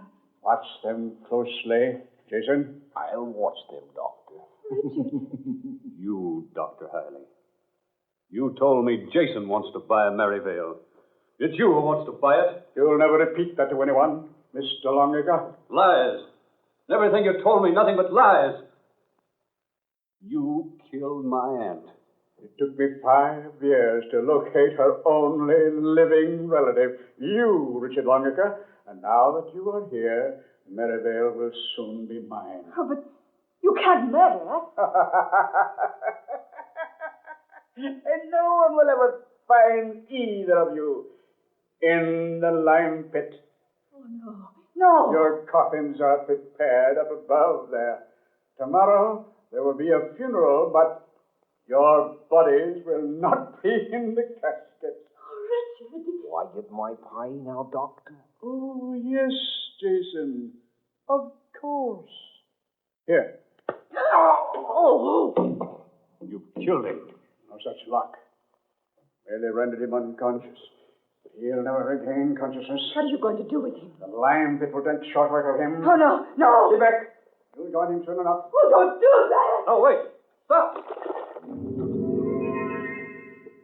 I intended for you to fall into that pit. And I threw you down here through the trap door up there. It was you up there. Crawling into that coffin and pretending to hide was all a lot of sham to lure me down here. Now, look here. I demand that you release us. You're in no position to demand anything. Your aunt is next, and you'll follow her. And I warn you, this gun I have is loaded. What are you going to do? The old lady goes into the pit next. No, Richard. Let her alone. No, not in the light. And kept her hidden down here for 5 years. When I heard you were coming here, I finished. Put that body down. Stand back. I'll shoot if you come nearer. Richard, don't. You've done enough, Hailey. Stand back. Put her down. No, she's going into the pit. Put her down, I say. Richard, come back. You devil. Richard, that woman. Didn't you, Doctor? No. Take your hands off Thought me. you'd killed me after keeping me here all these years. No.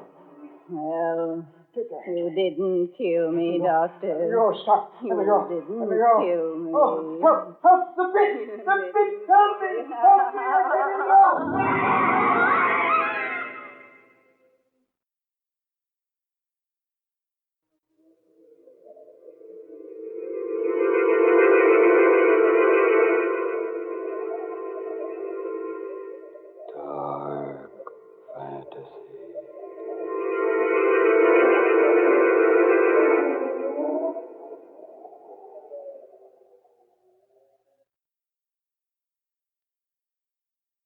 You have heard Funeral Arrangements Completed. Tonight's original tale of dark fantasy by Scott Bishop. Alf Daniels was heard as Richard Longacre. Eleanor Naylor Corrin was Emily. Fred Wayne played Dr. Hailey. Georgiana Cook was the old woman. And Muir Height was Jason. Next Friday at this time, one of the most unusual of all dark fantasy adventures. Created for you by Scott Bishop. Reaching. For pictures of the production Dead Hands Reaching and of the dramatic staffs of Dark Fantasy, as well as for vivid and exciting picturizations of next Friday's story, Dead Hands Reaching, we call your attention to the 2-page story appearing in the magazine Movie Radio Guide, dated tomorrow, May 16th. And now this is Tom Paxton reminding you to buy United States war bonds and stamps.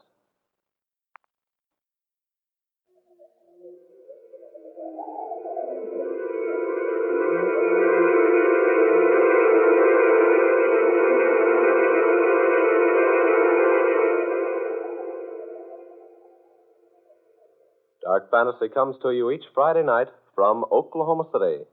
This is the National Broadcasting Company.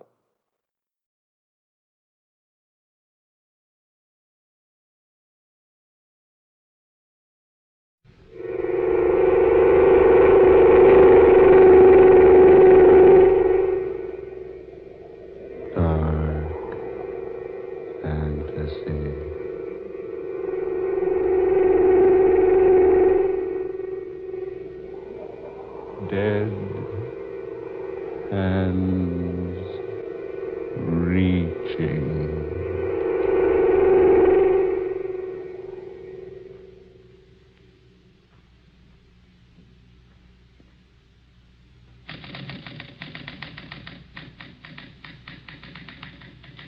Alan. Alan. Alan Blaine. I thought I heard someone. Listen to me, Alan. Someone did speak. I spoke to you, Alan. Who's that? Don't be alarmed. There's no one here. No one in this office but myself. I am here. Am I losing my mind? No, there's no one. Listen to me, Alan. I hear you, but where are you? I am here. But you can't see me. Who are you? Listen to me, Alan. Yes? How much money are you making? Not much. How much? $25 a week. You're worth more. I know I am. Then why haven't you done something about it? Well, there are hundreds of men who could do my work. I can't afford to lose my job. You won't lose your job, but you will get a better one. What do you mean? Go talk to your employer today, Alan. Today, you hear? Yes. There's a position open. Assistant manager? Exactly. That's too big a position for me. You're capable of handling it. Go in. Ask for it. Ask for job of assistant manager? Yes. You'll never get it unless you ask for it. Look here, who are you? Where are you? You cannot see me, Alan, because I am not of your world. Are you some devil? Some evil spirit? I assure you, I am not. Then why don't you show yourself to me? I am not permitted to do that. Be thankful that I am able to advise you. Why do you advise me? Because there is much I can do for you. I don't understand. Your voice. Out of nowhere. That must not worry you, Alan. Do as I say. Go now. Ask for assistant managership. Go, Alan. Ask for it now. Wait. Don't wait, Alan. Wait, I want to talk to you some more. Don't wait until it's too late. I warn you. Come back. Come back.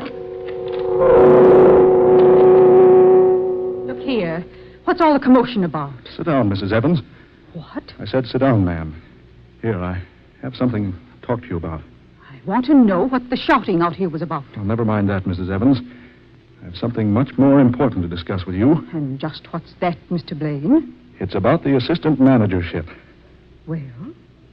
Well, you see, I was just thinking. Go on. No, I was just thinking that perhaps Go ahead. Go ahead, Alan. Tell her you want the job. Did you hear something, Mrs. Evans? I'm waiting to hear who you have in mind for the job that's open. I'll take that job, Mrs. Evans. What? What did you say? I said I'll take that job. Why, I hadn't thought of that. You might handle the job all right. Yes. Yes, you might. Come on in the office, Blaine. Let's talk this thing over.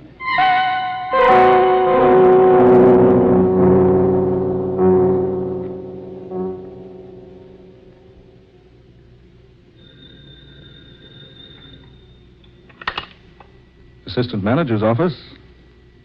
Oh, Judith, darling. How are you? Hey, you coming down to see my new office?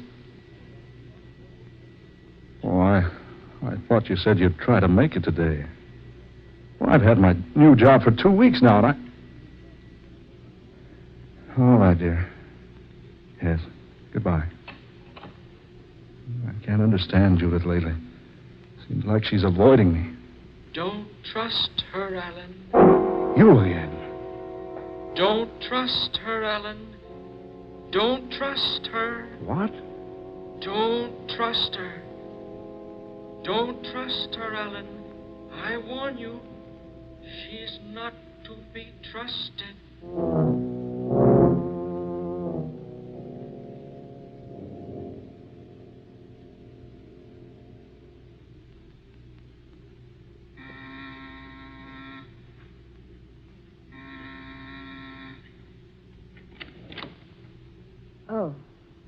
Oh, it's you, Alan. Hello, darling. May I come in? Yes, I suppose so. My, you're beautiful tonight. Am I? Oh, that dress looks wonderful on you. I'm glad you're all dressed up. Honey, we're going to celebrate. Alan. I've just been promoted, darling. Now I'm making enough for us to live on. Come on, let's paint the town. And when we find just the right spot, I'm going to ask you to marry me again. Aren't you going to say something, Judith? I have an engagement tonight, Alan. Oh, but you can call it off. No, I'm afraid I can't. Think what's happened to us. Now I'm making the money you always wanted me to make. You'll have to go now, Alan. What? I've just a few minutes to finish with my makeup. You'll have to go now. But, Judith... Please, Alan. Now, wait a minute. Alan, really? I've asked you to go. I haven't much time. Oh. So you haven't much time. Well, let me tell you something, Judith West. No, Alan. Yes, Alan? Let you tell me what? Don't say it, Alan. Don't. Well, Alan? Don't say it, Alan. I warn you. There'll be a quarrel. You'll kill her this time if you quarrel. I'm waiting, Alan. Never mind. Just forget it. Good evening, my dear.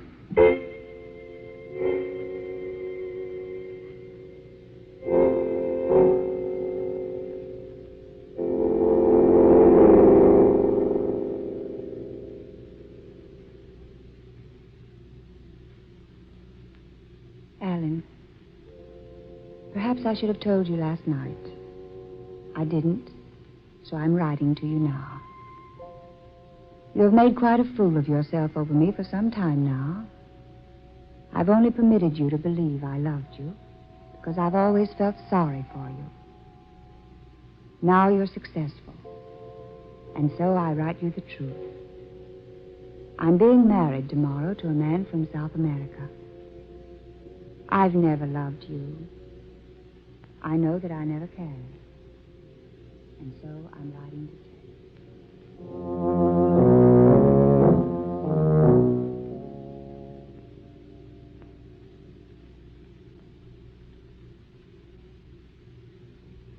Miss Adams, will you please call me at 11:30?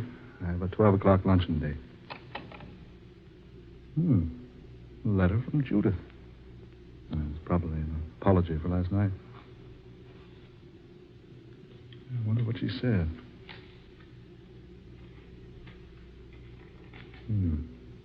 Alan, perhaps I should have told you. Writing to you now. Quite a fool of yourself. Always felt sorry for you. Being married tomorrow, I have never loved you. Never loved me. Oh, she can't mean that. Yet she wrote it. Yes, she wrote it. Oh, so she's been playing ball with me all these years. Felt sorry for me, did she? Sorry. Well, I'll make her sorry. I'll show her. I'll kill her. No, Alan. Yes, I'll kill her. Don't go to her, Alan. I'll show her. I'll show her she can't toss me off like an old glove. Put that gun back, Alan. No. Put it back in the drawer, I say. No, no. I warn you, you'll be sorry if you don't put the gun away and calm yourself. I won't, and you can't stop me. No, I can't stop you. Nothing can stop me. Nobody. Not now. Oh, so she feels sorry for me. Well, I wonder if she'll feel sorry for herself with a bullet in her cheating heart.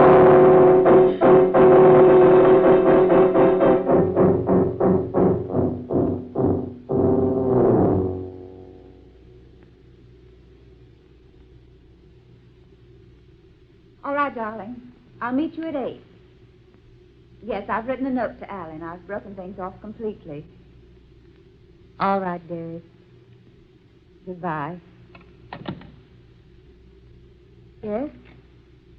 Who's there? Who's there? Who is it?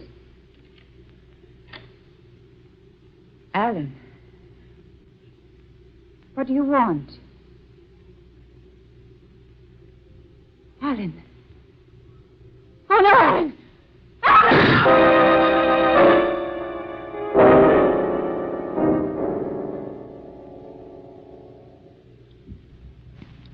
Alan!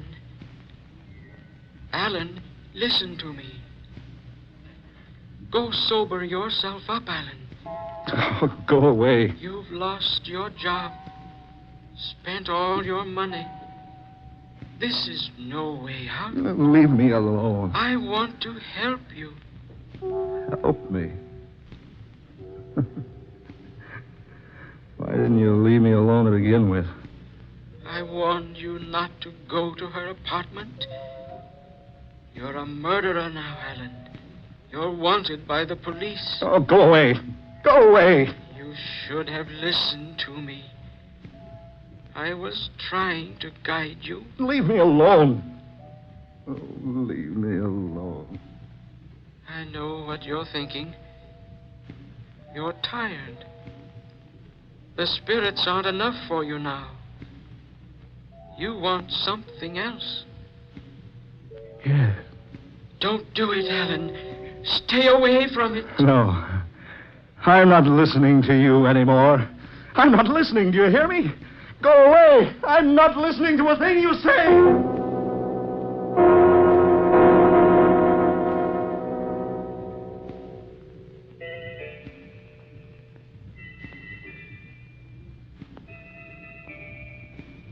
Please to come in. A friend of mine sent me. Jake Mullins. Oh, Honorable Mr. Mullins. So, young C4, glad to help any friend. Honorable Mr. Mullins. He said I could forget my troubles here. Trouble? You have trouble, please? Plenty. You want maybe sleep? Anything. Anything to stop this awful burning in my mind. You smoke, maybe? Me fix pill. You sleep. Yes, sleep. You lie here, please. Stretch out. Make comfortable. Yes. Here. You smoke this. Take pipe. You sleep. Yes. So, you feel better by and by. No. Please to lie down. You smoke. Pretty soon, sleep. Don't, Alan.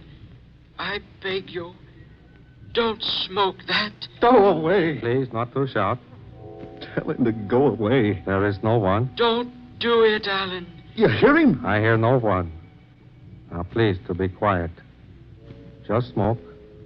Plenty soon, sleep.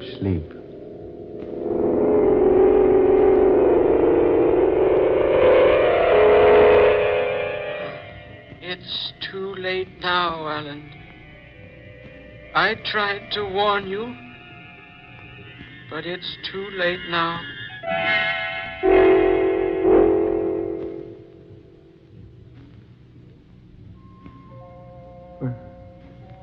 Where am I? So strange. Quiet. Peaceful. What's this? Book. Old. Rotting. Why, a diary. Aaron Blaine. That was my great-grandfather's name. This was his diary. Where am I? Seems like a cave. Yes, it is a cave. My clothes.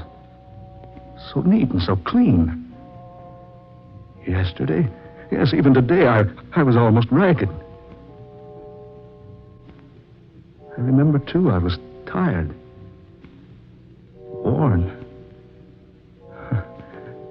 Now I feel refreshed. How did I get here in this cave? That light. From the fire. I can read the book by the fire. Yes. We are now in the midst of a dreadful civil war. I fear everything I own is lost. I have only managed to save my gold. Gold. I figure its value at more than $80,000. I have buried it today beneath the horse stall at the east end of the barn. It will never be found there. Gold. buried beneath a horse stall in the barn. But what barn? It's daylight. Perhaps if I get out of this cave... Yes. There's the opening. Yes, it is daylight.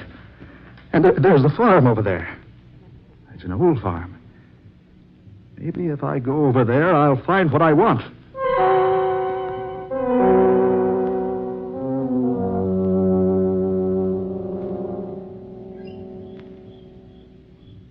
You say this farm did belong to old Aaron Blaine. That's right, boss man. About the time of the Civil War was, I reckon my pappy done work for him. Who owns the place now? I reckon Uncle Sam do now, boss man. I pays the taxes when I can, and they lets me live here. Got myself a horse out there in the barn, yeah.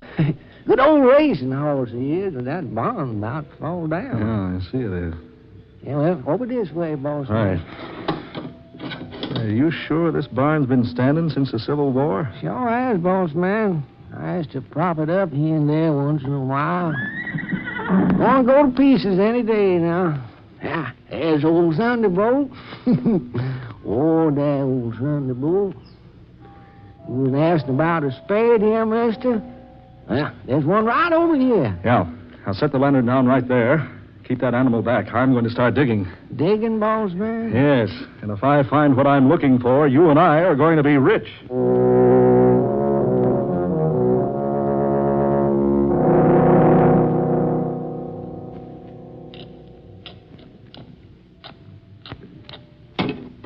There it is. Lord have mercy, boss man. Something buried there? Yeah, a metal box. Come on, help me get it out of there. Okay, boss man. Can you get a hold of that corner? I think so. The pull's hard enough. Right. There. Good work. Heavy. Yeah, got a lock on it. You'll fix that. Golly, it's heavy. Ah, there we are. Lord have mercy, boss man. Look at that gold. Yeah, gold. $80,000 worth of gold. What's that? Must be the Pearson boys. Who? The Pearson boys, boss man. Who are they? They've been trying to get this farm, only ain't got enough money to pay the back taxes. Folks around here always said they knowed there was gold buried here someplace. They must have seen you, and now they're trying to scare y'all. It's a good thing it's night. I was going to come down here this afternoon, but I decided to stay in the cave till dark. Cave, you say, boss man? Yeah, over toward the hills. We better get ourselves over there, boss, if we's going to keep this here gold. Them Pearson boys been looking for it for 10 years. If they catch us with it, they's want to take it away from us.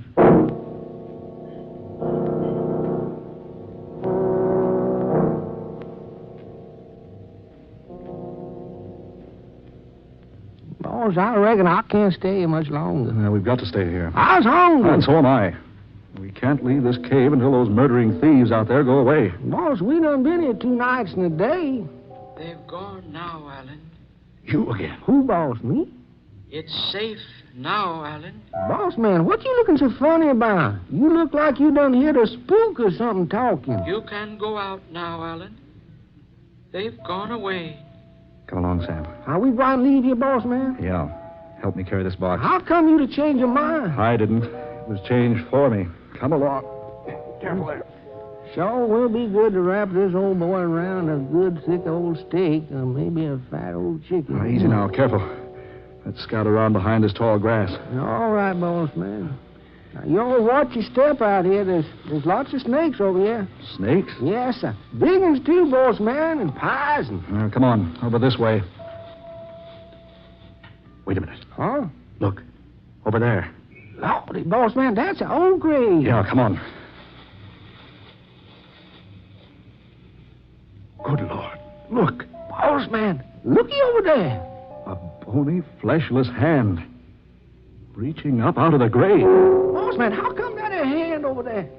Whoever that was, they buried him alive. Come on, boss man. I don't feel none too comfortable around here. Wait a minute. Something scratched into this tombstone. I can't quite make out what it says. Yeah, that's better. What does it say, boss? I can't read. It says, Aaron Blaine. Aaron Blaine. Died August 16th, 1861. August 16, 1861. My great-grandfather buried alive. Lord of mercy, your grandpappy? I didn't die then. I was only unconscious from exhaustion. They thought I was dead, so they brought me here. Where are you? I brought you here to show you this. How did I get here? The opium removed the spirit from your body. I brought it here. No, take me back. You can never return. Yes, take me back. I have the gold now. I'll be rich. No. Yes, take me back. Take me back, I say. Bossman, look at that there snake. No. Run, Bossman. He done bit you, I tell you. Poison. Been poisoned by that snake. I can't. Help me. Help me. I can't get back. No, Alan. I warned you. Now, you'll never get back.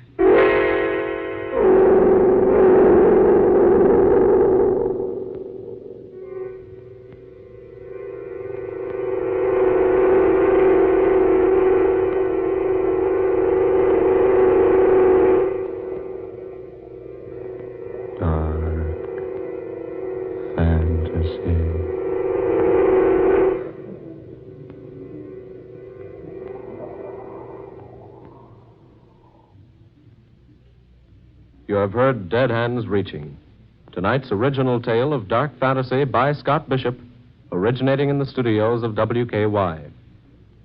The picturization story of Dead Hands Reaching appears in the May 16th issue of Movie Radio Guide. Ben Morris was heard as Alan Blaine, Eleanor Naylor Corrin played Judith West, Muir Height was Young Si Fu, Georgiana Cook played Mrs. Evans, and Darrell McAllister was Aaron Blaine, the voice from beyond.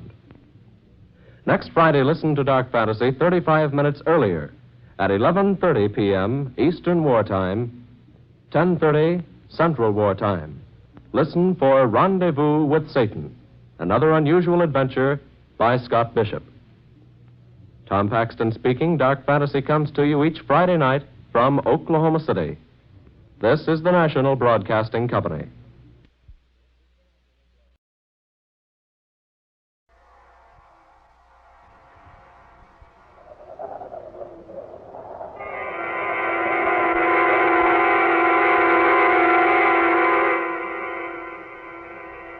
Dark fantasy.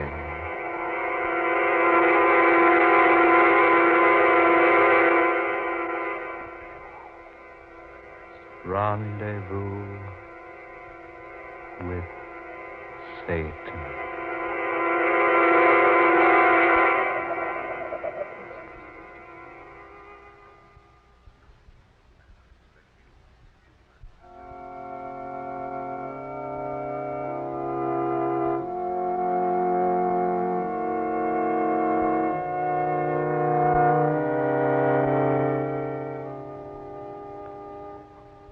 My good people, let us remember him who has passed, not for what he was, not for what he did, but because he was, as all of us are, a temple of God.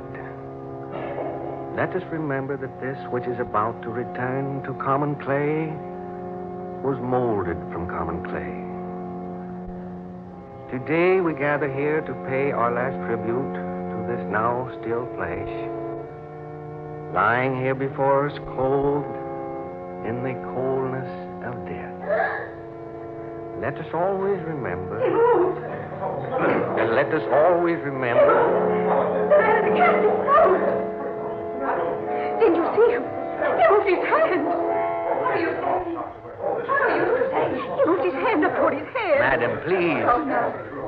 No, surely you're mistaken. No, I distinctly saw his hand move. Couldn't have. Carl. Oh, my darling.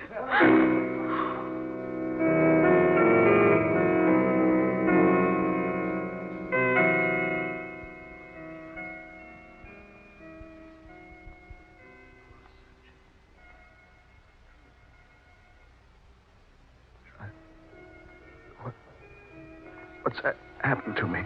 Just lie still, Carl Fisher. This craft is most fragile. Where am I? Where would you be after death? Dead? You say dead? Yes. Am I dead? They have your body in a church, Carl. Imagine you in a church. No. No, you're mistaken. This is no church. I'm right here. Apparently you are, yes. But we are most careful when we bring you here. We take every precaution to relieve the shock. Shock? Of finding yourself in the midst of fire and brimstone. Hot. It's so hot. You get used to it. Where am I? Your soul is here with me. Your body is back on Earth. At present, resting within a satin-lined coffin. Coffin? Yes. They're soon going to place you within a tomb. Oh, I don't believe you. Don't you? Personally, makes no difference to me whether you do or not. But for your own satisfaction, suppose you feel for yourself. What? Yes. Reach up with your right hand. Reach up. Feel the casket lining by your head. Go right ahead. There. You see? Yes. But I'm lying in the bottom of a boat. Only your soul is. This is some trick. The boat is satin-lined. I'll admit, Carl Fisher, I am generally most concerned about my own comfort. But as far as lining one of my boats with satin, no. I fear that would be too much, even for Satan. Satan? Yes. Here, let me prove to you the boat is not cloth-lined. There. You see? You devil. That's irony. You are a devil. Yes, I am. But not just a devil. The devil. You mean I'm really dead? One never dies, Carl. The common clay perishes, yes, but only the common clay. Let me out of here. I'm sorry. You see, you can't move until I permit you to. But I moved my hand a moment ago. Felt the lining near my head. That's because I wished you to. Nothing is done here unless I order it done. Then I am dead. Only your body. It might interest you to know you caused quite a commotion up there a moment ago when you interrupted your funeral oration by suddenly moving in your casket. Yes, quite a commotion. Only 2 people saw you. One of them was a woman. You frightened her, Carl. But they've taken her away now.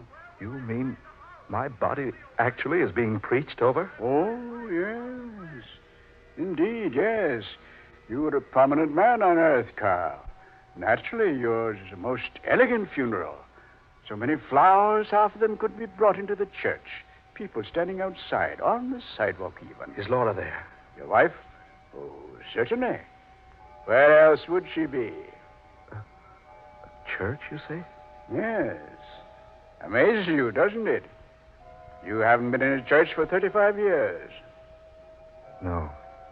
You wouldn't even permit your daughter to be buried from a church, Carl. But she went to heaven. Anyway. Stop it. Stop it. Do you remember Reverend Brooks, Carl? Reverend Brooks? Yes. He married you. Remember? Today, he's officiating at your funeral. No.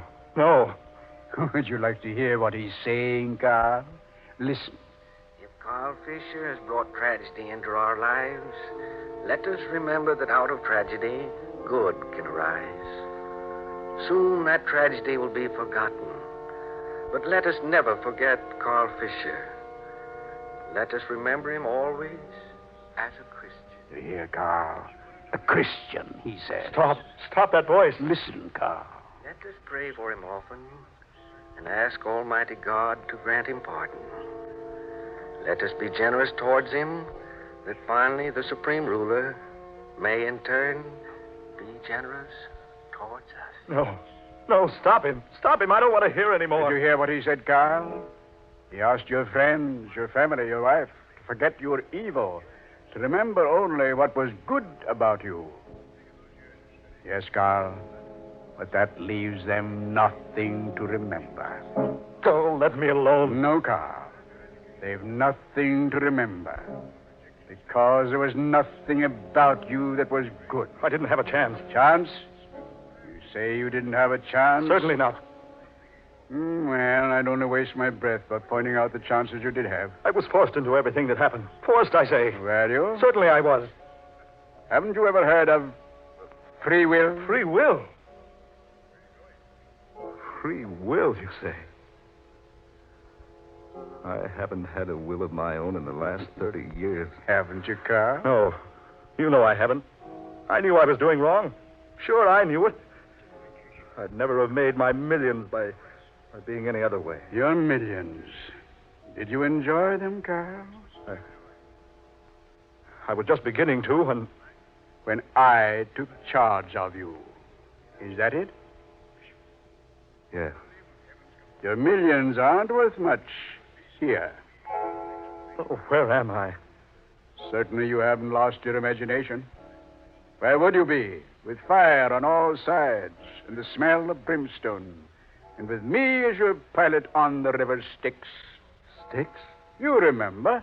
It's our largest river. Where are you taking me? I have a special assignment for you, Mr. Fisher. We have a certain reserved space for members like you down here. Inferno. Tell me. Am I in Hades?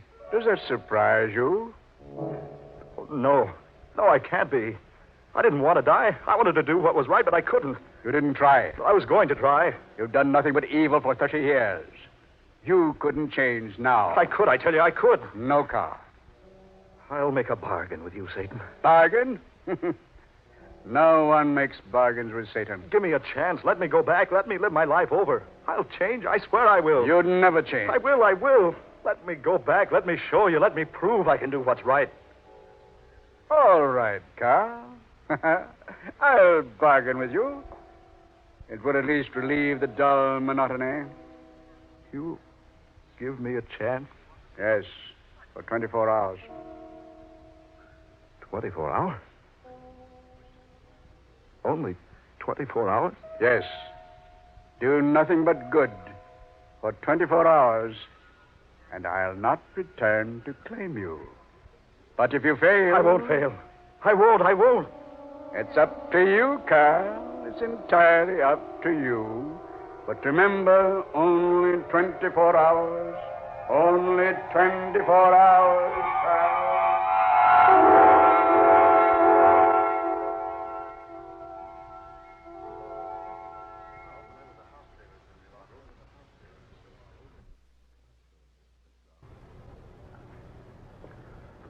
You really shouldn't have come tonight, Laura. You should rest. I know. But I couldn't rest. Poor Carl. He needed someone so badly those last few days. And I was away. Never dreaming what was happening. You mustn't blame yourself, Laura. No, I can't help it. I feel I deserted my husband. Just when a man needs his wife most. There'll come a time, Dr. West, when I'll be afraid to come out here to the mausoleum. I wanted to come tonight to tell him goodbye. Goodbye? Yes. I loved my husband, David. Despite everything he did, he was the only one I ever cared for. Here, my dear, I have the key. I say, Laura, it's not locked. But I saw you lock it after the services this afternoon. I did lock it. I'd swear I did. Open the door. Yes. Do you have a light? Yes. Pocket flash. There. Oh, David. Empty. The casket's empty. David, for heaven's sakes, what's happened here? I don't know, but Carl always said he'd come back. What? Yes. He told me once he had no fear of death because he knew he could always make a deal with Satan. Carl told you that? Yes. I laughed at him at the time, but now I wonder.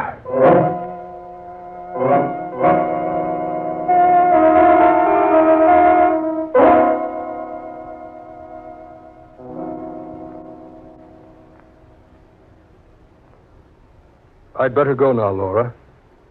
Sure you're feeling all right? Yes, I know I won't sleep tonight. You can relax. I can send you out a nurse if you like. Oh, no. No, I'd rather be alone. But if you need me, please don't hesitate to call. Thank you, David. Good night, my dear. Good night, David. And thank you so much for being such a dear. I'll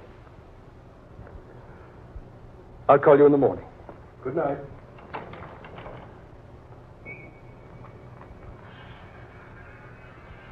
That's strange. Yes. I'm not hearing things. That's an electric razor running. But it can't be. There's no one in the apartment but myself. Carl. Carl. Carl. Carl! Yes, my dear, did you call me? Carl. Yes, Laura, what is it? Carl. Are you really there? What do you mean, am I really here? Of course I'm here. Heavens, I was right in the middle of my shaving. Oh, no. Laura, what's the matter with you? Why'd you call me? No, Carl, please don't come any closer, please. The world's gotten into you all of a sudden. Darling, is it really you? Really, me? Now, what are you talking about? Carl, don't you know? Don't I know what? We buried you this afternoon. Carl, don't look at me like that. Buried me? Yes. Oh, darling, what's happened? Tell me what's happened. I don't know. Something's wrong. Carl. My head. Whirling. Dizzy. I don't remember what happened. Oh, darling, you're alive. Warm. Breathing. Yes, but I seem to have been away. It was so hot. There was a boat on a river and a satin-lined casket and... Oh, Laura. Darling, you did come back. Dr. West said you would. Dr. West? Yes, David. He said you told him once you'd come back after you'd gone on. Laura, I have been dead, haven't I? Yes, Carl. I remember now. I was sitting at my desk, sitting alone at night in my office, and then something happened. You were shot. The back of the neck. Everything stopped. The next thing I knew, I was riding in the bottom of a boat lined with silk. No. That wasn't the boat that was lined. It was the casket. He told me to move my hand and I'd feel it. Who, Carl? Who told you? It was the devil. Carl. Yes. I died. Went to Hades. But I bargained with Satan. I bargained with him. He took me up, gave me 24 hours. 24 hours. Darling, Darling, I don't understand. 24 hours to prove I could do good here on Earth. Oh, is it true? Can it be real? Yes, it is true. It's real. I can't believe it. Things like this just don't happen. This happened. But, Carl, how? I made a bargain, I tell you. A bargain with Satan. And I have a rendezvous to keep with him. In 24 hours. I'm so confused, Carl. If only... Who could that be? I'll go see. Oh, no. If it's anyone we know, they won't understand. You go back into the bedroom, dear. I'll see who it is. But the world's got to know sometime. Oh, people will know soon enough. Please, dear. I'm too upset for a scene to try to explain to anyone tonight. All right, my dear, if you wish. Thank you, darling.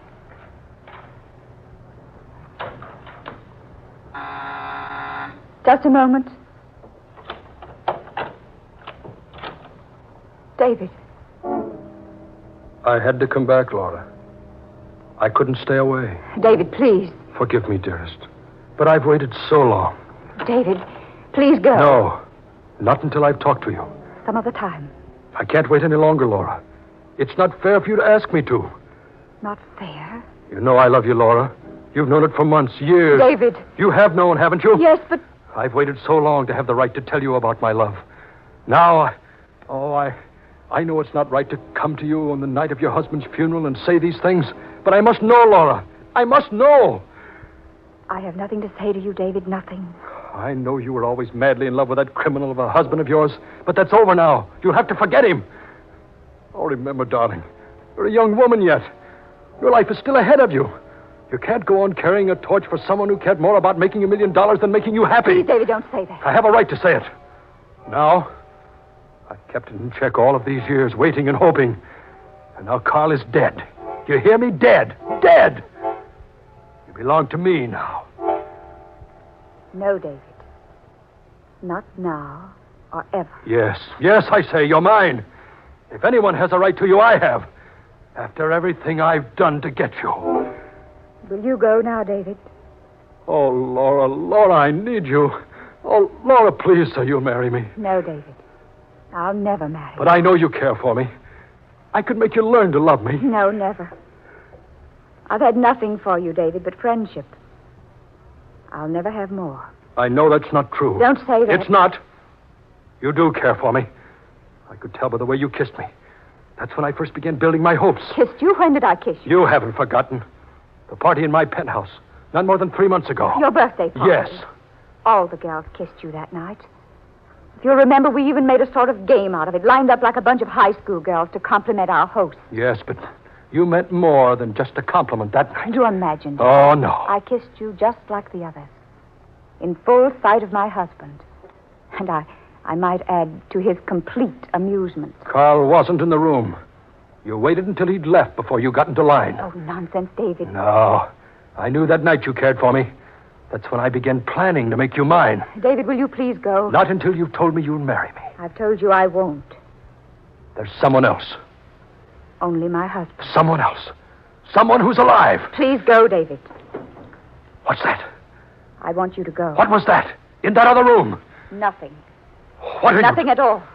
What are you doing? I don't want you to ever come back here, David. What are you doing? I'm locking this door. I'm in no mood to have you go ransacking my place. There's someone in that room. David? So. You couldn't wait until your husband was safely buried. Couldn't wait. David. Well, he won't have you. You hear me? He won't have you. David. Please go now.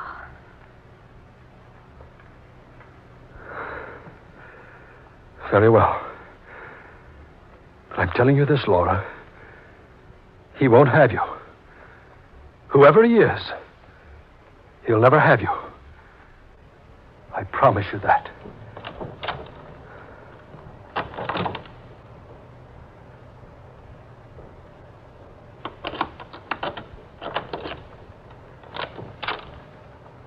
Carl? You heard? Yes. Well? Go ahead, Carl. She's been having an affair behind your back. hasn't she? She deserves to be killed, doesn't she? Well, go ahead and kill her. I don't have to tell you, Carl. I've never cared for him. Go ahead, Carl. Kill her. She's lying, don't you think? No one but you, darling. Ever. I can still tempt you, Carl. That's my job. That's how I keep my fires burning. I know you believe me, Carl. No, don't believe her. She's never lied to you before, but there's always a first time. Darling, please don't stand there looking at me. Say something. She wants you to say something. Well, go ahead. Say something. Darling. It's all right, dearest. I believe you.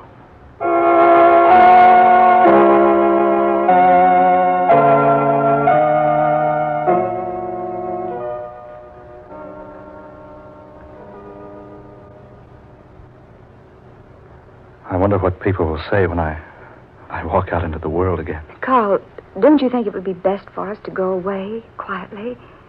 Someplace where we'd never be recognized? No, Laura. I have a bargain to fulfill. Only until 3 this afternoon. You'll spend that time with me then. I'm sorry I can't. There's more to be done than probably either of us imagined. Where are you going? To the office first? I'll go with you. No, dear. I'll come back to you before I leave you again. To keep my rendezvous with Satan.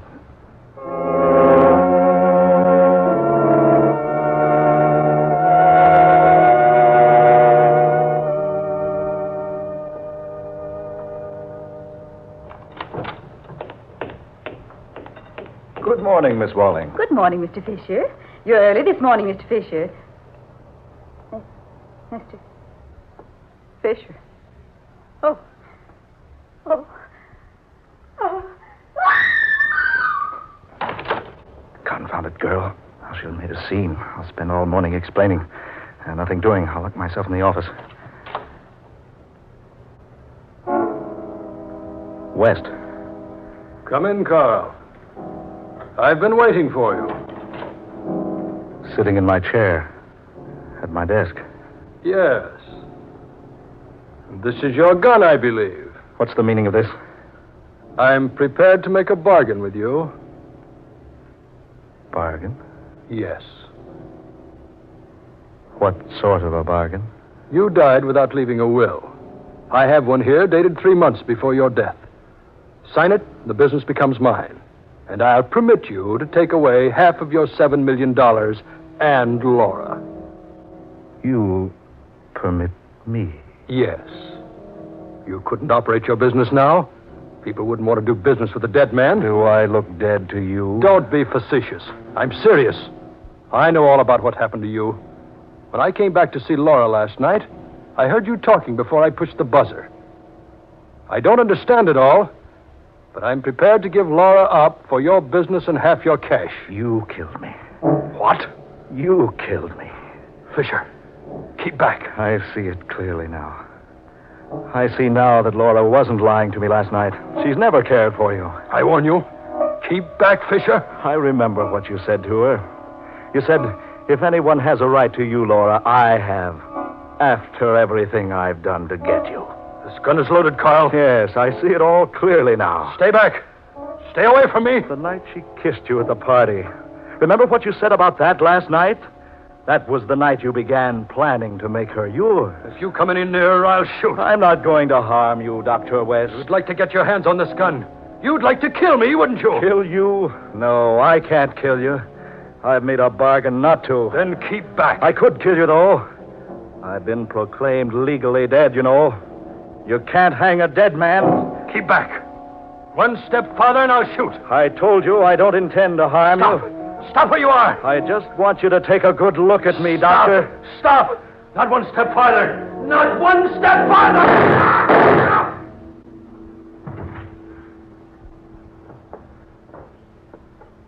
Laura. Oh, darling, are you hurt? It's nothing. He shot you, Carl. Laura. That gun in your hand. I followed you here. I don't know why I brought the gun. Laura. You killed him. Darling. Give it to me. No. Give it to me. Give it to me. Carl, you must get to a doctor. No. Look at the clock. No time for a doctor. You're hurt badly. Oh, it doesn't matter. Give me that gun. Carl. Give it to me. There. Now they'll think we shot each other. Carl! Carl! Carl! Oh, my darling. My darling. You have won your bargain, Carl Fisher. There's no place here for you now.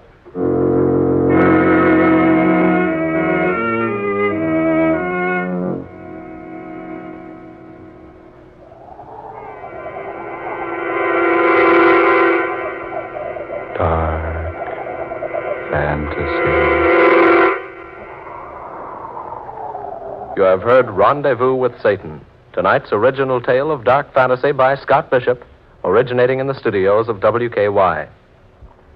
Ben Morris was Carl Fisher, Blois Wright played Dr. David West, Eleanor Naylor Corrin was Laura Fisher, Fred Wayne took the part of Satan, Muir Height was heard as Reverend Brooks, and Georgiana Cook Height played the secretary. Next Friday at this time, listen for Scott Bishop's I Am Your Brother. Tom Paxton speaking. Dark Fantasy comes to you each Friday night from Oklahoma City. This is the National Broadcasting Company.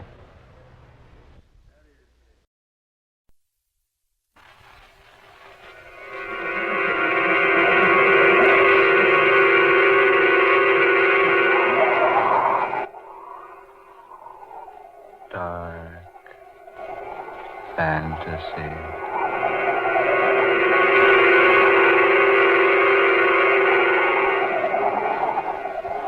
I am your brother.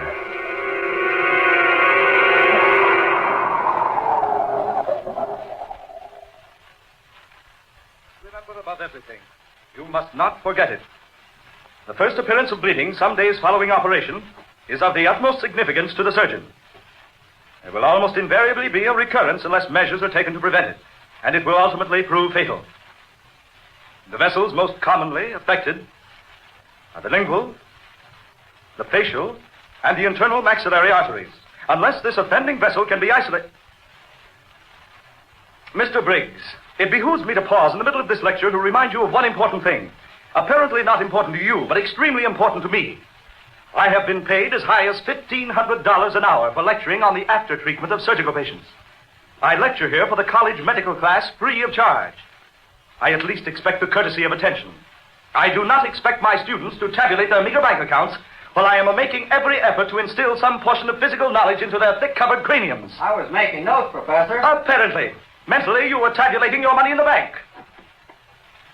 Gentlemen, I regret that the lecture this morning will not be continued. Dismissed.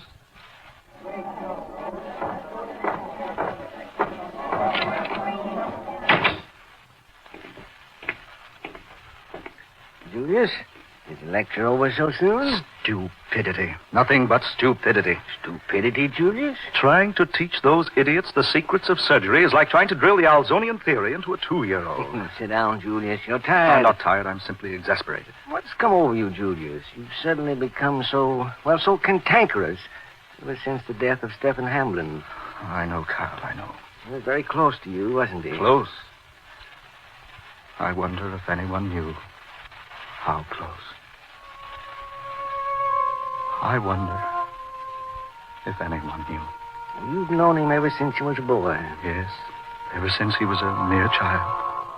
I remember when he first came here to the university. He didn't impress me as all the others did. There was no eagerness about him to learn. He seemed to have no ambitions to learn. And yet his grades were the highest that have ever been made in the history of our institution. Yes, just so. It's a pity that he had to die. Perhaps. Julius, all of us naturally expected you to be quite shocked to hear Stephen Hamlin's passing. But you fooled us completely. Well, you didn't seem the least bit startled when we broke the news to you. No, you seemed almost glad. Did I, Dr. Miller? Yes, Dr. Simek. Has the body been cremated? Yes, this morning. Were my directions carried out? To the letter, Julius. The brain of Stephen Hamblin was removed. I myself mixed the solution you gave me. I submerged the brain into the solution and removed the air from the container. Where is it now? In my laboratory. It's a perfect specimen. The best developed human brain I've ever seen, Doctor. Take me to it. Now? Yes, take me to it. But haven't you another lecture, Julius? Don't argue with me. Take me to your laboratory. Or must I go alone? Why, well, of course, Julius. Of course. This way.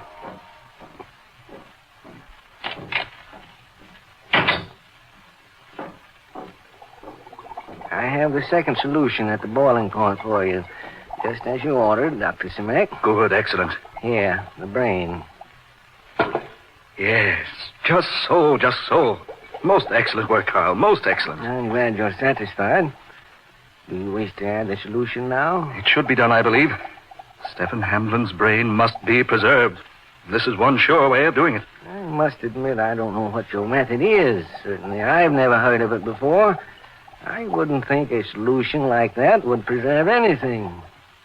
It is a preservant no one has ever known of before. Are you ready, Doctor? Yes, quite ready. Yeah. You can insert this glass funnel through the rubber stopper on the container. I'll do it, Doctor. There. Now. You may extinguish the Bunsen burner, Dr. Miller. You want the second solution just below the boiling point. Yes, very well. Is there anything I can do for you now? No, nothing. Stand back now. About to add the hot solution to the other. There. Perfect. Yes, perfect. Is it necessary to remove the air from the chamber again? No, not now. Not now. I'll replace the punctured rubber stopper with a new one. Yes, do that, Dr. Miller. Just a moment. Dr. Simek. Yes, Dr. Miller? This brain. Look at it. I have looked at it, Carl. Julius, that brain. It's alive. Does that amaze you? Julius. It's a beautiful specimen, isn't it? Alive. It is actually alive. Oh, yes, indeed. It always has been. Julius, I'm an old man. I don't much relish your tricks. This is no trick, Carl. I assure you. Why, that brain is displaying the normal reaction you've often witnessed in viewing a human brain by means of X-ray. Yes, but this brain has no cranium. And the body. No body attached to it. Yet it lives, Carl. It lives. Only Stephen Hamblin's brain could do that. Live after his death. Well, it's a trick. The solution. It must be the solution. No, Carl. It is not the solution that causes the brain to live. I admit it could not live without the solution. Mere pickling would have destroyed it. But the solution will preserve the life, Carl. The life that has never left it. Impossible. Utterly fantastic. No, my dear Dr. Miller, not at all. Not at all fantastic, nor impossible. But the brain cannot live outside the body. The human brain, no. But Stephen Hamblin's brain can. But, Doctor, Stephen was human. Was he? Wasn't he? No one knew Stephen Hamblin as well as I did, Carl. No one. Not even his parents. Oh, they knew he was different, yes. They knew he wasn't just an ordinary person. But they had no idea how truly extraordinary he actually was. I can't believe a human brain existing after the body has been cremated. Perhaps, my good friend, if I were to tell you his story, you would see the reason why such a thing could happen. Yes, perhaps. Sit down, Carl, sit down. Look deeply into the mystery you see there before you. The living brain of dead and cremated Stephen Hamblin. It was a most extraordinary brain, Carl. Yes, most. To know the mystery behind it was to know Stephen Hamblin.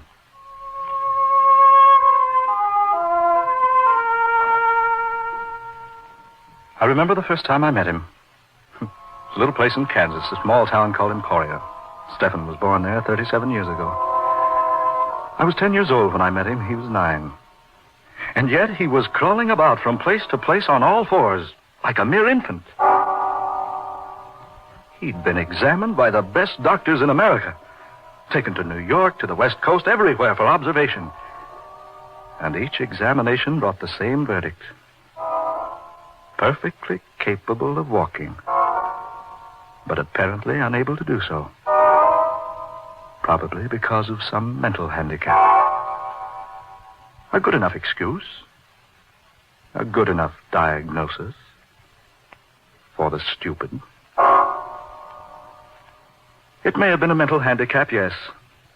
But if it's so, it was of Stephen Hamlin's own making. He had never spoken a word, uttered a single guttural sound in all those 9 years. He'd never smiled, never frowned, never cried. 9 long years crawling on hands and knees, never uttering a sound.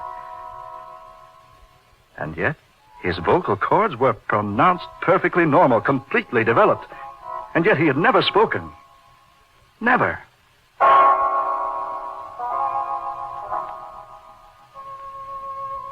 That first day I met him, I was put in charge of him while our elders attended a ball game.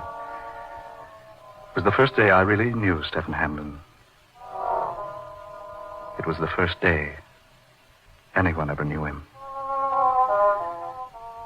When we had been left alone, I went off to a corner of the room by myself. I turned my back to that crawling bulk of a lout there on the floor and chose a book to help while away the time until my uncle should return for me. And suddenly, after a brief passage of time, suddenly there was a hand upon my shoulder. I probably should have been startled. I knew Stephen and I were alone in the house. But I wasn't startled. Instead, I turned my head and looked slowly around behind me. Looked up into the wide, innocent, staring eyes of Stephen Hamlin. He was standing there beside my chair, gazing down on me. Yes, down, yes, standing. Stephen Hamlin was standing. For a full minute our gazes met and fused. I was too startled, too amazed, too puzzled to speak. But after that long, burning minute, he spoke. You don't like me, do you, Julius? I was too bewildered to answer. Stephen Hamlin had not only completely astonished me by standing, walking, but he had actually spoken to me.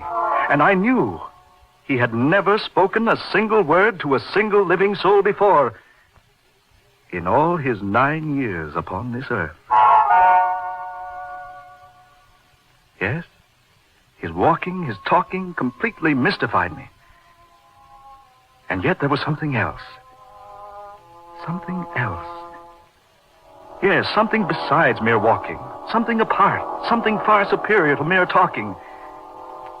And then when he spoke again, I knew what it was. I said, Julius, you don't like me, do you? He talked with the voice of an adult. I was more speechless now than I'd ever been before. Stephen Hamlin, not only completely overwhelming me by a sudden and unheralded display of an ability to walk, but also causing my hair to stand on end by actually addressing me in perfect mannish English with the voice of an adult. After what seemed a compilation of eon upon eon, I found my voice. I have never had occasion to like you, I said. Nor, he said, have you ever had an occasion to dislike me? I admitted that was true. And then I said, why is it you've never walked until now? Never talked? To which he replied, I had no occasion to walk because there was no place interesting to which my walking could take me. And as for talking, So far, I've never found anything interesting to talk about, or anyone of enough interest to talk to. How long, I asked, have you been able to do both? I have had the ability to walk and to talk. You said? Ever since the day I was born.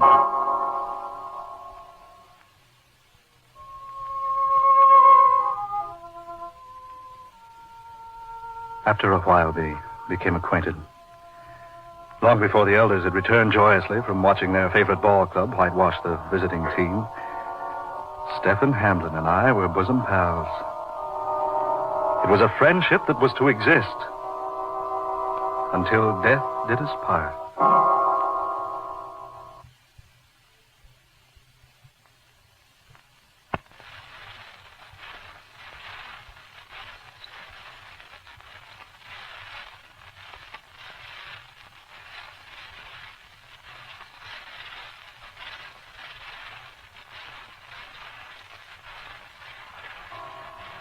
After that, Stephen Hamlin stood upright on both legs.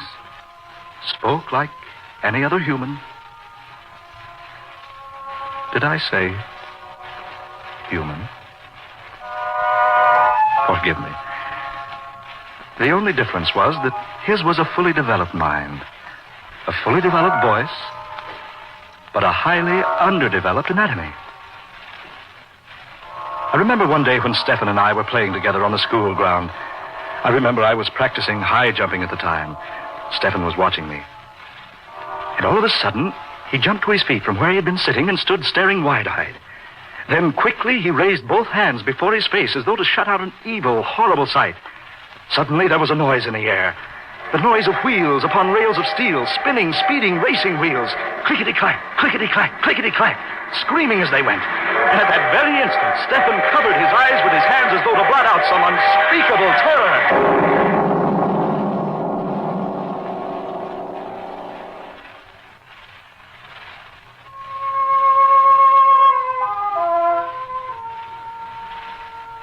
A terrible, terrifying, resounding crash. As though a million planetoids had collided in the stratosphere and come crashing down around us like pellets of falling hailstones. When I looked at Stephen, he had slumped to the ground. I rushed to him. My heart leaped within me. I raised Stephen into my arms as I threw myself down beside him. When he opened his eyes, he asked quietly, Was anyone saved? Anyone? Saved? I frowned. Tell me, Stephen, what in the name of heaven happened? He was quiet for a moment. Then he pulled himself away from me, arose to his feet. He looked about him momentarily, on all sides. And then he spoke, still softly. There's been a terrible accident. A train has just left the rails and plunged headlong into a 100-foot gorge. The next day, our newspaper headlines screamed the details of the most destructive and death-dealing train accident ever to happen in the city of Paris. Yes, in France. It had happened at the very moment Stephen had covered his face in terror. And we had heard that pounding, awesome crash.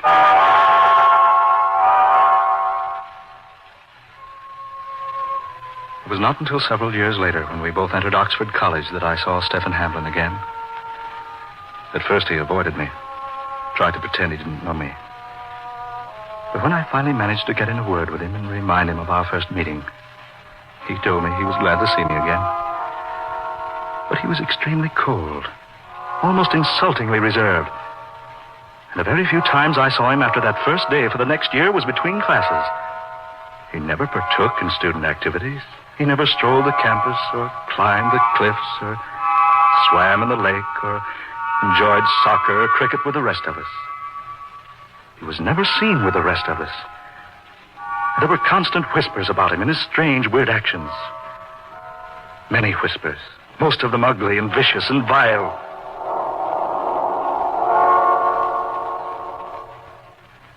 It was 4 long years before I talked to Stephen Hamlin again. 4 years at Oxford. I heard those whispers about him all that time. I heard professors say he was the most amazing student of all times. Perfect grades in all subjects. A born doctor, a truly great scientist. A prospect for the world's greatest surgeon. And then, Stefan and I suddenly found ourselves to be classmates. Even then, I had difficulty in finding an opportunity to make speech with him. But after much effort, having exerted a great amount of patience, I finally cornered him. Oh, now look here, Hamlin, I want to talk to you. Yes, Dr. Simek? Oh, please call me Julius, Stefan. I think I want to talk to you, Julius. Good, excellent, my dear fellow. Where shall we go? My room should be as good a place as any. Suppose we go there. All right, Stefan, that's perfectly right with me. So we went to his room. There were no books there, none. But there were a few sheets of composition paper and pen and ink. I picked up several of the closely written sheets. It was the most profound and complete and exquisitely worded treatise in diseases of the human brain I had ever read in all my life.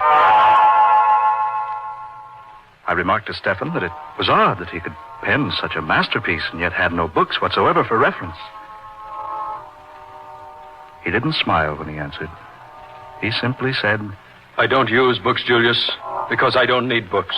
What I write, what I recite in my classes, comes not from anything I have ever read, not from anything I have ever been taught or have studied, but from somewhere deep within. You mean you're fully aware of all these facts without having studied or read or heard about them? Yes. You see, there is nothing I don't know. To me, the theories of the scientists and the theologians and the professors and the doctors are merely nothing more than the alphabet is to you. I have no interest in them whatsoever, save that they are convenient at times to know. And most of those profound theories, profound to you, understand, most of them are so terribly false, so astonishingly wrong and untrue and unsound, that they fail to interest me in the least. Yes? Stephen Hamlin was the fount of all the world's most intellectual knowledge. Everything that all mankind had ever known, the secrets of science, of medicine, of astronomy, of surgery, and numbers and mechanics, and all the millions and millions of other subject matters, were all embedded there. There, deep in that superhuman, unbelievable brain of his. After our graduation from Oxford, after we came here to medical college to study surgery, Stephen and I grew closer and closer together. Never did he open a textbook. Never did he study or concentrate upon the lectures of Europe's most eminent and distinguished scholarly instructors. And yet, his grades, his papers, his recitations were perfect in every degree. And then one day, Stephen Hamlin told me his secret, poured forth his very soul at my feet, and threw himself at my mercy. You think I'm odd. You call me different. You despised me the first day you met me because I didn't walk, didn't talk, despite my apparent ability to do so. Men everywhere have always shunned me. All my life I've been whispered about behind my back. All my life I've been lonely. My heart has been heavy with loneliness that no human words, no, not even those words I can summon may ever describe. I'm different, yes. To me, complete universal knowledge has always been more an instinct than an acquirement. All my days I have had nothing to acquire, nothing for which to exist, nothing save one thing. Ever since the day I was born, I have been looking for my brother. Your brother, Stephen? I thought you were the only child. I am. I don't mean my worldly flesh and blood brother. No, I mean something far greater than that, Julius. I've spent my life searching for my spiritual brother, as it were, and yet not altogether spiritual, no. You see, Julius, I am not of this race. It startles you, doesn't it? But it's nonetheless true. I was born 10,000 years too soon. Yes, at least 10,000 years. Something went wrong in the plan of things, some mix-up in regeneration, some grave calamity in the routine of creation. For my kind, my race, it's not to be born into this world until thousands upon thousands of years hence. How I came to be, I have no answer, but I am, and so I shall be, till my span is ebbed. I have the complete knowledge of your universe because, according to the plan of things to come, all that is knowledge here with you now will be merely common inborn knowledge for the race in the future that is to be mine. That's why I need no books. That's why I'm different. Because the things you know are as mere nothingness to me. And because the things I know are 10,000 years beyond your understanding. I brought you here, Dr. Julius Simek, to announce to you the end of your civilization. I found the means of destroying it at one fell swoop. The sooner to bring about the appearance of my race, the better for the world. I've sought the world over for my brother, the one like me, one of my race, but now I'm certain there is none. That I am alone. I can foretell everything. I know everything that is to come, all save one thing. I do not know my destiny, my own individual end. I do not have the power to foresee that, or to foresee who will bring it about.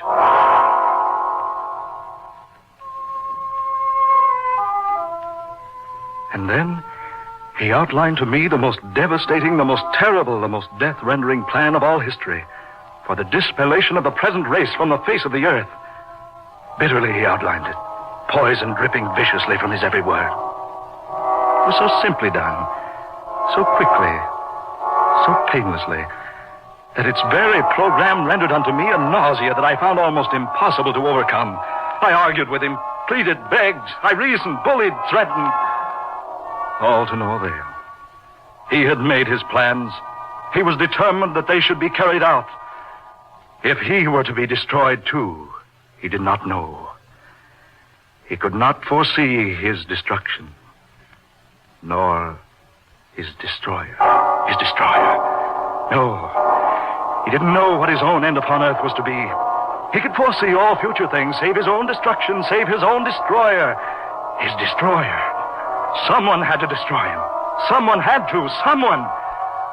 He was still babbling about that wicked, wretched plan of his, outlining it like a madman. I looked about me, cautiously at first. Then, desperately, when I realized he had forgotten my existence, I groped for a solution to this terrible, impending calamity. And just then, Stefan opened a desk drawer, withdrew a small compass. I caught a glimpse of a small gun in that drawer. I could see, even at that distance, that the gun was loaded.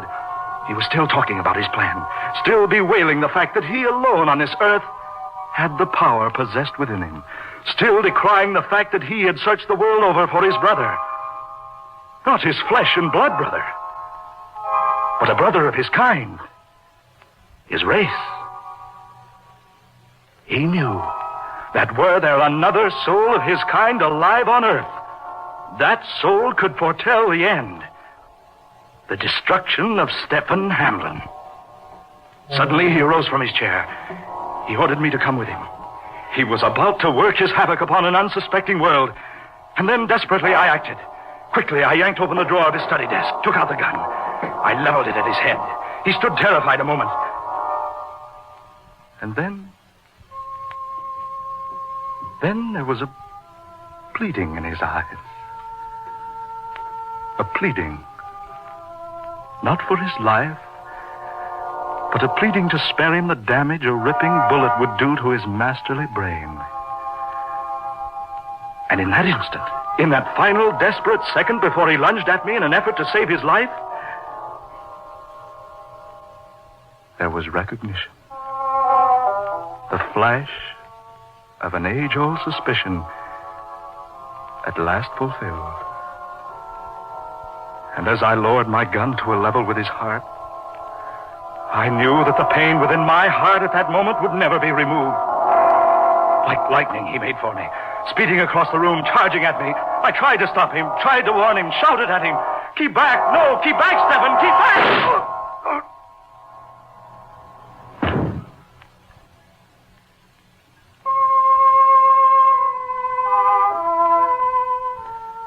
He fell at my feet, kneeling,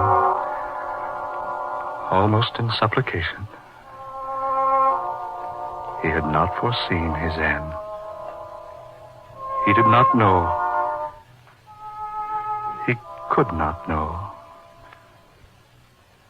For I was his brother.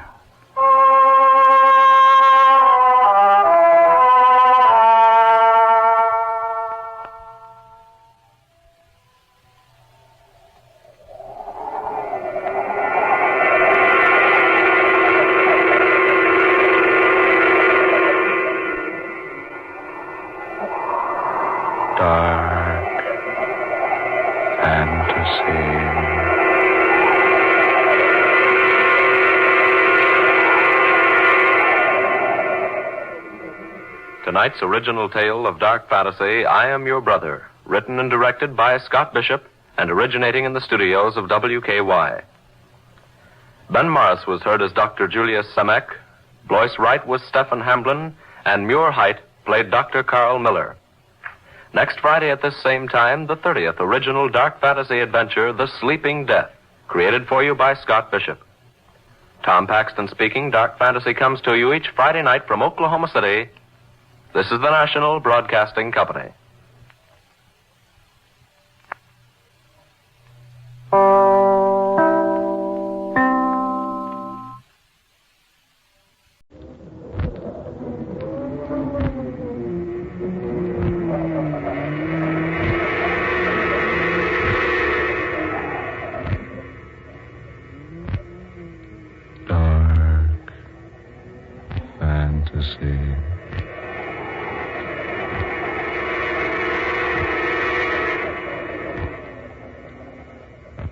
The Sleeping Death.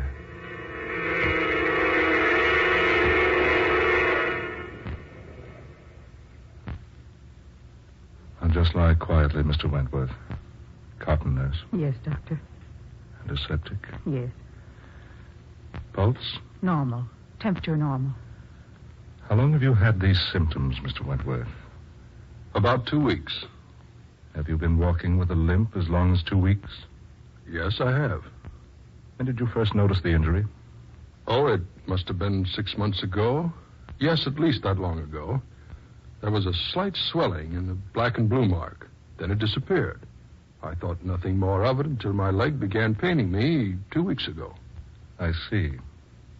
Is there much pain now? No, none. The leg feels numb. Let me see the x-rays, nurse.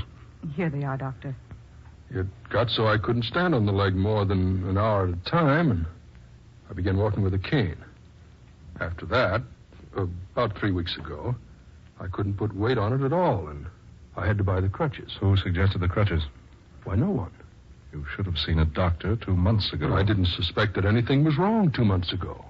You might have saved your leg. Saved my leg? Yes. I'm sorry, Mr. Wentworth. It will have to be amputated at once. Oh, no. Lose my leg. Lose my leg. Lose my leg. Oh, no, doctor. No, you can't. You can't. I'm afraid, Mr. Wentworth, it isn't a matter of can or can't. None of us have any choice in the matter now. Oh, but doctor... Naturally, I can't compel you to undergo the operation. The choice is up to you. But if you refuse, I cannot take your case or be responsible for your life.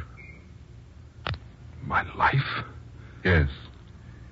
Unless that limb is removed instantly, I'm afraid, Mr. Wentworth, the poison in your body will never stop until it has reached your brain. It's that bad, then? It's more serious than I can tell you, yes. Very well, doctor. Do what you think is best. Oh, no. What was that, nurse? Nothing, Dr. Mason. Nothing. Prepare this man for surgery. Yes, doctor. Have you any people you wish to notify, Mr. Wentworth? No, no one. No one who would care. You have no living relative, do you? No. What makes you ask? I didn't think so. I mean, we want to be sure relatives are notified in cases such as this. No, there's no one. We'll perform the operation at once. There's just one thing I don't understand. Yes, what's that? I don't know how I got here. You fainted. You were found unconscious by one of my assistants. He saw that you needed medical attention, so he hurried you here. Your name, Doctor? Mason. Dr. Clarence Mason. I see. And the hospital? This isn't a hospital. But, well, then, where am I? You are at my private sanitarium. Sanitarium? Yes. Now, just lie quietly, please. But which sanitarium? You might as well know now. You will sooner or later. This is Fairchild Sanitarium. Fairchild? The sanitarium on the island? Yes. But Fairchild has been closed for 10 years. Has it? Why, yes. I used to work there just before it closed. Yes, I know. You do? Don't you remember me, Wentworth? No. No, I've never seen you before. Certainly you have. Look at me closely. Look into my eyes. Imagine me without this beard. Picture me as you think I might have looked 10 years ago. Holtz. Abraham Holtz. You see? You hadn't forgotten me. But don't you wish you had? Holtz. No, it can't possibly be. Do you remember, Wentworth, that I once told you nothing is impossible for Abraham Holtz? It is you, Holtz. Yes. I finally caught up with you. Caught up with me? Yes. I warned you 10 years ago that you would suffer for what you did to me. What I did to you? Of course. You thought your testimony against me would give you a good position at the sanitarium, didn't you? My testimony against you was given regretfully, but in good faith. Good faith, you say. Good faith, indeed. You thought by ridding the sanitarium of me, you would win your way into the good graces of Dr. Van Sickle. Dr. Van Sickle died about a week after your trial. Yes. A pity. And strange, wasn't it? What do you mean? That the man who swore out the charges against me didn't live 200 hours afterward. You? They said there was something strange about Van Sickle's death, but whatever it was, it completely baffled the experts. Yes, they're so easily baffled. Poor, stupid nincompoops. You killed Van Sickle. Do you think you could prove that, Wentworth? You were supposed to be in the penitentiary at the time. Yes, and so I was. What? I was in the penitentiary. I am now. Now? Now, you say? Yes. Yes, indeed. Did you forget? My sentence was for life. I could hardly serve a sentence like that in 10 years. You escaped? In a sense. What do you mean? I haven't the inclination to explain it to you now. Suffice it to say, it has been impossible from the first to imprison the one whom you first knew as Dr. Abraham Holtz. How could you be in prison and here at the same time? Mad. You're mad. Completely. Well, that is probably what the doctors would say, yes. But I repeat, their plain, out-and-out stupidity is as amazing as it is alarming. I'm getting out of here. Out of here? Well, yes, of course. Go right ahead. You bet I will. I'm going to get out of here so fast Well? Something delaying you, Wentworth? My leg. I can't move it. What have you done to me? I've merely made it a little inconvenient for you to leave. You devil. I think that's what you said, Wentworth, in the courtroom when you testified against me 10 years ago. Remember? Remember what you said, Wentworth? I do. I remember quite distinctly what you said. You've asked me to testify in this court just what my reaction has been to the practices of Dr. Abraham Holtz. Well, gentlemen, when I first came to Fairchild Sanitarium, Dr. Holtz was apparently a normal, capable, practicing surgeon with a very extraordinary ability. But then he began to change. Yes, change. He ceased to be human. Yes, he became more like a devil. That's it. He became more like a devil.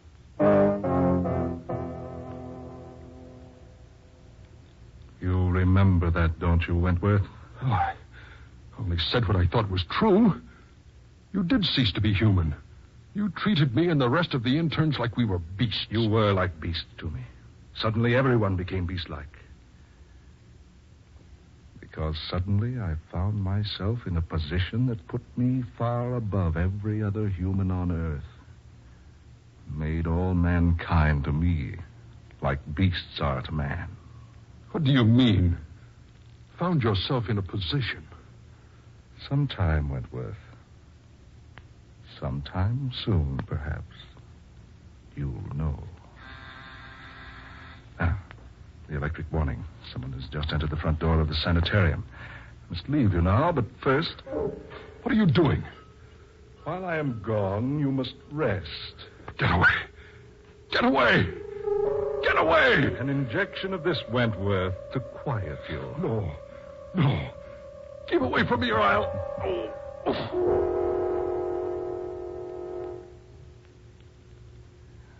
There.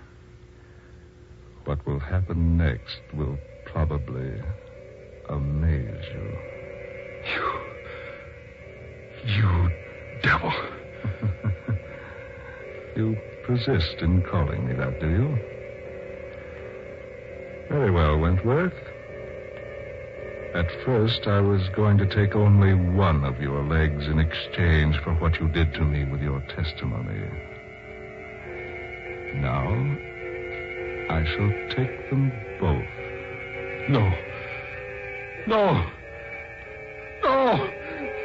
You can't do a thing like that to me.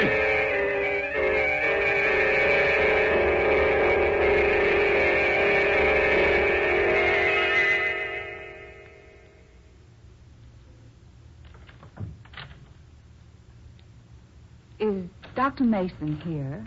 Miss Young? Yes. I have an appointment with the doctor. Go away, miss. Go away. Quickly. What? Oh, please. Please, I beg you to go away before it's too late. Too late? Yes. There's nothing but trouble for you here. Trouble? What do you mean? No, I can't tell you. I can't. Just go away, Miss Young, while there's still time. Perhaps, nurse, Miss Young doesn't wish to go away. Dr. Holtz. Oh, please. Quiet. You will go take care of the patient in surgery, nurse. Yes, doctor.